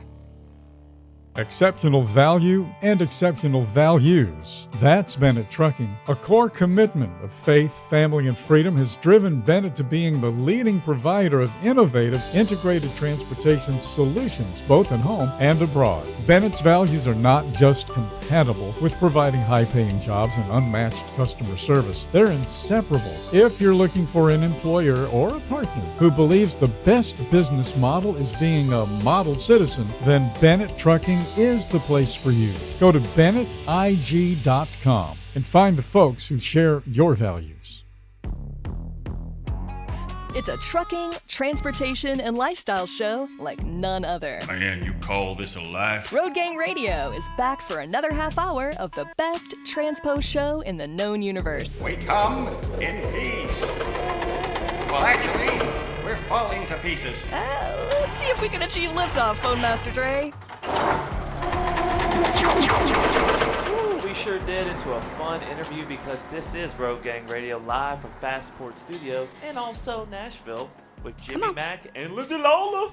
Come on. You weren't there, man. You weren't there. You weren't there. By the way, that is one of the most common refrains you will often hear when something cool got started a long time ago and became something bigger and better than anybody could possibly imagine. Only 44 people, by the way, Lindsay, were actually in attendance because Bowie counted them all the first time he did. You weren't one of them. Yeah. You weren't one of them. I was not there. Only 44 people saw him perform Ziggy Stardust the first time he ever took the stage. Pat Terrell of Notre Dame, when he knocked down the pass in the end zone Arizona to secure a 31-30 win of Catholics versus convicts, says that the corner of the Notre Dame end zone only holds 11,000 people. There are 80,000 people he has met since then, Lindsay, who says, I was there, man. I saw you knock down that pass. You're the man. Everybody wants to be there. By the way, you are where you can make the claim. If you're listening right now, you can make that claim. You were there when Road Gang Radio first got started, when we got rolling and rumbling and bumbling and stumbling. We're doing it from the city of New Orleans. We're doing it from Franklin, Tennessee.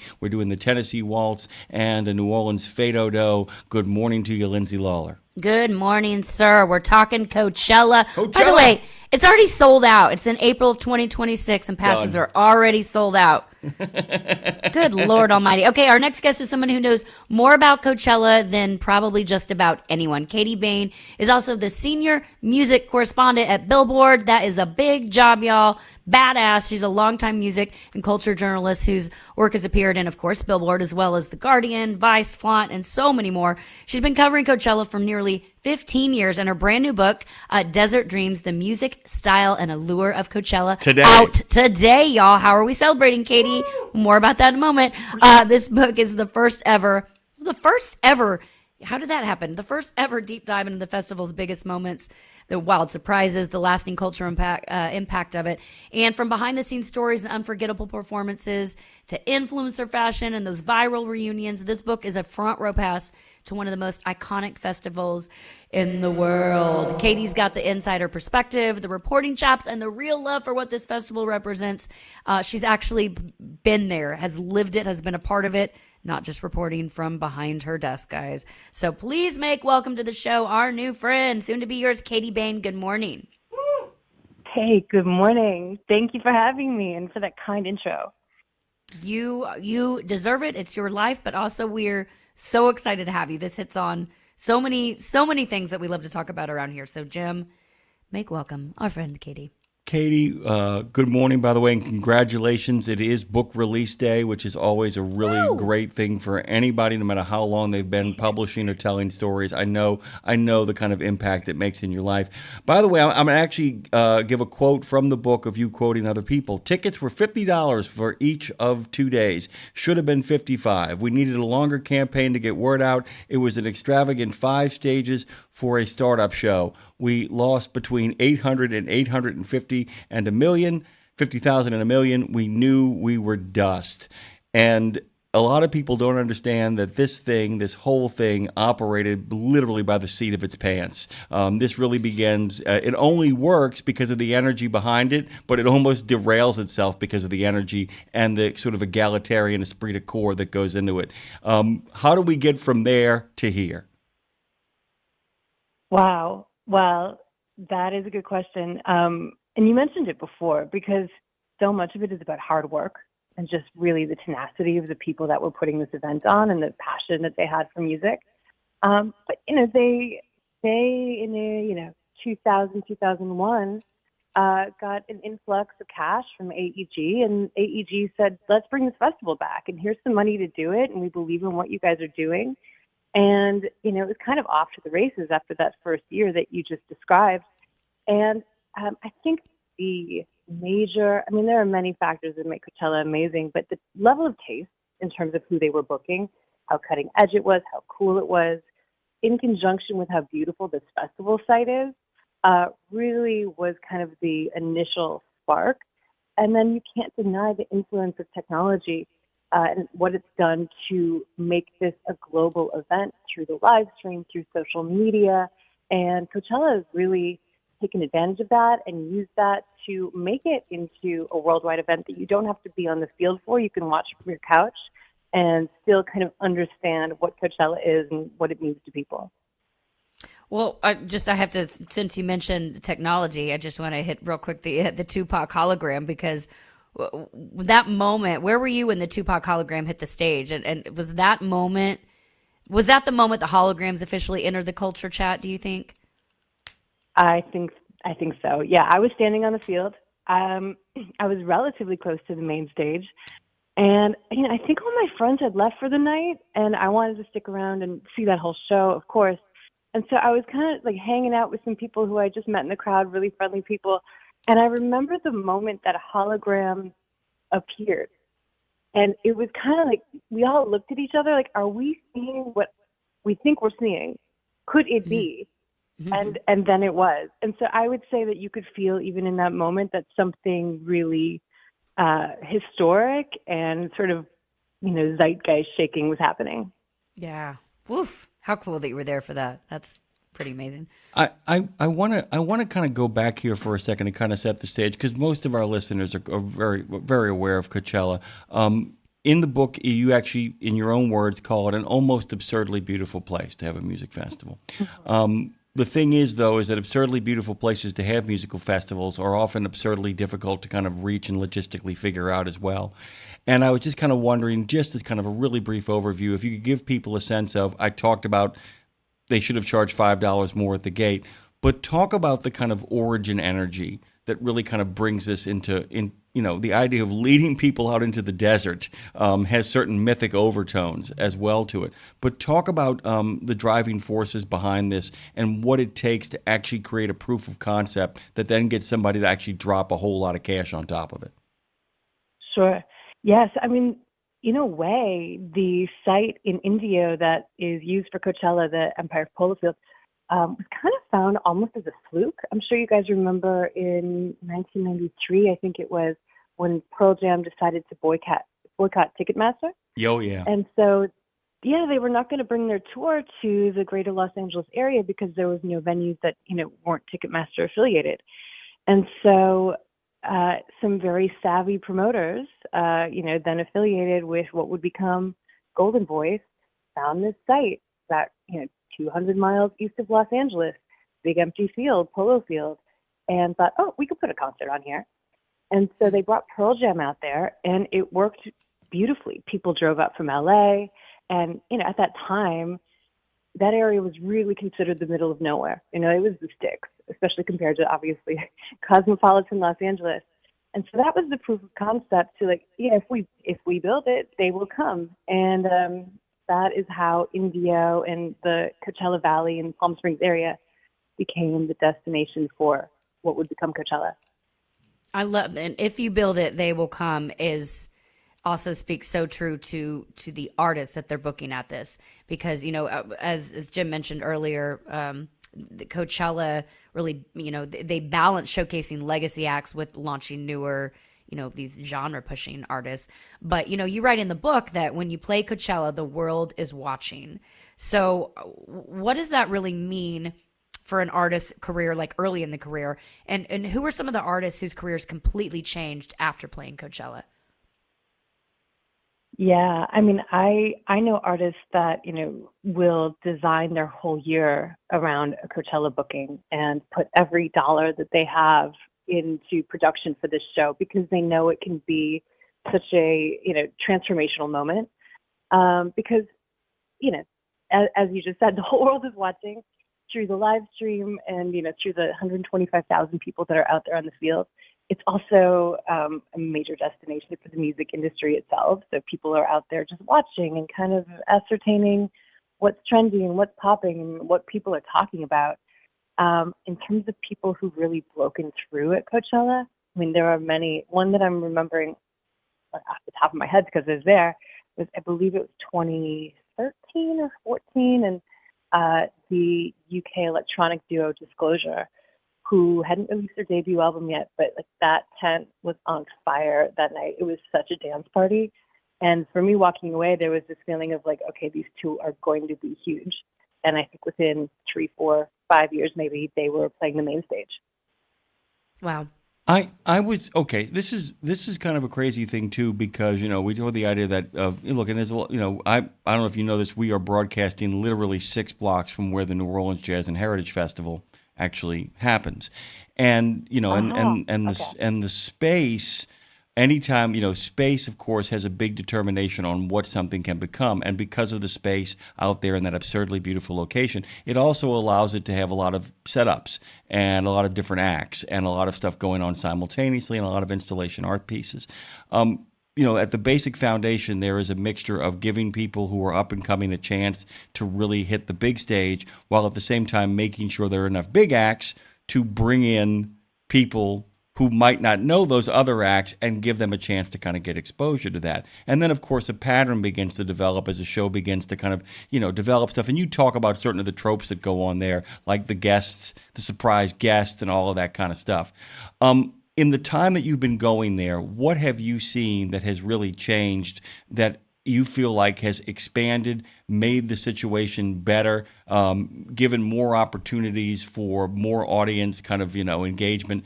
And at the same time, do you feel like we are reaching a peak Coachella point where they've got to figure out what to do next if they are continuing to kind of be an active, I'm looking for a word here, but it's an open system. It's a system that actually can adjust to differing trends. It adjusts to technology. It adjusts to changes in music.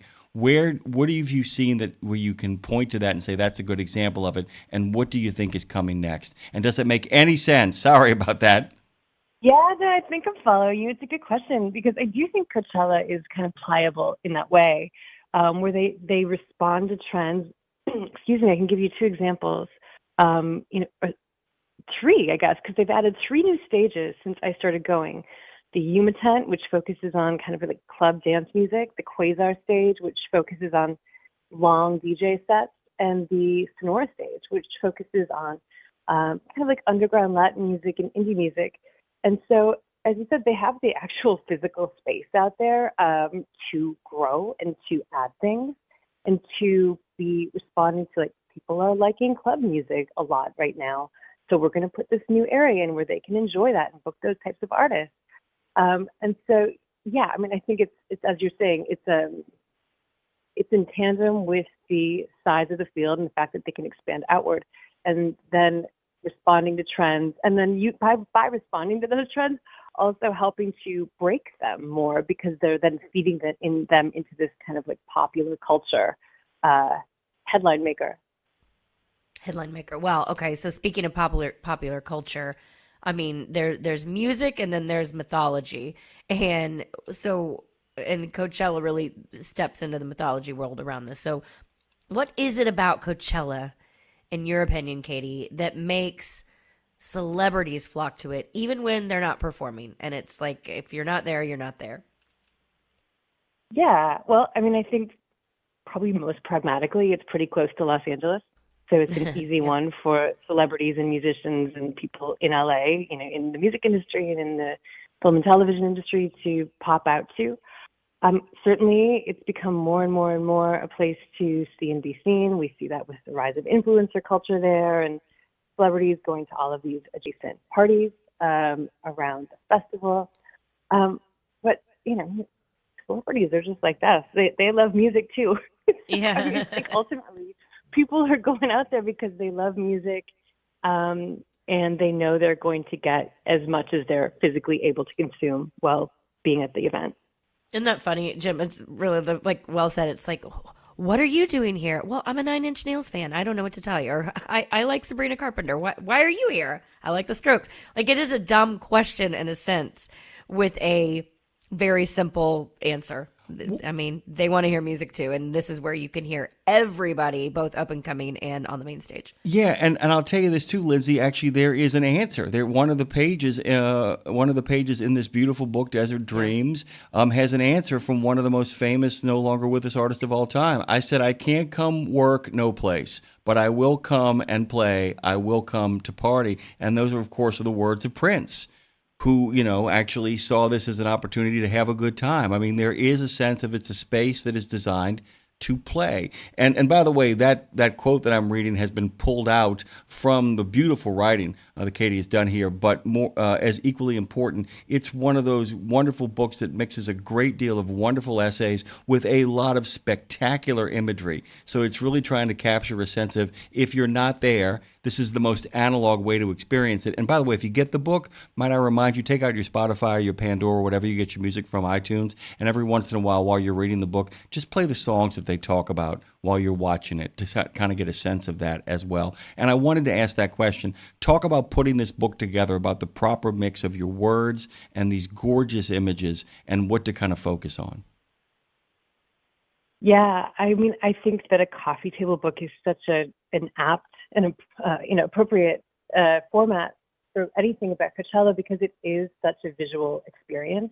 You can't really talk about Coachella without talking about the art installations and the fashion and the site and the desert. And you want to see those things as much as you want to read about them.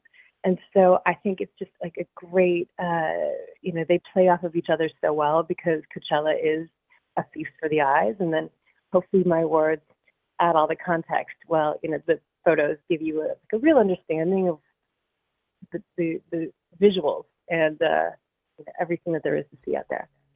I'm so curious, because so many, whether you're on tour and, so many artists, you stick to the script. You've rehearsed for a reason so that the set is tight as tight can be, But Coachella has this real way of making artists go off script sometimes. And I think that's some of the reasons some people go too, just to get those moments. But it does have a magical ability around it where you never kind of know what's going to happen.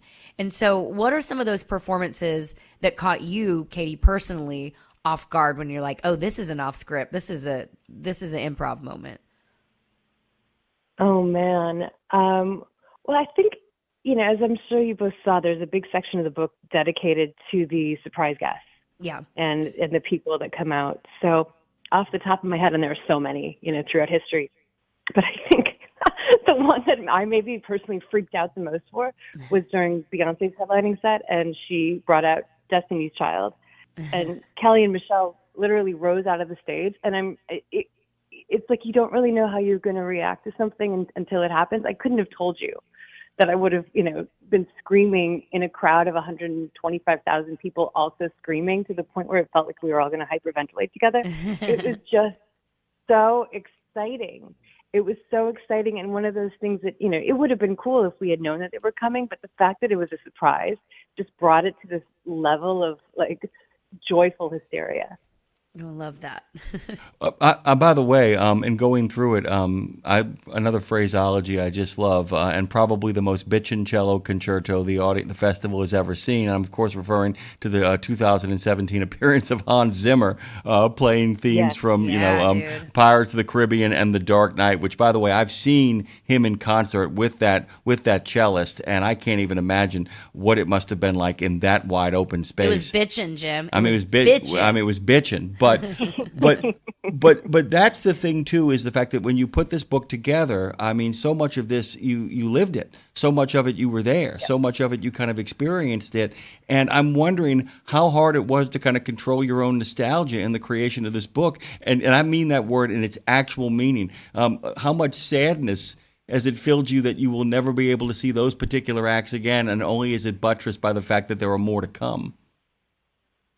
Wow, it's such a great question. I mean, certainly the nostalgia factor is real. And I, was very careful when I was, basically, curating these lists of the most important performances and this and that, not to let my own personal opinions kind of infiltrate too much. Of course they did, but, really kind of going by what was actually impactful for the festival and the history of the festival itself. But, I miss those early days. I really do, because they're so parallel to my early career and my early friendships and meeting some of the people that would ultimately become some of my best friends. And so, this book has really been a very emotional experience for me, and just realizing the actual impact, the true impact that this festival has had on my life, personally and then professionally as well, of course. Well, and impact is a really important word. Sustainability is important to you. You talk about this in the book. Both the electronic scene and sustainability feel like two, obviously really important things to you. But I do want to talk about sustainability because, festivals aren't just about the music. They leave massive footprints, as we know. And so talk about, and again, this is in the book, but just sort of kind of a glimpse of what Coachella is doing to be more conscious of that impact, use that word again, and what are you seeing, I guess, in the industry overall as it pertains to that? Yeah, I mean, great question. Thank you for asking that. I think in the festival industry at large, Coachella, Bonnaroo, Lollapalooza, you name it, any one of them, the the biggest single problem that operators are looking at is fan travel to the event and the carbon emissions of all those cars driving to any given place. And so that's the thing I hear people talking about most of, how do we solve for this? Especially when a festival is not accessible by bus or by train. It is happening in a more remote location. I would say that's one of the big challenges. Well, there are a few really heartening things that I'm seeing. One is the use of clean energy, battery power, solar power to power increasingly larger areas of events. Coachella, for example, they have solar panels on the lights in the parking lot. And years ago, that used to be something that someone would roll up in a golf cart and pour some diesel in and drive away. And so it's these incremental changes when operators are realizing that this stuff actually works and it is reliable. So that's a really big deal. And then another thing that I'm seeing, I'm sure you both, of course, been to shows and the night ends and the floor clears and you're in like a sea of empty plastic cups. And it's kind of discouraging. But there's this great company called Our World, r.world, and they make reusable plastic cups for festivals, for venues of any size. And so you get to actually put your cup in a bin where it is washed and it is used again. And the difference at the end of the night is really striking of just how much trash is not on the ground. And you can, of course, then imagine how much is prevented from getting into a landfill. So those are two things that I'm seeing that I think, you can see and you can hear and you can feel the difference. Yeah, and we know that's very important to you. And by the way, I wish they'd bring some of those ideas down here where I live because you can imagine what the city is like. I mean, they clean it up, but what the city is like here in New Orleans after Mardi Gras. Whoo, man, oh man, we are used to a sea of plastic all around us. One of my things that I really love, I'm a big fan of the documentary Monterey Pop, and I'm always struck at the beginning of it by the beginning of what we would call late 60s fashion. People actually come dressed up for that particular event.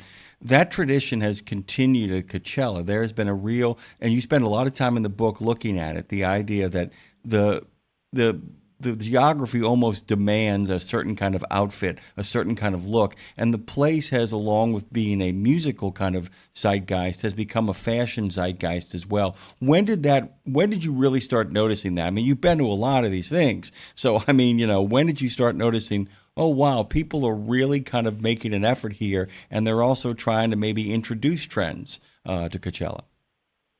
Yeah, well, certainly it's not anything that I was thinking about from year one. I went in 2008 for the first time, and I think I wore, old jorts and a T-shirt, and that was my Coachella outfit.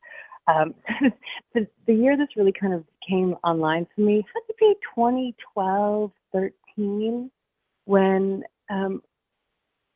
it really dovetailed with Instagram, honestly, the launch of Instagram, and this being a place where you could put on a really fun outfit and show it to the world. And as brands recognize that and influencers recognize that, people started coming to Coachella simply for people to see their outfit and to wear the thing and to wear the boots and the jacket and the dress. And I mean, the beautiful thing about Coachella is there's a ton of freedom. I mean, that's the cool thing about most any festival is that you can really wear whatever you want and dress in a way that you feel totally self-expressed. And so, yeah, walking across the field in any given moment is really a fashion show. And yeah, I think that you can't deny social media in kind of bolstering that aspect of it. Well, then I have to know, what is Katie Bain wearing? If you're, let's put the whole thing together. Your ideal Katie, if you could relive, one Coachella set again, front row, perfect weather, perfect outfit, what does that look like for you? Wow, that is a great question. There are so many. I've been so blessed out there to just see some of the greatest musical performances of my life. I have to go back to, as you said, the Hans Zimmer performance in 2017 was really something because it was so musically, it's Hans Zimmer. And so it's A++ in terms of talent. But then you're hearing Pirates of the Caribbean and you're hearing The Lion King. And Interstellar and Inception, and just these kind of like bangers that maybe you didn't realize were bangers because you've never heard them in that concert context. And it's like primarily young people at Coachella who grew up on these movies. And so we were really all losing our minds. I don't know that my outfit that day was particularly striking. I think I had some kind of metallic shorts and a sweatshirt, but I was comfortable. I had good shoes, which is number one priority always at the Coachella outfit. So I was feeling very good. I'm literally online now about to buy some metallic shorts. I'm like, metallic shorts? Why do I not own a pair of metallic shorts? What have I been doing? They get hot during the day, but it's worth it at night. Katie Bain, you are fabulous. I hope that you will come back and join us again another time. You can go to MsKatieBain.com to find out more, to get this book, Desert Dreams, The Music Style and Allure of Coachella, available wherever you get your books. It's out today. Katie, how are you celebrating? Besides being here, of course. I'm actually flying across the country to go meet some of my college friends in Charleston for a little beach trip. So I'm taking a little vacation to celebrate, honestly. Yeah. Nice. As you should. Well, Katie, I don't know if you ever make it to Nashville or New Orleans, our other two music places, but if so, please let us know, reach out and join us. And you are a badass. You are awesome. So thanks for making the time, and hopefully more to come. Thank you for having me. I really appreciate it. Katie Bain, of course, glad to have her, by the way. And I want you guys make your way over to RadioNemo.com. You can find out all about there by clicking on the guest lineup as well. You can also give us a call at the end of at some point during Country and Western Music News, 615-292-6366. That's 615-292-NEMO.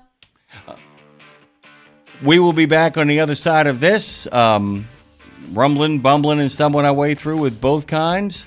Both kinds. And all kinds. All kinds. That's your country and western music news coming right up. It's Road Gang Radio. Join the resistance. Be an OG. Be an ORG. Get $25 off on your next preventive maintenance service. Stop by TA Truck Service and save when you choose Castrol oil and a Fleet Guard oil filter. Now through September 30, 2025. Enjoy premium performance with trusted brands. Castrol, protection for the long haul guaranteed. Fleet Guard, run cleaner longer with filtration science. Our ASC certified technicians are ready to deliver expert preventive maintenance and more. TA Truck Service, Castrol, Fleet Guard, your partners in preventive maintenance. At Radio Nemo, we believe in finding your tribe, your people, your gang. But you can't find your gang unless you find yourself, and you can't find yourself unless you write, right? Lindsay Lawler's We Should Write is a podcast about the healing power of writing. It dives deep with creatives of all types to discover how putting a pen to paper helps them work their stuff out, and maybe gives you the permission slip to do the same thing. We Should Write, live at noon in the center every Wednesday, and then everywhere you get your podcast. Go to RadioNemo.com and learn how to write yourself to healing, creativity, and clarity. Right? Pro drivers, say hello to your perfect fuel stop, Racetrack. Perfect as in hello, everything you need on the go. Oh, hi there, dedicated truck lanes. What's up, hot and delicious grab-and-go food? And hello, cat scales, clean restrooms, and large, easy-to-maneuver lots. Racetrack has what you want so you can get in, get out, and get back on the road, turning miles into money. Next time you need to stop, say hello to the fuel stop built for pro drivers. Racetrack, whatever gets you going. Well, hey, y'all. Welcome to the Ho-Ho. What did you call me? Welcome to the Ho-Down, because it's time for country and western news with your Music City mistress, the honky-tonk queen herself, Lindsay Lawler. Herself. That's what the Irish say. Herself. Herself is here. That's what it's called. Herself. Well, thank you very much. Welcome back to your country and western music news, because boys, on this show we celebrate both kinds. Oh, both kinds. On this show we celebrate all kinds. All kinds. And on this show we of course celebrate the Carter Cash family of wonder. That of course is Johnny Cash and June Carter Cash, who then came together to make both beautiful music and beautiful babies.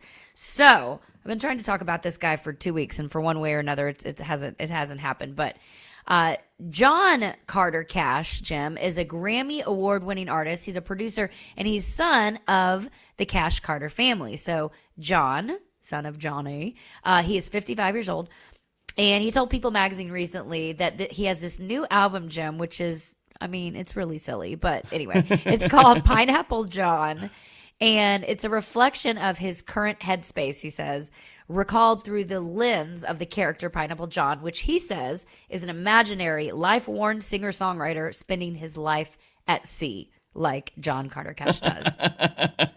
Now, when you listen to it, it's kind of like, okay, it's kind of like really bad Jimmy Buffett. That's mean, but I don't mean it mean. Let's stop pulling punches. Let's stop pulling punches. Jimmy Buffett is very hard to do right because it seems so easy. And when it's done wrong, it just feels wrong.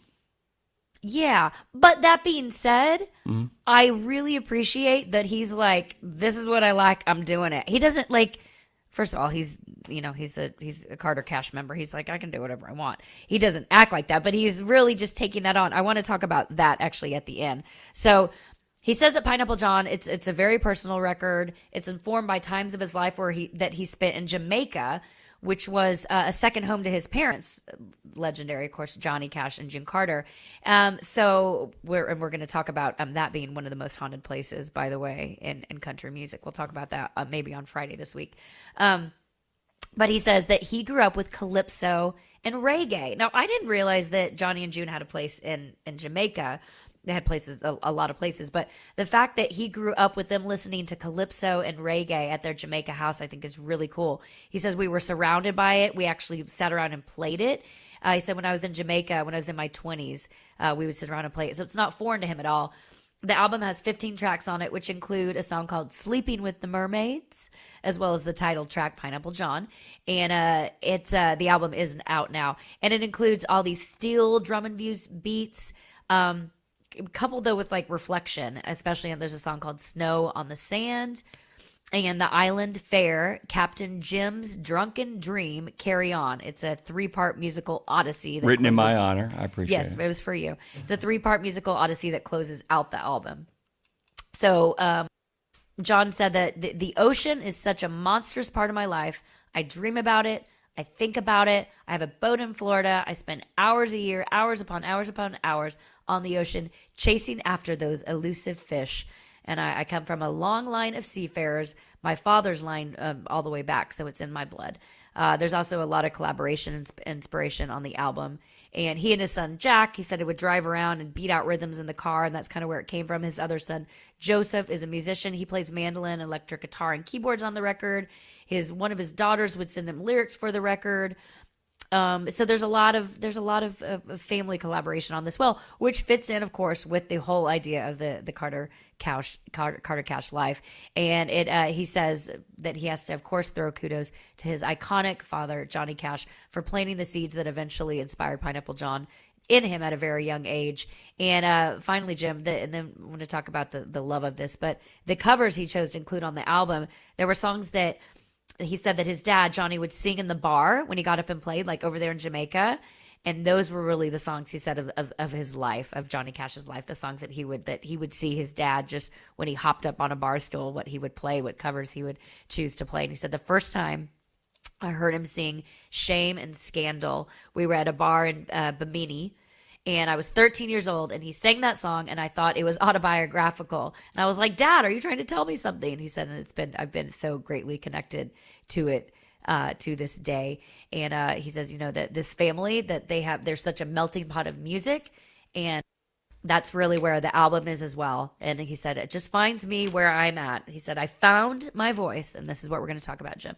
I think I found my voice at 53 years old. And it's this album now that I've put out at 55. It's a melting pot. There's a lot in there. It's just as much Carter family as it is AC/DC, and it's very, very honest. Pineapple John is out. It's streaming now wherever you get your music. But so, Jim, I want to talk about that. The equal parts, doing what you love only because you love it, not because it will quote unquote work or make you famous or live up to some sort of legacy. You can't ever live up to Johnny Cash. So just do what makes you happy, because by the way, you can. And also the fact that he says he found his voice at 53 years old, and now he's off to the races to continue doing what he loves. Pretty cool. It's amazing, and at the same time, you made the comment about what you thought of the music. It's one of those things too that he is afforded because of who he is and where he comes from, the opportunity to do such things. But what I do really love is that I feel like that's, regardless of the outcome, making the most of it. Like I said, it feels like, this is a big project. You talked about there's a lot of stuff going on inside of it. There's a lot of production elements going on inside of it. There's a lot of rigorous thought going on behind it. And I can't say, there are people I resent who, stumble their way through life off the backs of those who have worked incredibly hard. But it sounds like the project was a vast undertaking and well worth taking the swing. So I think that's kind of really cool. At the basic core of it, regardless of whatever you think of the final product, you can't say that he didn't try something, that he didn't put himself out there. And I will say, and I have a great deal of affection for this, the idea of a great reminder to all of our listeners out there that sometimes you can find exactly where you want to be later in the game than anybody thought you might have. And that's really cool. Very cool. That's really, really cool and worth being celebrated, regardless of whatever you think of the quality of the music. And I mean that, because it just sounds like not your cup of tea. Is that what we're going? Well, again, it is sort of like a little bit cheesier version of Jimmy Buffett, but Jimmy Buffett, it was cheesy, and it is cheesy in the best of ways. So it is an album you could put on the boat or put out on a lake day. And where you don't have to think too hard about it. Anytime I hear steel drum, I'm immediately happy. So for me, I don't care about that. It's like steel drum, I'm on vacation. And that's what music does, takes us to another place. And it does do that. So if that was his goal or one of his goals, then that works. Yeah, and I'll tell you this too in regards to steel drums. Steel drums really always make me feel... I don't have many good memories of being drunk. Or being intoxicated. Or memories, period? No, that's one of the biggest problems I have. I remember everything. I often wince a lot. But some of my best memories involve the way a lot of that stuff made me feel in a beach setting.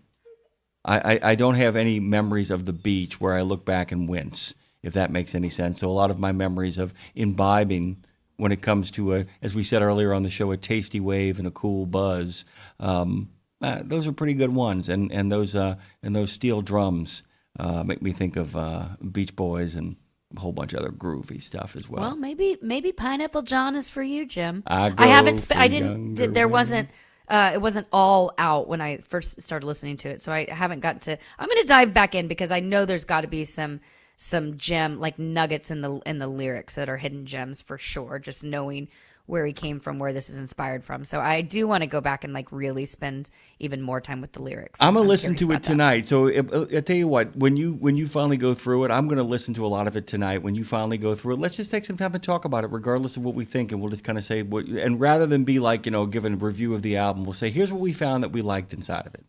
Okay. Maybe we'll make us want to go on a beach vacation. Yeah, or make everything makes me want to go on a beach vacation. Or maybe it'll make us want to go on. I'm sorry. Go on. All right. Okay. Okay. I know it's coming. I can feel it. 911 Nashville. Guys, I don't know if they're trying to mess with us here in Nashville. If they're trying to be, if there's anything in this that's supposed to be serious or not. But let's break it down. So Rashad Rossini, I believe. He's the executive producer, the co-creator, and the showrunner of 911 Nashville. Maybe he has too many titles, and maybe that's the problem. But he says that he fell in love with Music City through watching the soapy drama Nashville that was on back through 2012 to 2018. How that show was on 6 years, I will never know. It couldn't have been farther from the real Nashville, but I digress. Okay. That show actually led to a major tourism boom here in Nashville. And interest, of course, resurgence in country music. So when it came time for them to figure out the latest edition of Ryan Murphy's show, the first responder show, 911, where it would take place, Nashville was the top of mind for Rashad. And he says, it was my first, with Nashville, that show was my first kind of exposure to the city. I really loved that show, which already tells me all I need to know about Rashad. But anyway, it was just in my brain that I like the city, I like the music, we should do 911 there. So like the flagship 911, which is based in LA, And Lone Star aired for 5 seasons. That latest, it based in Los Angeles, and 911 Lone Star, which aired for 5 seasons. Which is the real Texas. We all agree. Oh yeah, right. So on the money. This one, it centers around a group of firefighters led by Captain Don Hart, which is played by Chris O'Donnell, and they deal with, these life-threatening emergencies in each episode. But okay, here's where we're going to break it down, Jim, because Rashad says, unlike its predecessors, 911 Nashville really, and I quote from him, really does infuse the city of Nashville as a character. He says, I love all 3 of them, but this one is the most location specific, from the landmarks that we go to the musical references, the musical identity of the characters, yada, yada, yada. Okay. Yes, they are here in the city. They are showing the landmarks. But the premiere episode, which came out October 9th, it's on ABC and streaming on Hulu, it incorporated Music City into the plot. There was country star Kane Brown. He was performing at an outdoor concert when a storm blows through and knocks down the stage, trapping the fans and the crew. Okay, let me tell you, Jim, that in this first episode, I watched it. I'm horrified. They have a child is outside flying a kite, and she gets swept into the air. And she's like flying around in the air. Now, I don't know if they're trying to do a Sharknado thing or what is happening. My friend Dawn sparked this in me, so I had to start watching it. But you were angry, right? Because you felt that they stole the thing that actually happened to Freya, right? Right, yeah, it's based on true story. Honestly, I don't know if they're trying to do like a Sharknado thing and be completely off the rail, but reading this article about this showrunner, it sounds like he thinks this is real. And I'm so confused that, it does, the show's also allowing for, characters to be a part of the music community. Leanne Rimes, who's a Grammy-winning artist, she plays this character Dixie, which is a villain in the show, really. She's a frustrated backup singer. She's got this connection and to a lot of fame, whatever. Anyway, and Leanne actually does have a lot of, famous artist friends. So he even says point blank, we're hoping she's going to pull some of those friends on the show. I just don't, you haven't seen this, have you? No. Yeah, no, nor should you. But no, now you're going to want to watch it just to see how ridiculous it is, Yes. actually. Yeah, you're going to want to see how ridiculous it is. They filmed at Ascend Amphitheater. They filmed at the Ryman. And he says we're hoping to be able to film at the Bluebird Cafe and Tootsie's. And he said we're just checking if this place is off the list. So to me, Jim, and I'm gladly to have your take. To me, it sounds like a guy, once again, an LA guy who doesn't know Nashville. He just thinks Nashville is all the cliches, and that's what always happens in these shows. He's like, okay, I've got to check, we've got to perform here, or we've got to shoot here, whether it fits or not. And he's even like, the first episode used Save a Horse, Ride a Cowboy by Big and Rich. I'm like, that's as old and cliche as you can get around here. And I'm just, I'll let you speak, and then I'll tell you a few more things, especially what's happening with the music producer on the show. But I don't know. I got to do a little more digging to see if they're trying to be serious on this or not. No, well, first of all, they are working in absolutely bold strokes, broad, bold strokes. And anytime you have commercial television, the more I kind of know about TV, the more I realize that anything you're seeing on a network is so over the top now. Yeah. Because you don't have to have downtime in a network show because the commercials provide you a chance to breathe. So there's nothing human, there's nothing subtle. It's not made for streaming. It's made to be watched with a commercial break so that you can have the maximum amount of anxiety pumped into your veins. The problem is that all I can tell you is welcome to what New Orleans experienced after Katrina, because everybody showed up here with a CSI, everybody showed up here with on the streets of New Orleans, and everybody talked like this. Everybody talked like Dre's strangest relatives down in Lafourche. And I'm sure in Nashville 911, everybody talks like this. I'm sure of it. I just know it's the truth, ain't it? Ain't it? Tell me, Lindsay. Well, and it's from you definitely hear that. And the music supervisors on the show, they said that they're saying the people that they love. She said, I've immersed myself in country music. She was actually the supervisor. She was also the supervisor for that show Monarch that was out a couple of years ago, which was about a fictional country music dynasty with Trace Adkins and Susan Sarandon were in that, if I remember correctly. And that was terrible.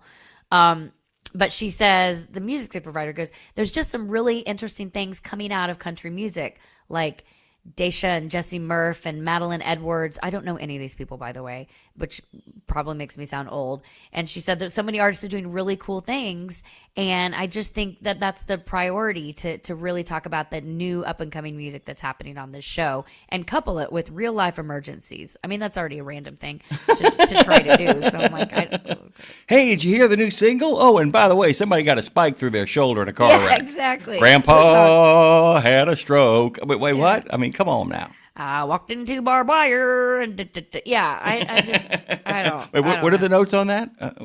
Tick, tick, tick, tick, tick, tick, tick, bang. I don't know. I'm gonna watch a little more just to cringe. I mean, okay. Here's the other thing, though. One of two things. I was gonna say, it's cool because it's giving more local people work here in Nashville, both musicians and to playing on the show, but also my husband is in music and TV production, so initially we thought, oh, that'd be cool, he'd want to work on it, and I could see him, he'd be home local. If Seamus worked on this show, I would never see him. They are working all the time. He worked on a promo because they can. Welcome to Right to Work, guys. Welcome to it. They work 14-hour days on the show. It's gnarly, and so he's not working on the show, but he did work on one of the promos. But I thought about wanting, I emailed you and Claire, and I'm like, we should try to get the showrunner on or somebody. But now I'm torn after watching it. I'm like, I don't want to. I don't want to promote this. It's crap. To quote George W. Bush, bring it on. Yeah, I mean, I don't know if we had him on. Could I tell him this is crap? No, I can't do that. Sure, so I probably shouldn't talk to him. Actually, you could tell him all kinds of butterflies and fairy tales and stuff, and then turn to me and be like, go ahead, Jimmy, tell him this is crap. Well, yeah, I mean, they're saying that, they're using this music producer and composer. His name is Tim Lawler. He worked on Nashville, and his father was the director of photography for Robert Altman's Nashville. I'm like, he's the DP. That doesn't mean he knows Nashville and Music City. I mean, Nashville, that movie was great. By the way, that's a great movie, but let me make this really clear. The director of photography for the movie Nashville has no inside track other than how to make Nashville look good through a camera. And it came out 40 years ago. 50. It's 50. 50 years ago. It's 50 years old this year. Yeah, come on. I mean, Come on.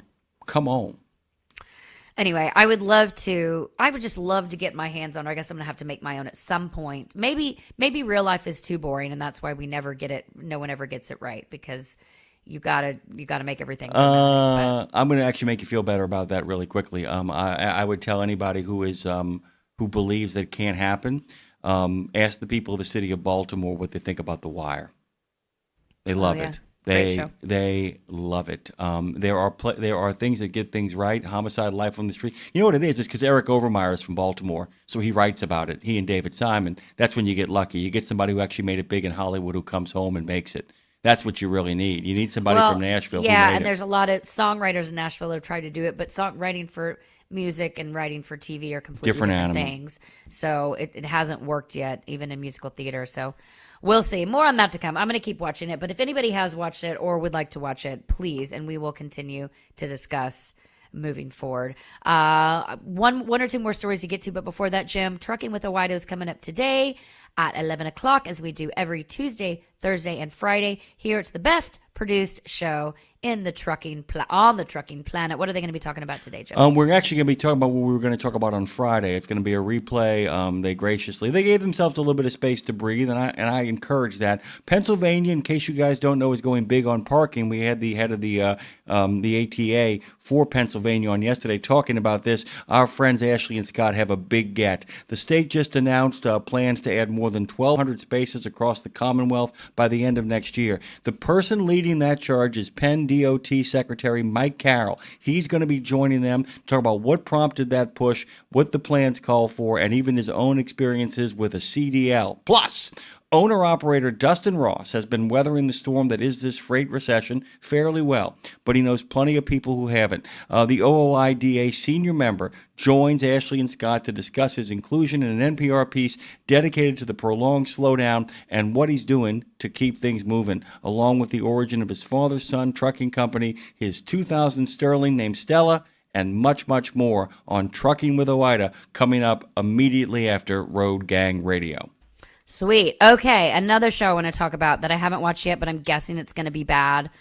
I hope it's not. I want it to be good, or do I? I don't care. So Gretchen Wilson, though, is on this show that has just come out. But what's really funny, this is what I think is funny about the story. Gretchen Wilson, I'm a redneck woman, ain't no I'm here for the party. Yeah, that Gretchen Wilson. So she's speaking out about the men. You'll love this, Jimmy. She's speaking about the men, the current men in country music. And she says, well, they need to be less timid and more manly. She's basically saying all these men are trying to call themselves cowboys and they haven't earned it. And I love this. I'm looking at you, Morgan Wallen. So, The Road, which premiered on Sunday on CBS, Gretchen Wilson, she plays, because everything in reality is also kind of scripted. We all know that, right? If you don't know that yet, shame on you. She plays the road manager of up-and-coming artists trying to make it in country music. The concept's great. And it's got Taylor Sheridan behind it, Blake Shelton behind it.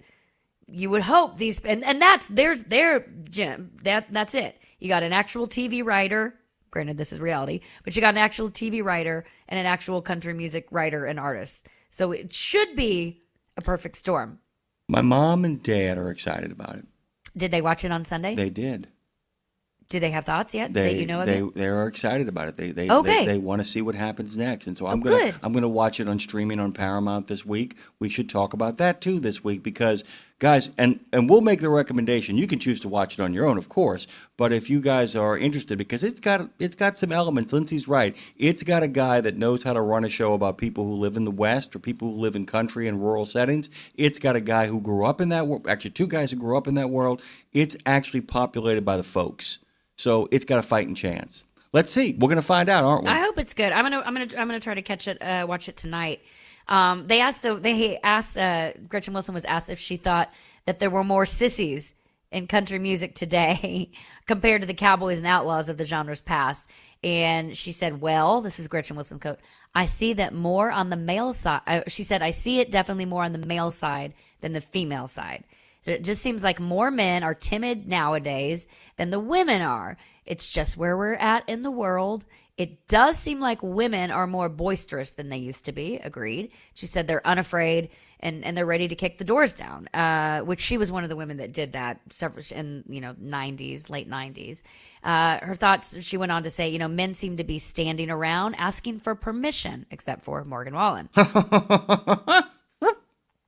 She said, and I'm not afraid to say it, we've kind of squashed the male demographic as a whole anyway. If I had a son, I'd be afraid right now of him out in today's world. She said, men need to speak up, be a man, flirt, do your thing.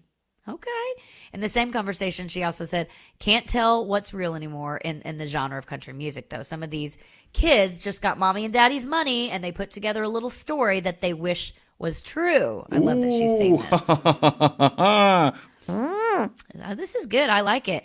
She said, the problem with presenting yourself as someone you're really not, country music, we're not dumb. The fans will eventually figure you out. She said, everybody's always wanted to be a cowboy, of course. I mean, come on. That doesn't mean you get to be one. You have to know how to saddle up a horse, damn it. I like it. I'm just going to let that sit there. Right? So the reality competition series that, again, she is the tour manager on, and it's the brainchild of Taylor Sheridan and Blake Shelton. They also serve as executive producers. It's got 12 acts. They're competing to be the opening act for Keith Urban, who, okay, this just dawned on me.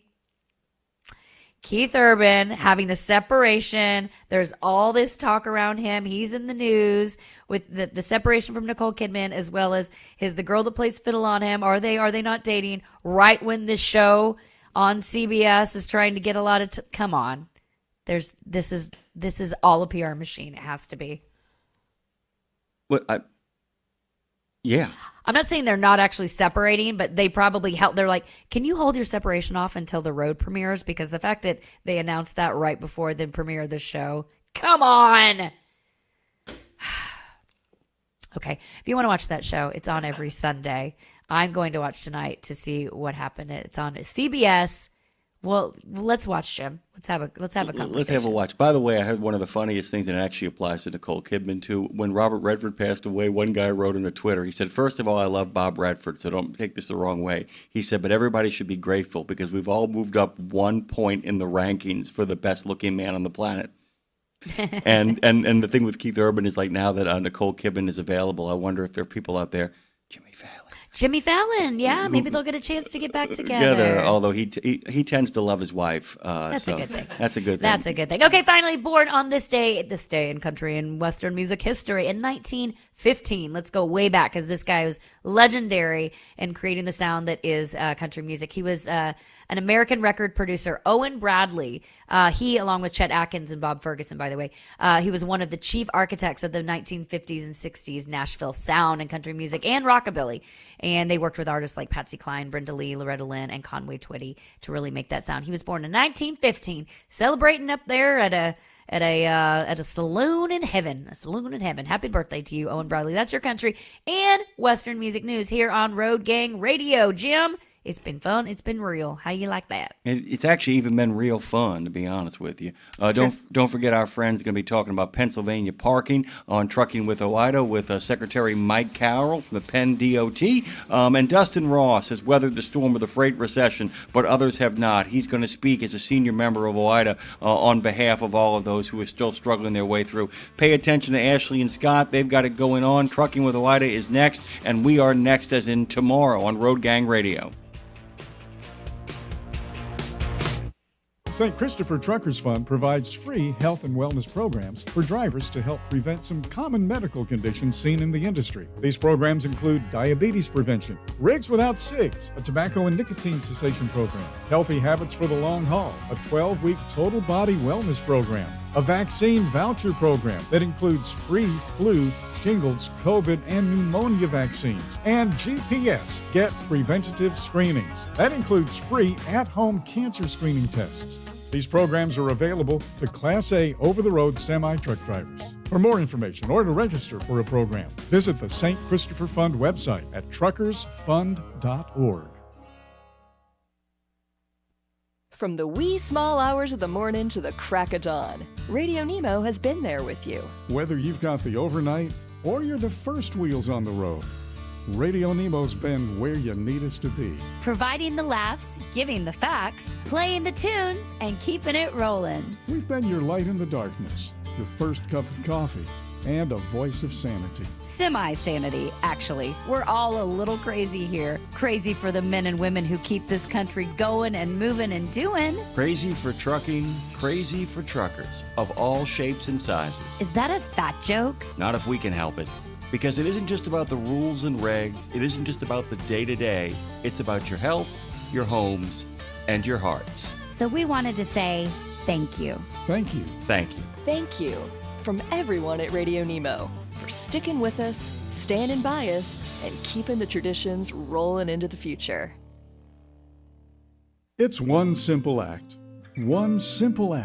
that helps Wreaths Across America fulfill its mission to remember, honor, and teach. Sponsoring a wreath, one more wreath, means one more adoring father, one more loving mother, one more heroic son, one more brave daughter, one more beloved family member, one more dearly missed friend, one more American, one more wreath upon the gravestone of someone who served the cause of freedom, honored for their sacrifice, never forgotten, always remembered, through one simple act. One simple act. Go to wreathsacrossamerica.org/RadioNemo and keep the mission moving forward. Here's to a mild autumn and clear roads across the U.S. from the Allen Lund Company.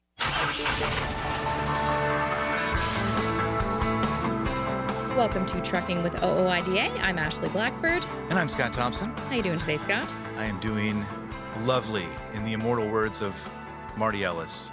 OID tour truck driver? I don't think I've ever heard him say Oh, that. no, that's his thing. He's lovely. He's doing lovely. It's his favorite word. I just assumed he was. Call Marty always up and lovely. ask him how he's doing, and I That's guarantee exactly he will how say he'll he's answer. lovely. I will have to do that next time. Yes, he should.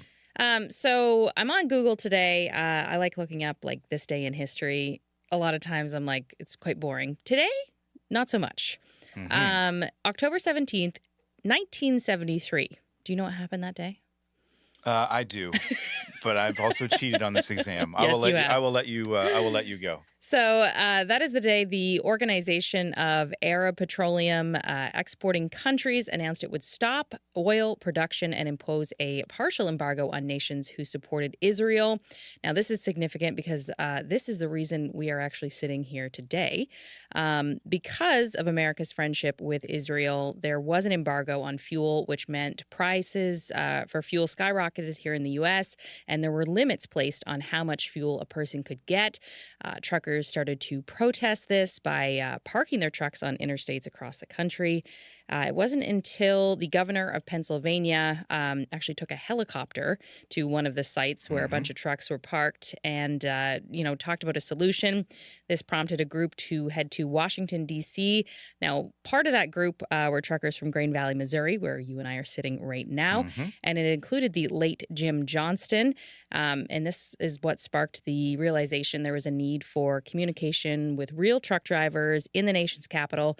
And the truckers needed to be represented. Therefore, OOIDA, Owner-Operator Independent Drivers Association, was born.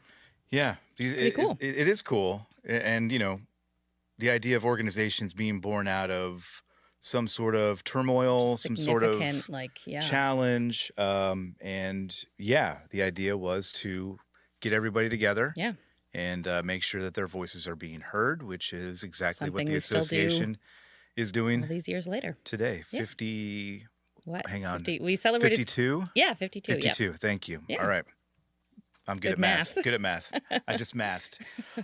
You mentioned Pennsylvania there being kind of a key player in that back in 1973. That has not changed. That has not changed. Well, we're going to be talking about Pennsylvania in terms of something they are doing right now as they speak. Mike Carroll, PennDOT's transportation secretary, is going to talk to us about a plan to add more than 1,200 truck parking spaces across the state by the end of 2026. They have plans for more down the line as well.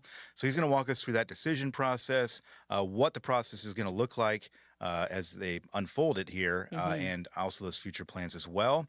And then after that, Dustin Ross, OIDA senior member, featured in an NPR article about the freight recession. We thought we should reach out to him to talk to him about that experience and everything else he's seeing out there. So look forward to talking with him about all of that and getting to know him a little bit better. But first, Mike Carroll, PennDOT Secretary of Transportation. So first off, we have to tip our hat to you. We like to do this. We've been talking truck parking. Ohio recently committed to the truck parking situation. So hats off to you and everyone there in Pennsylvania for taking action on this truck parking issue. So we'll start by thanking you for that and also by thanking you for being on the show. We do appreciate it. Happy to do it. And before we talk truck parking, actually, I came across a recent social media video preparing for this talk and found out you have a CDL. Is that right? I do. I have a B with an air brake, which proves to the holders of an A that I cannot back up the trailer.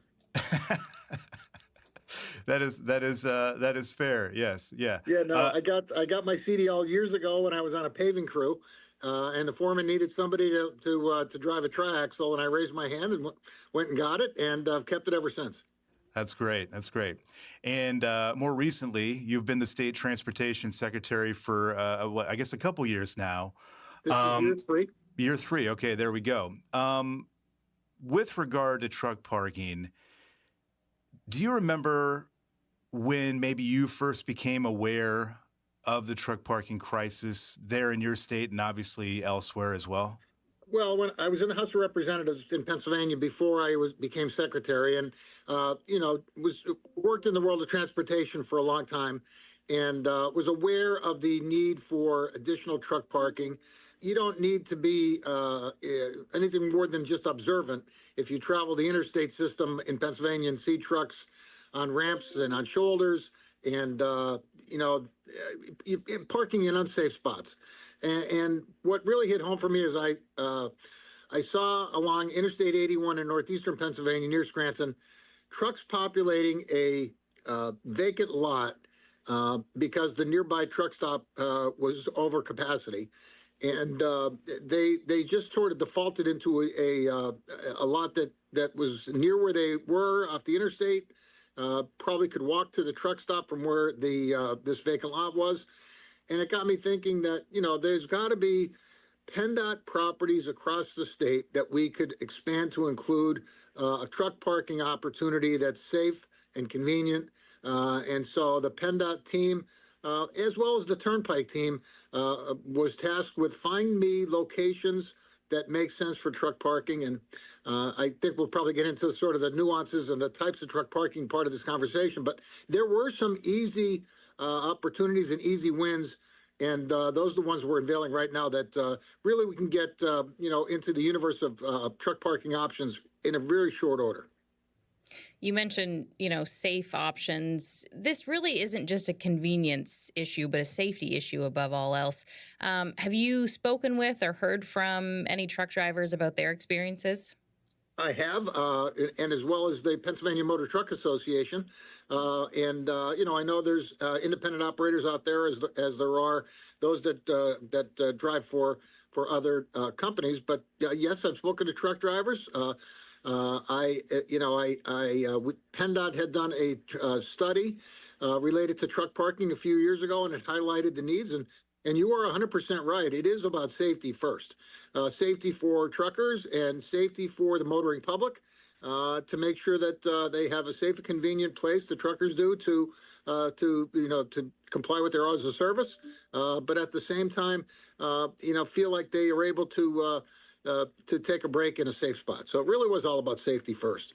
I like that you mentioned earlier that this was, and I'm paraphrasing here, but you said this was kind of an easy first step, and that you recognized the problem, obviously, from discussions with other folks, a few years ago. You've moved pretty quickly on this in terms of the way government works, at least in terms of speed, right? Talk about those early conversations, if you would, there at PennDOT and with other folks that you talked with, kind of trying to get an idea of, again, what the problem is and what solutions look like.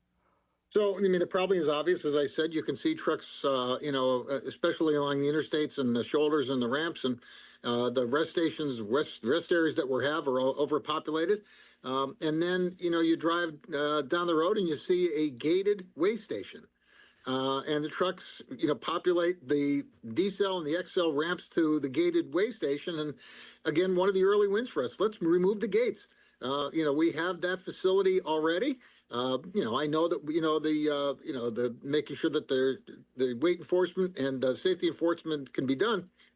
But if that's a couple days a month, or even 4 or 5 days a month, the other days are days when we can make that facility available for truck parking right on the interstate system. So one of the early wins for us was remove the gates for the weigh stations across the state, and that was the first press conference we did along I-83 near York, where we provide for truck parking at an existing weigh station. Just take the gate down, put the signs up, and away we go. And voila, 30 spots. It cost us, $150 per sign for a handful of signs. Because it's already there. It's just sitting there. Yeah. It's sitting there. It had gates, but it doesn't have gates anymore. And the others like that across the estate on the interstate network, the gates are going to come down, signs are going to go up, and trucks are going to park. That's awesome. Yeah. Now, I do want to talk about the plan recently announced will add more than 1,200 truck parking spaces across 133 locations by the end of 2026. Can you walk us through the plans and where these spaces will be going? Sure. So there's sort of buckets of different truck parking facilities. One would be what I just mentioned, that is the weigh stations, remove the gates. Another would be on the shoulders of on-ramps, where right now it's prohibited. So we're going to allow for truck parking on on-ramps to interstates and interstate lookalikes that are safe with safety distance and right-of-way presence, so that we could have truck parking safely on on-ramps. And then the one that's sort of the wild card is PennDOT property that is adjacent to an exit ramp or near a truck stop that can be used for truck parking that is currently not done so. And so the one that got my attention that set really this in motion was Route 315 in Luzerne County near 81, I-81. The trucks were populating this very ordinary PennDOT property, and they had turned it into truck parking just because they had nowhere else to go. And we're going to memorialize that with the signage and some receptacles for trash and some, facilities so that the truckers have the ability to, to have a more enjoyable experience during their downtime. What those folks do, those men and women driving those trucks have a really tough job. And, admittedly, was never an over-the-road driver. But, I know enough that they deserve the respect of the Commonwealth and PennDOT to have safe spots. And the Turnpike's doing the same thing. So the category is really to get us to 1,200 spots on 133 locations, on-ramps, way stations, and then PennDOT properties that make sense near the ramps and such for the interstate network. And I love that you mentioned having facilities there where they are people. They need to use the restroom and stretch their legs and everything. We hear time and time again about truck parking and people adding spaces, but not thinking about that aspect of it. And clearly you all have thought about that, maybe through discussions with people. I don't know. Yeah, well, you don't need to be a rocket scientist to figure out that we need to have bathrooms and garbage cans. And so, with the way stations and the PennDOT properties, it makes sense to do that.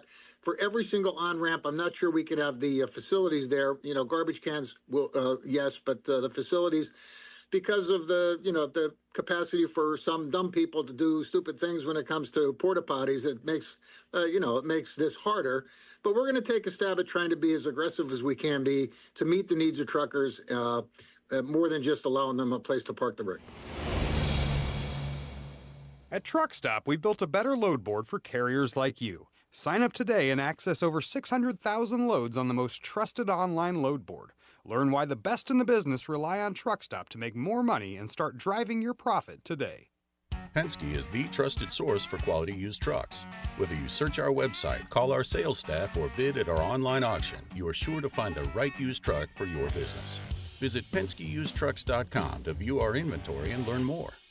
House Products provides your diesel with total performance and protection. Use Diesel Defender for a full system cleaning. Start treatment early with Diesel Treat to prevent gelling all season. And protect yourself from winter emergencies with Diesel Lifeline. Stay moving with House.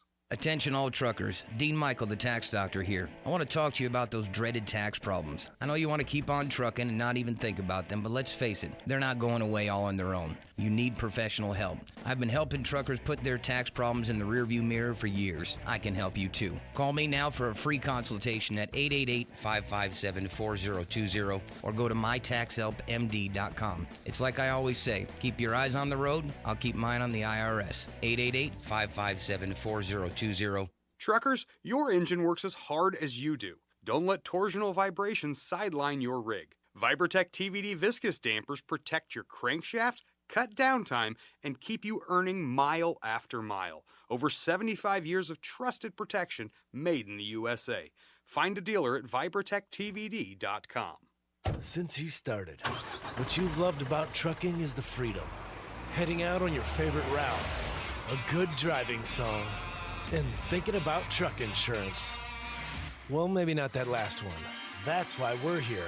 At OOIDA, we have a full range of truck insurance products, expert advice, and great customer service, helping you get the right coverage for your operation. Go to OOIDA.com, because your job is to drive. Our job is to help with everything else. I said off the top, essentially tipping our cap to you and all your colleagues there who have been working on this issue.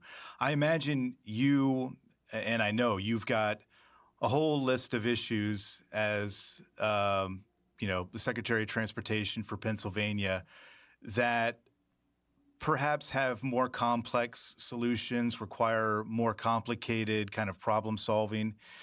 This to me, and Ashley and I, we've been talking about this for years, which it feels like decades, but this is one of these issues to me that seems to be a pretty simple fix, right? And I imagine, again, in the context of all these other problems that you're looking at and trying to solve on a daily basis, I don't want to say that this one was easier because I know it took time and it took some effort, but was it one of these things where the pieces just kind of fell into place as you went along the planning process? Were there any hiccups or challenges along the way?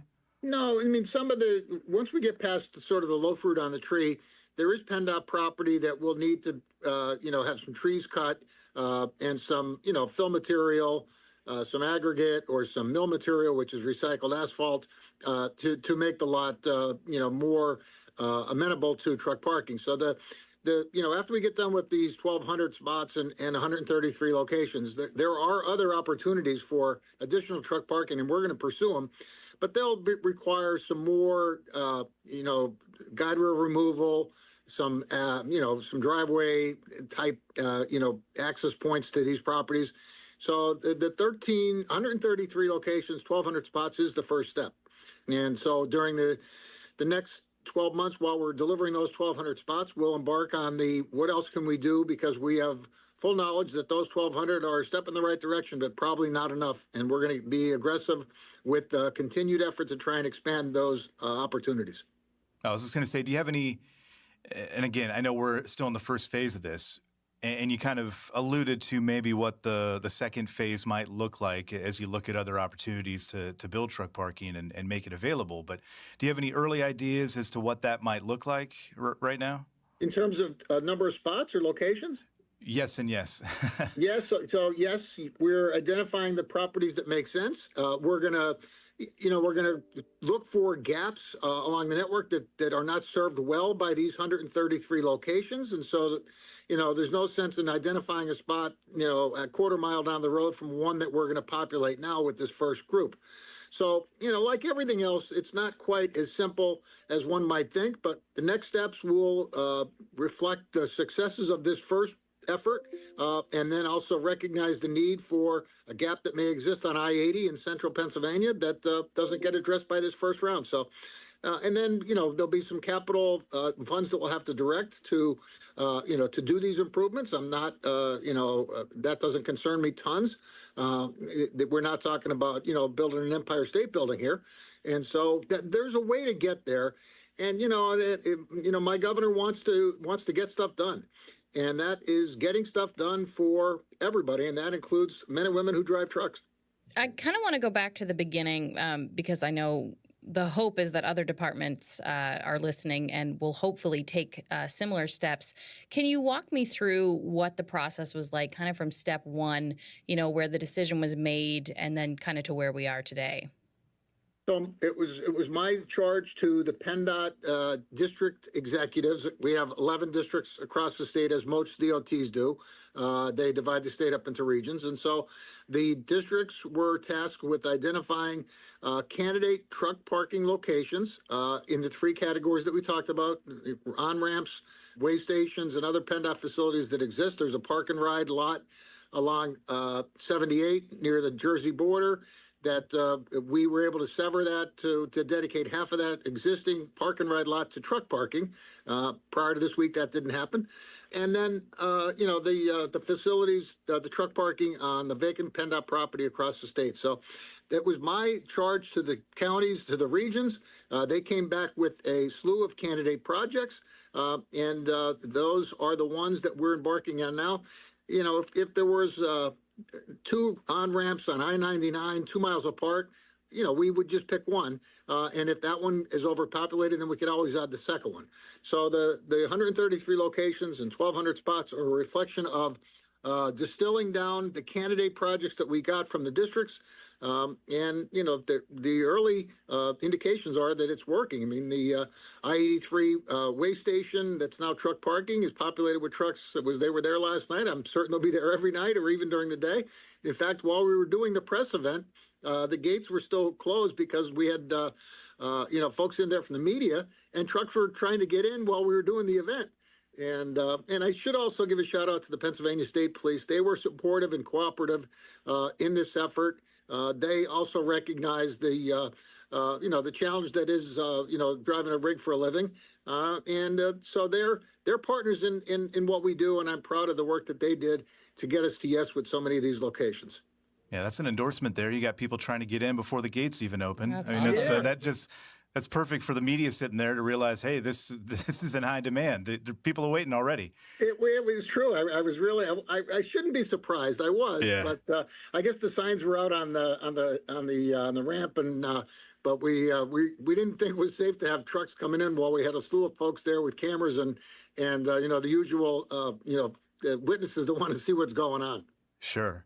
To your point, Ashley, you had asked about kind of the planning stages of this, and we keep talking about the problem and the solution. Again, I don't want to say it's simple, but it is maybe not as complicated as some might have you believe. To that point, is there a lesson that you think other states could take from what you have done there in Pennsylvania with this issue? My suspicion is that folks are paying attention. State DOTs talk to each other. They pay attention to what's going on. AASHTO, which is the American Association of State Highway and Transportation Officials, did a story on the truck parking. With the interconnected nature world that we live in now, there are no secrets. And I know a lot of folks are on the path of tax credits and cooperating with other entities that run truck stops, and that's all fine. And I know the Secretary Duffy and the USDOT are down the path of trying to make grant funds available, and we'll pursue that, when we think it's smart. But I wanted to act quickly, and when I became secretary, shortly after I became secretary, we had the tragic tanker fire on I-95 in Philly, where a gentleman lost his life that morning. But we repaired and reopened I-95 in 12 days. And, that's sort of how we adopt that same, we did it in Philly in 12 days. What else can we do fast? And so this is what we can do fast. We can deliver these 1,200 spots, and then, with minimal taxpayer dollars being, used here. I mean, it's $150 a sign. PennDOT has its own sign shop, as I suspect most DOTs do. And, so the PennDOT folks go make the sign, or PennDOT folks will install the signs, and our PennDOT folks will, keep the trash cans emptied and do the maintenance necessary. And, we're... the folks that drive trucks are our partners in the world of transportation. And so partners deserve that kind of respect. I also wanted to ask, PennDOT unveiled a new public truck parking option online through your app. Can you tell me more about that? Sure, it's 511PA, and that is where folks can go to learn more about what's happening with with our highway and bridge network. And truckers are familiar with 511PA, and so these sites, as they're opened, they'll populate on 511PA, and they'll and it's an opportunity for somebody traveling through the state to know where their options are. And these are not Pilot or Petro or any of the other truck stops, and they're all great. These are other opportunities that not quite as commercial as those would be. We don't have showers, of course, and retail options, but they're good, safe spots, and we just don't have enough of them. So I'm proud of the effort to make these 1,200 available, and look forward to doing even more. As you check this item off your list, or slowly check it off as the spaces open up here, any other trucking related issues on your radar there at PennDOT that you're thinking about or considering action on? CDLs, just making sure that we have enough CDL drivers is a thing. That's not just for PennDOT folks that, drive a tandem or a triaxle and push snow, or do work on our highways. We have a shortage of CDL drivers. I know it's not the world of trucking, but there's a shortage of school bus drivers that require a CDL. That's a thing in Pennsylvania. I'm not sure about other states. So, we have to make sure that people understand that getting a CDL in your wallet or purse is a smart move for many, and that it could be a rewarding career. I personally really like to drive. It doesn't bother me whatsoever to drive 4 or 5 hours.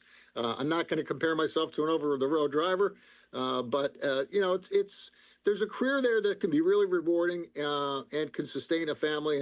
And so, we're going to do what we can. But CDL, the CDL shortage is a thing for Pennsylvania. So that is on our list.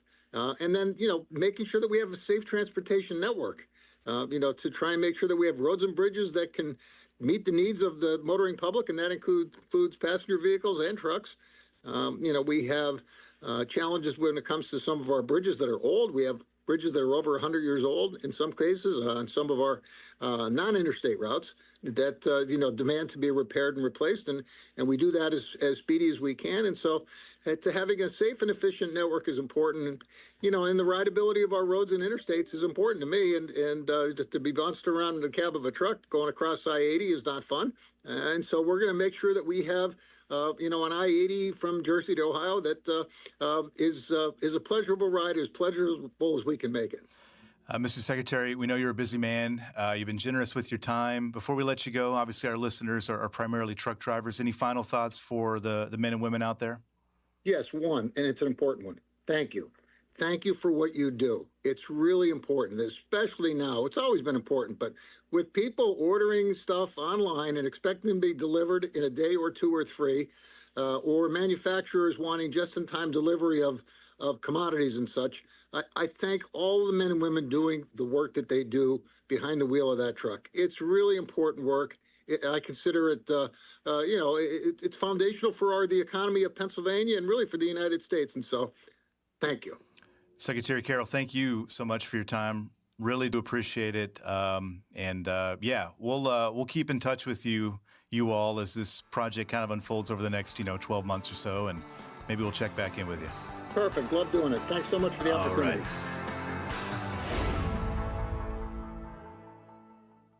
Exceptional value and exceptional values. That's Bennett Trucking. A core commitment of faith, family, and freedom has driven Bennett to being the leading provider of innovative, integrated transportation solutions, both at home and abroad. Bennett's values are not just compatible with providing high-paying jobs and unmatched customer service. They're inseparable. If you're looking for an employer or a partner who believes the best business model is being a model citizen, then Bennett Trucking is the place for you.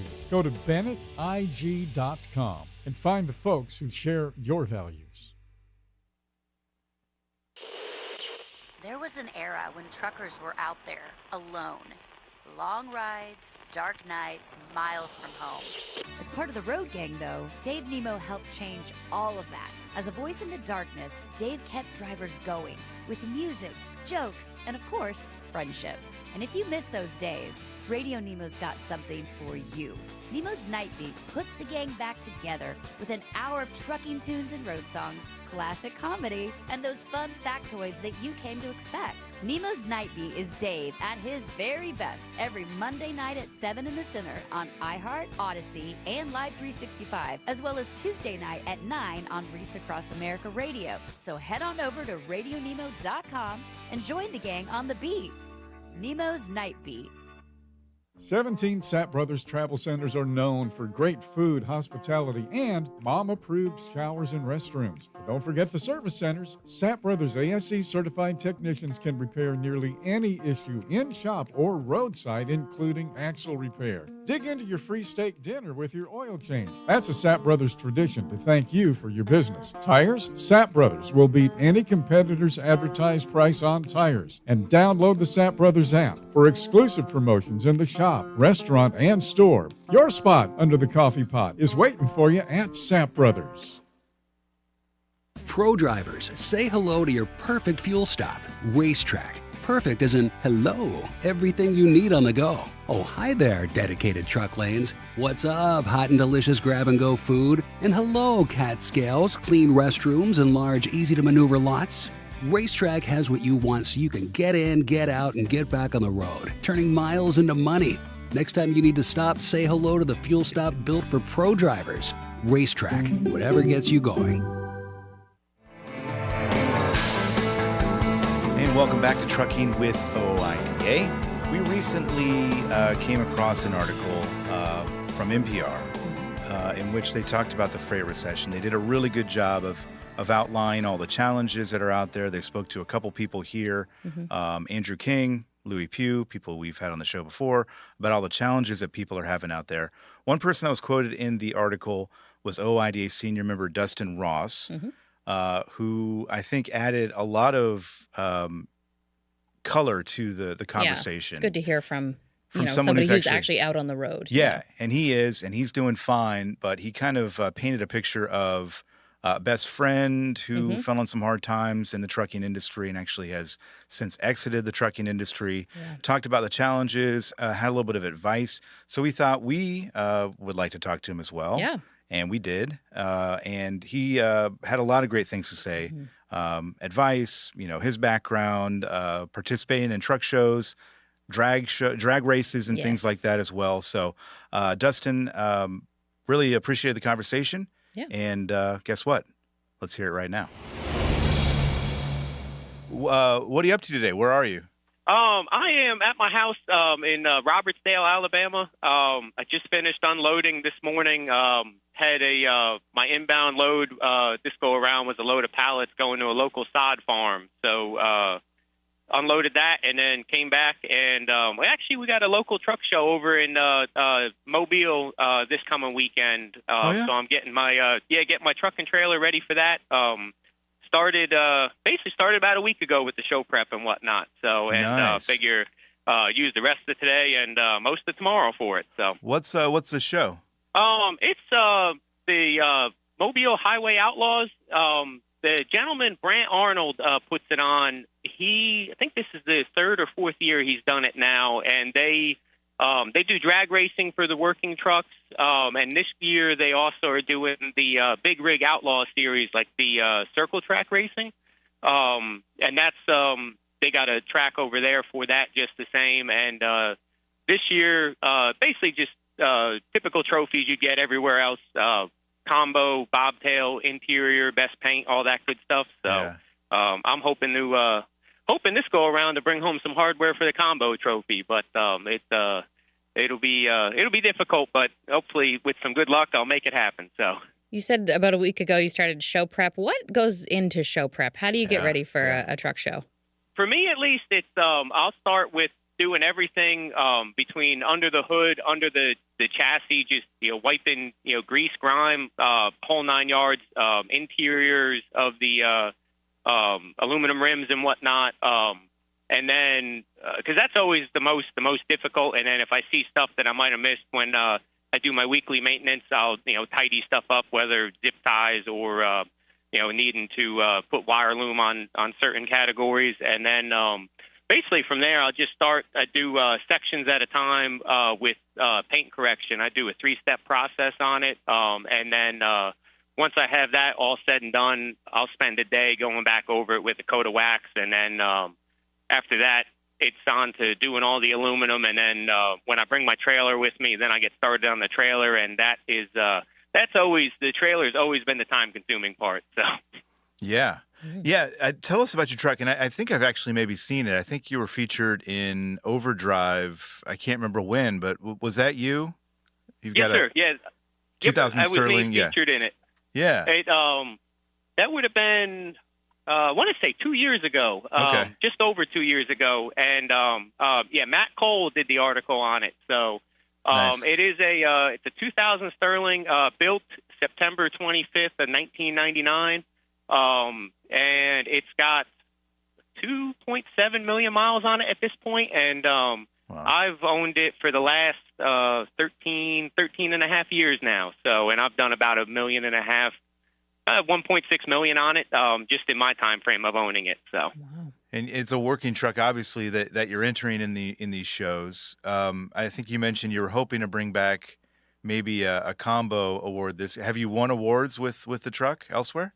This show last year, I won a small plaque. I call it more like a participation trophy, but just for I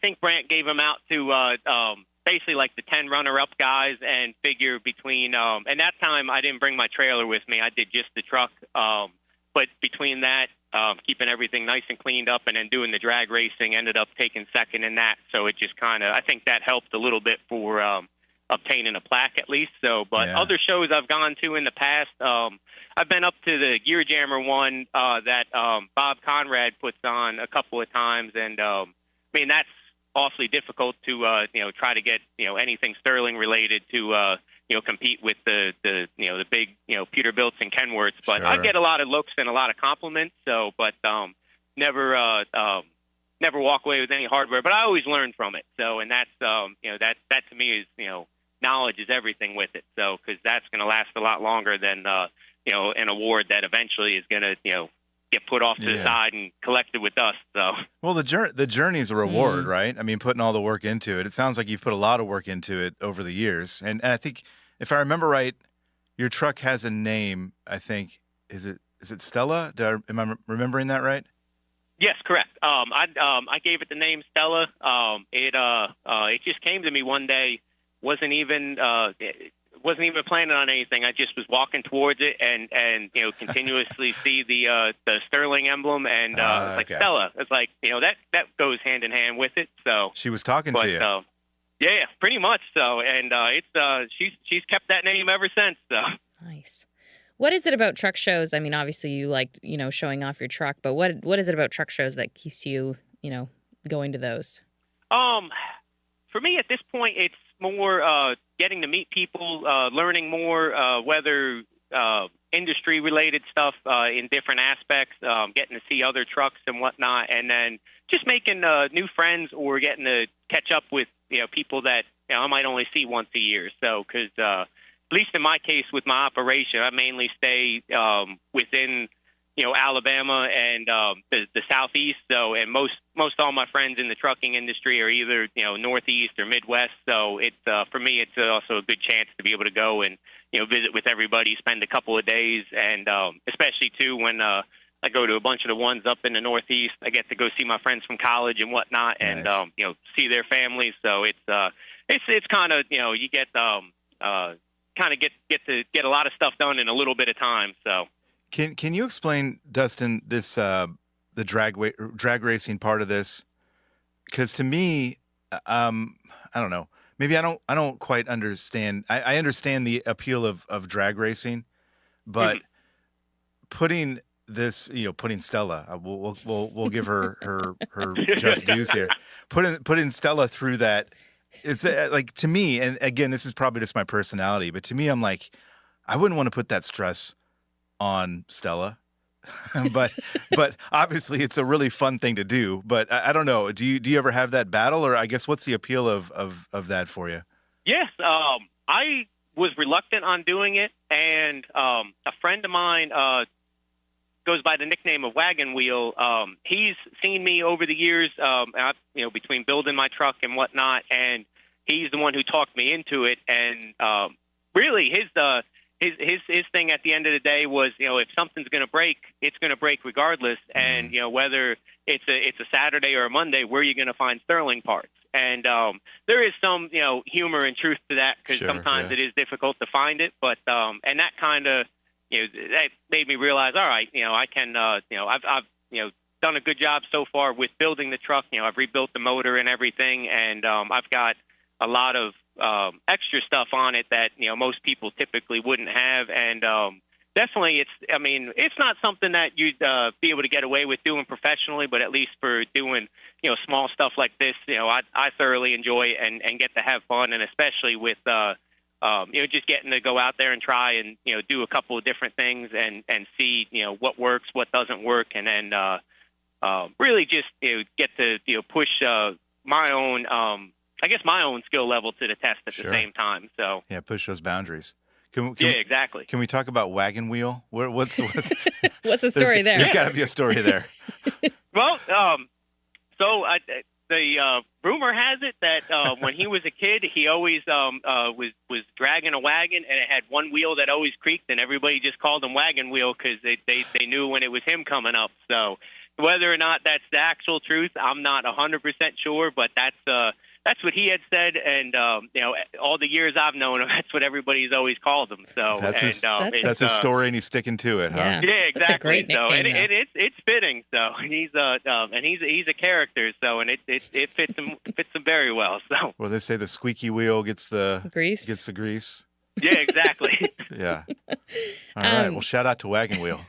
Yeah, right. Yeah. You mentioned that Stella's a working gal. What can you talk a little bit about your operation and what she does from Monday to Friday? Yes. Now I mainly do open deck work. I pull a flatbed doing. My outbound is all aluminum based, whether it be, I call them ingots, but it's a remelt secondary ingot. And they basically, the local facility by me, recycled material comes in, they melt it down, put it into the shape of a block, and then I'll bring it out to different aluminum manufacturers. Mostly it's like coil plants and whatnot, and then they'll turn around and they'll remelt that into a coil, or some of them will do engine blocks and, transmissions and things of that nature. So that's 90% of my outbound. And then with them, when that slows down, I'll do whether super sacks or briquettes, which are also like a bigger piece of charcoal is what I, kind of refer to it as. And that goes to other steel mills. And what they use those for is their furnace. Basically, they just have a little crane that picks up the sack, and then all the the briquettes just go right in, and that's what keeps all those steel mills going for the hot rolled steel coils. So, but that lately now has been my outbound. So, and then inbound is just steel, lumber, pallets. I mean, pretty much whatever I can get my hands on these days. So, yeah. And this is a family business, right? I mean, you kind of grew up in this. Yes, sir. My father started it. He's been, I think he's been trucking since 1986, and then he started this in 2002, I believe, 2002, 2003 range, and then it was mainly him up until I started driving in 2011. He had two other owner-operators that were leased on right around the same time, and back then we always did furniture. There used to be a local furniture manufacturer up in Bay Minette, Alabama, and they closed up operations shortly after COVID. But he was contracted with them, and we'd do roughly 30 to 40 stops a week going up to the tri-state area, New York, New Jersey, Connecticut, and then eventually it went from Baltimore, Maryland, all the way up to Boston, Massachusetts. We'd between mom and pop stores, and then pretty much every rent-a-center on the East Coast we've more than likely been to at one point or another. So, and that was the most fun I think I've ever had trucking. I did that for 2011 till 2020, and I spent probably 6-8 months running reefer, doing frozen seafood. I did LTL with that for a little bit just because we had 5 trucks doing the furniture. So figure I'll go, try something else out. And that didn't last as long. So I really, the grocery warehouses I used to have to go to, just, as with everybody, it wears on you over time. So, but then basically since we lost the furniture contract with them closing up, I spent a little bit of time bouncing around.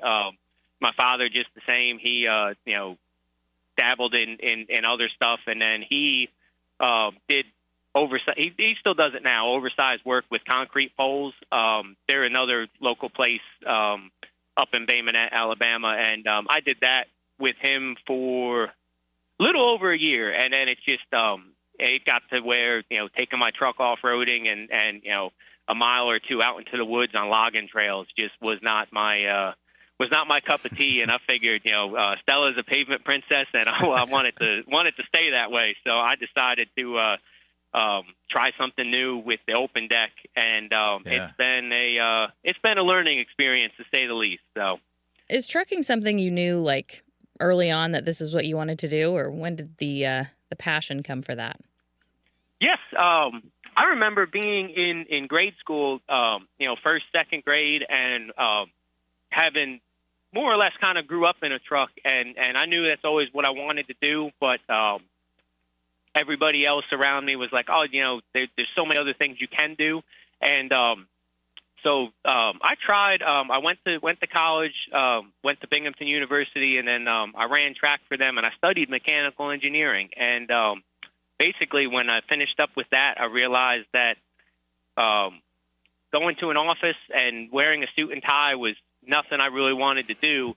I knew I just wanted to drive a truck. Now, I didn't understand the owner-operator side of things and whatnot. I kind of with my father's company, I tried not to pay too much attention because I didn't want to just make it seem like, oh, you're just going to, being family related, you walk right in, get everything handed to you. But, I went through with doing the local schooling after I got done with college to get my Class A, and then a team drove with him for a little over a year and learned everything. And then after that was when I bought Stella, and I've been leased on ever since. And now pretty much run it like it's my own company, more or less, at least on the flatbed side of things. So, and then but it's been a fun journey, and definitely more than what I ever expected. And I had no idea that there was so much that the trucking industry has to offer. As long as you keep an open mind with things. So I have to assume, I would imagine that you and your father are pretty close. I mean, being a team driver with him for a year, that could be a recipe for maybe not disaster for a lot of folks, but a recipe for a lot of headbutting. I assume it sounds like you get along pretty well with your father. Was he pretty open to you kind of joining him in this endeavor? Yeah, he was. He was thrilled for me to want to join him. I didn't even expect it at first, and I had an application put in for a local company out of Binghamton, New York, Willow Run Foods, and when he realized that there was the potential for more work with the furniture was when he told me, well, let me get with OOIDA and make sure that they give you the green light, and then you just work for me for the time being. Mm-hmm. Okay, it's like so, and that everything with that worked great, and I knew in the beginning, I'm green, so basically you kind of keep your mouth closed and your ears open and just kind of learn everything, and make sure you put your time in on it, and then once we stopped team driving was when I realized, okay, let's get a couple more trucks going. More trucks meant more trailers, and let's keep trying to grow on and expand and whatnot. And it a couple times butted heads, and even now, like, we'll still butt heads every once in a while because I'll want to do things one way, and then obviously he's been doing it longer, so he wants to do things his own way. Mm-hmm. So, but either way, we still always come to understandings, and yeah, we nice and close. Because I know some people that work with family, it's awfully difficult. So, Yeah. but it's not for the faint of heart, that's for sure. So, I mean, you gotta you gotta be able to know when to be able to separate the two, and that's always the hard part for a lot of people. So Sure. Yeah, it makes sense.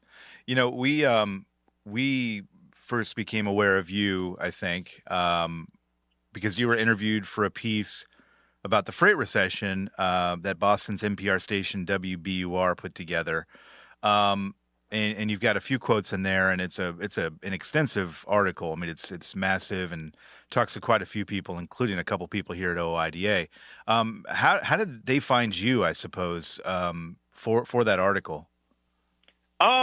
The way it all went down was Narita Taylor had sent out an email to me, and I replied back to her, and then she reached out. I want to say it was probably 2-3 weeks later, and I had a phone call with her for, I'd say, probably 5-7 minutes, and then she had said that the gentleman with NPR was going to reach out. I didn't realize it was going to be that same day, and it worked out well, so, because I had just finished with getting fuel and pulled up, out of the way, and then I see my phone going off and realize, okay, well, let's take this now because figure while I got cell service, because noticed lately with Verizon, cell service running down the road is pretty spotty. So, and what I thought would only have just been a couple-minute conversation turned into, I think we spent at least 30 minutes on the phone. So, and I really, I wasn't expecting it, in all honesty. The whole thing just kind of caught me by surprise. So, and more than thankful for that opportunity, because I mean, obviously now it led to me being able to talk to the both of you and all this. So, and it's definitely something that not everybody gets a chance to. So, well, yeah, I mean, you're definitely moving up in the world, Dustin. I mean, talking to us, so you're welcome, I guess. I appreciate that. No, joking, obviously. One of the things you told the reporter was that your business is humming along, but you're continuing to see some troubling signs. You also talked about your best friend and his struggles. Can you tell us more about that? Yes. Is it Wagon Wheel? No, this is another friend.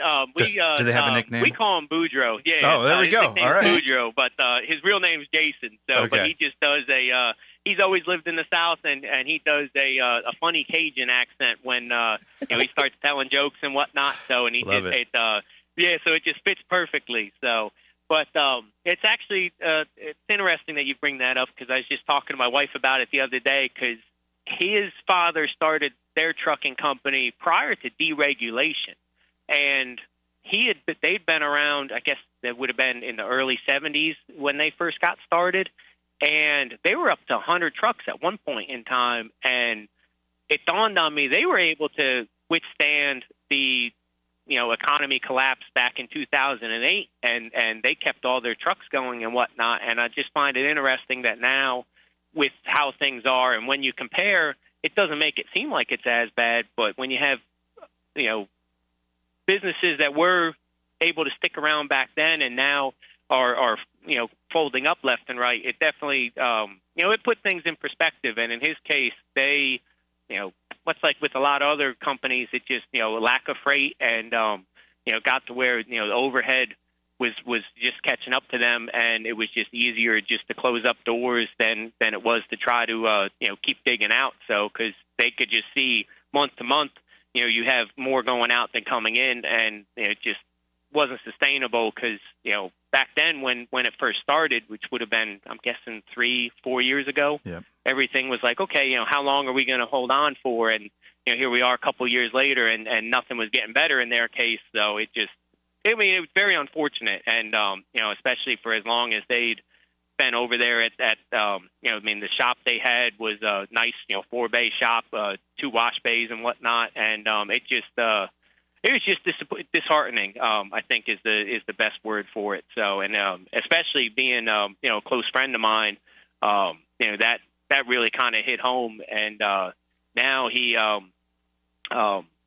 just turns wrenches now. He didn't even want to get back into trucking. So I was going to have him lease on and work with me for a little bit, and it just, I think for him, it just, his heart really wasn't in it anymore. And I could see that. You do the same thing for so long, and then find out that you can no longer afford to keep going. So it definitely that was a disappointment on it. So and especially being so close to home, but. At least he's doing better now. He's a lot happier with what he's doing. So, and at least he's home every night. So, yeah, that's good. I mean, perspective is important. For sure. As we all kind of look at this freight recession, and the reporter did a good job, I think, of outlining, just what the issues are and how it's affecting people. And obviously, you were part of that conversation and the story there. You did tell them that you and your company haven't really been affected, I think, too badly, I think you told them. And I'm going to assume, and correct me if I'm wrong here, but I'm going to assume it's because you've got kind of the specialized corner. But again, it kind of speaks to having to be agile as conditions change or worsen or don't get better. It's a challenge even for folks like yourself right now. Oh, absolutely. And you definitely... you got to be able to keep an open mind with it all, and being able to, like you said, being agile with it. And if you can't, a lot of times, be able to think on your feet, then, I do believe that you'll end up going by the wayside. And I know I'd mentioned it a couple of times to the gentleman at NPR that the biggest thing is just mentally being strong and just keeping a positive outlook with, regardless of how it comes out. Because, I'm fortunate that I've got a local customer and that, she, treats me very well and always makes sure that, I've got something before she hands out loads to anybody else. And it, that definitely helps. But if it was to where how most other people are, where they don't have that, either direct customer or relationship built with, a broker or other shippers and whatnot, then I imagine, it'd be a major struggle, all things considered. Yeah, that's advice. Excellent advice. Yeah. Yeah, for sure. Especially as we, again, we're all in this together, trying to navigate these rocky times. And like you said, I think the little things and building those relationships really is an important step in making sure that you're weathering the storm here. Dustin, we really appreciate your time. Yeah. It's great talking to you. Great meeting you. Good luck at the show. Yes, good luck. Enjoy the drag I do racing. appreciate that. Yeah. Thank you. And it's a pleasure talking to you guys. Yeah. So. Say hi to Stella and Wagon Wheel for us as well. I most certainly will. So. All right. We appreciate it. Thanks so much, and we'll talk to you again soon, all right? Yes, absolutely. So you guys enjoy the rest of your day. Today's episode of Trucking with OOIDA was brought to you by a dedicated team of people that includes Jim Fetzer, Tennille Flick, and Kim Boren. You got thoughts? We'd love to hear them. You can call us at 1-800-324-6856 and leave us a message, or send us an email at podcast@ooida.com, and we might just include it on the show.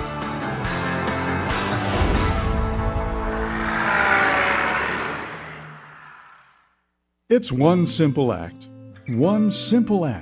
that helps Wreaths Across America fulfill its mission to remember, honor, and teach. Sponsoring a wreath, one more wreath, means one more adoring father, one more loving mother, one more heroic son, one more brave daughter, one more beloved family member, one more dearly missed friend, one more American, one more wreath upon the gravestone of someone who served the cause of freedom, honored for their sacrifice, never forgotten, always remembered, through one simple act. One simple act. Go to wreathsacrossamerica.org/RadioNemo and keep the mission moving forward. In a video game, if you get enough experience, you level up. And when you level up, you gain more skill. And with enough skill, you beat the boss and win the game. Sounds a lot like trucking, doesn't it? Except in trucking, you don't beat the boss, you become the boss. And if you want to be the boss, you gotta meet the boss. And that boss? Carrier's Edge boss, Jane Jezraoui. Want your drivers to level up? Carrier's Edge has the training, comprehensive safety, compliance, and best practices on one website. It's a simple subscription with no contract and no commitment. Learn more. Try it out. Level up. CarriersEdge.com. Hey, come on! We're starting the game! All right, I'm coming. Wait for me. CarriersEdge.com. 17 Sapp Brothers Travel Centers are known for great food, hospitality, and mom-approved showers and restrooms. But don't forget the service centers. Sapp Brothers ASC certified technicians can repair nearly any issue in shop or roadside, including axle repair. Dig into your free steak dinner with your oil change. That's a Sapp Brothers tradition to thank you for your business. Tires? Sapp Brothers will beat any competitor's advertised price on tires. And download the Sapp Brothers app for exclusive promotions in the shop, restaurant, and store. Your spot under the coffee pot is waiting for you at Sapp Brothers. From the wee small hours of the morning to the crack of dawn, RadioNemo has been there with you. Whether you've got the overnight or you're the first wheels on the road, RadioNemo's been where you need us to be. Providing the laughs, giving the facts, playing the tunes, and keeping it rolling. We've been your light in the darkness, your first cup of coffee, and a voice of sanity. Semi-sanity, actually. We're all a little crazy here. Crazy for the men and women who keep this country going and moving and doing. Crazy for trucking, crazy for truckers of all shapes and sizes. Is that a fat joke? Not if we can help it. Because it isn't just about the rules and regs, it isn't just about the day-to-day, it's about your health, your homes, and your hearts. So we wanted to say thank you. Thank you. Thank you. Thank you from everyone at RadioNemo for sticking with us, standing by us, and keeping the traditions rolling into the future.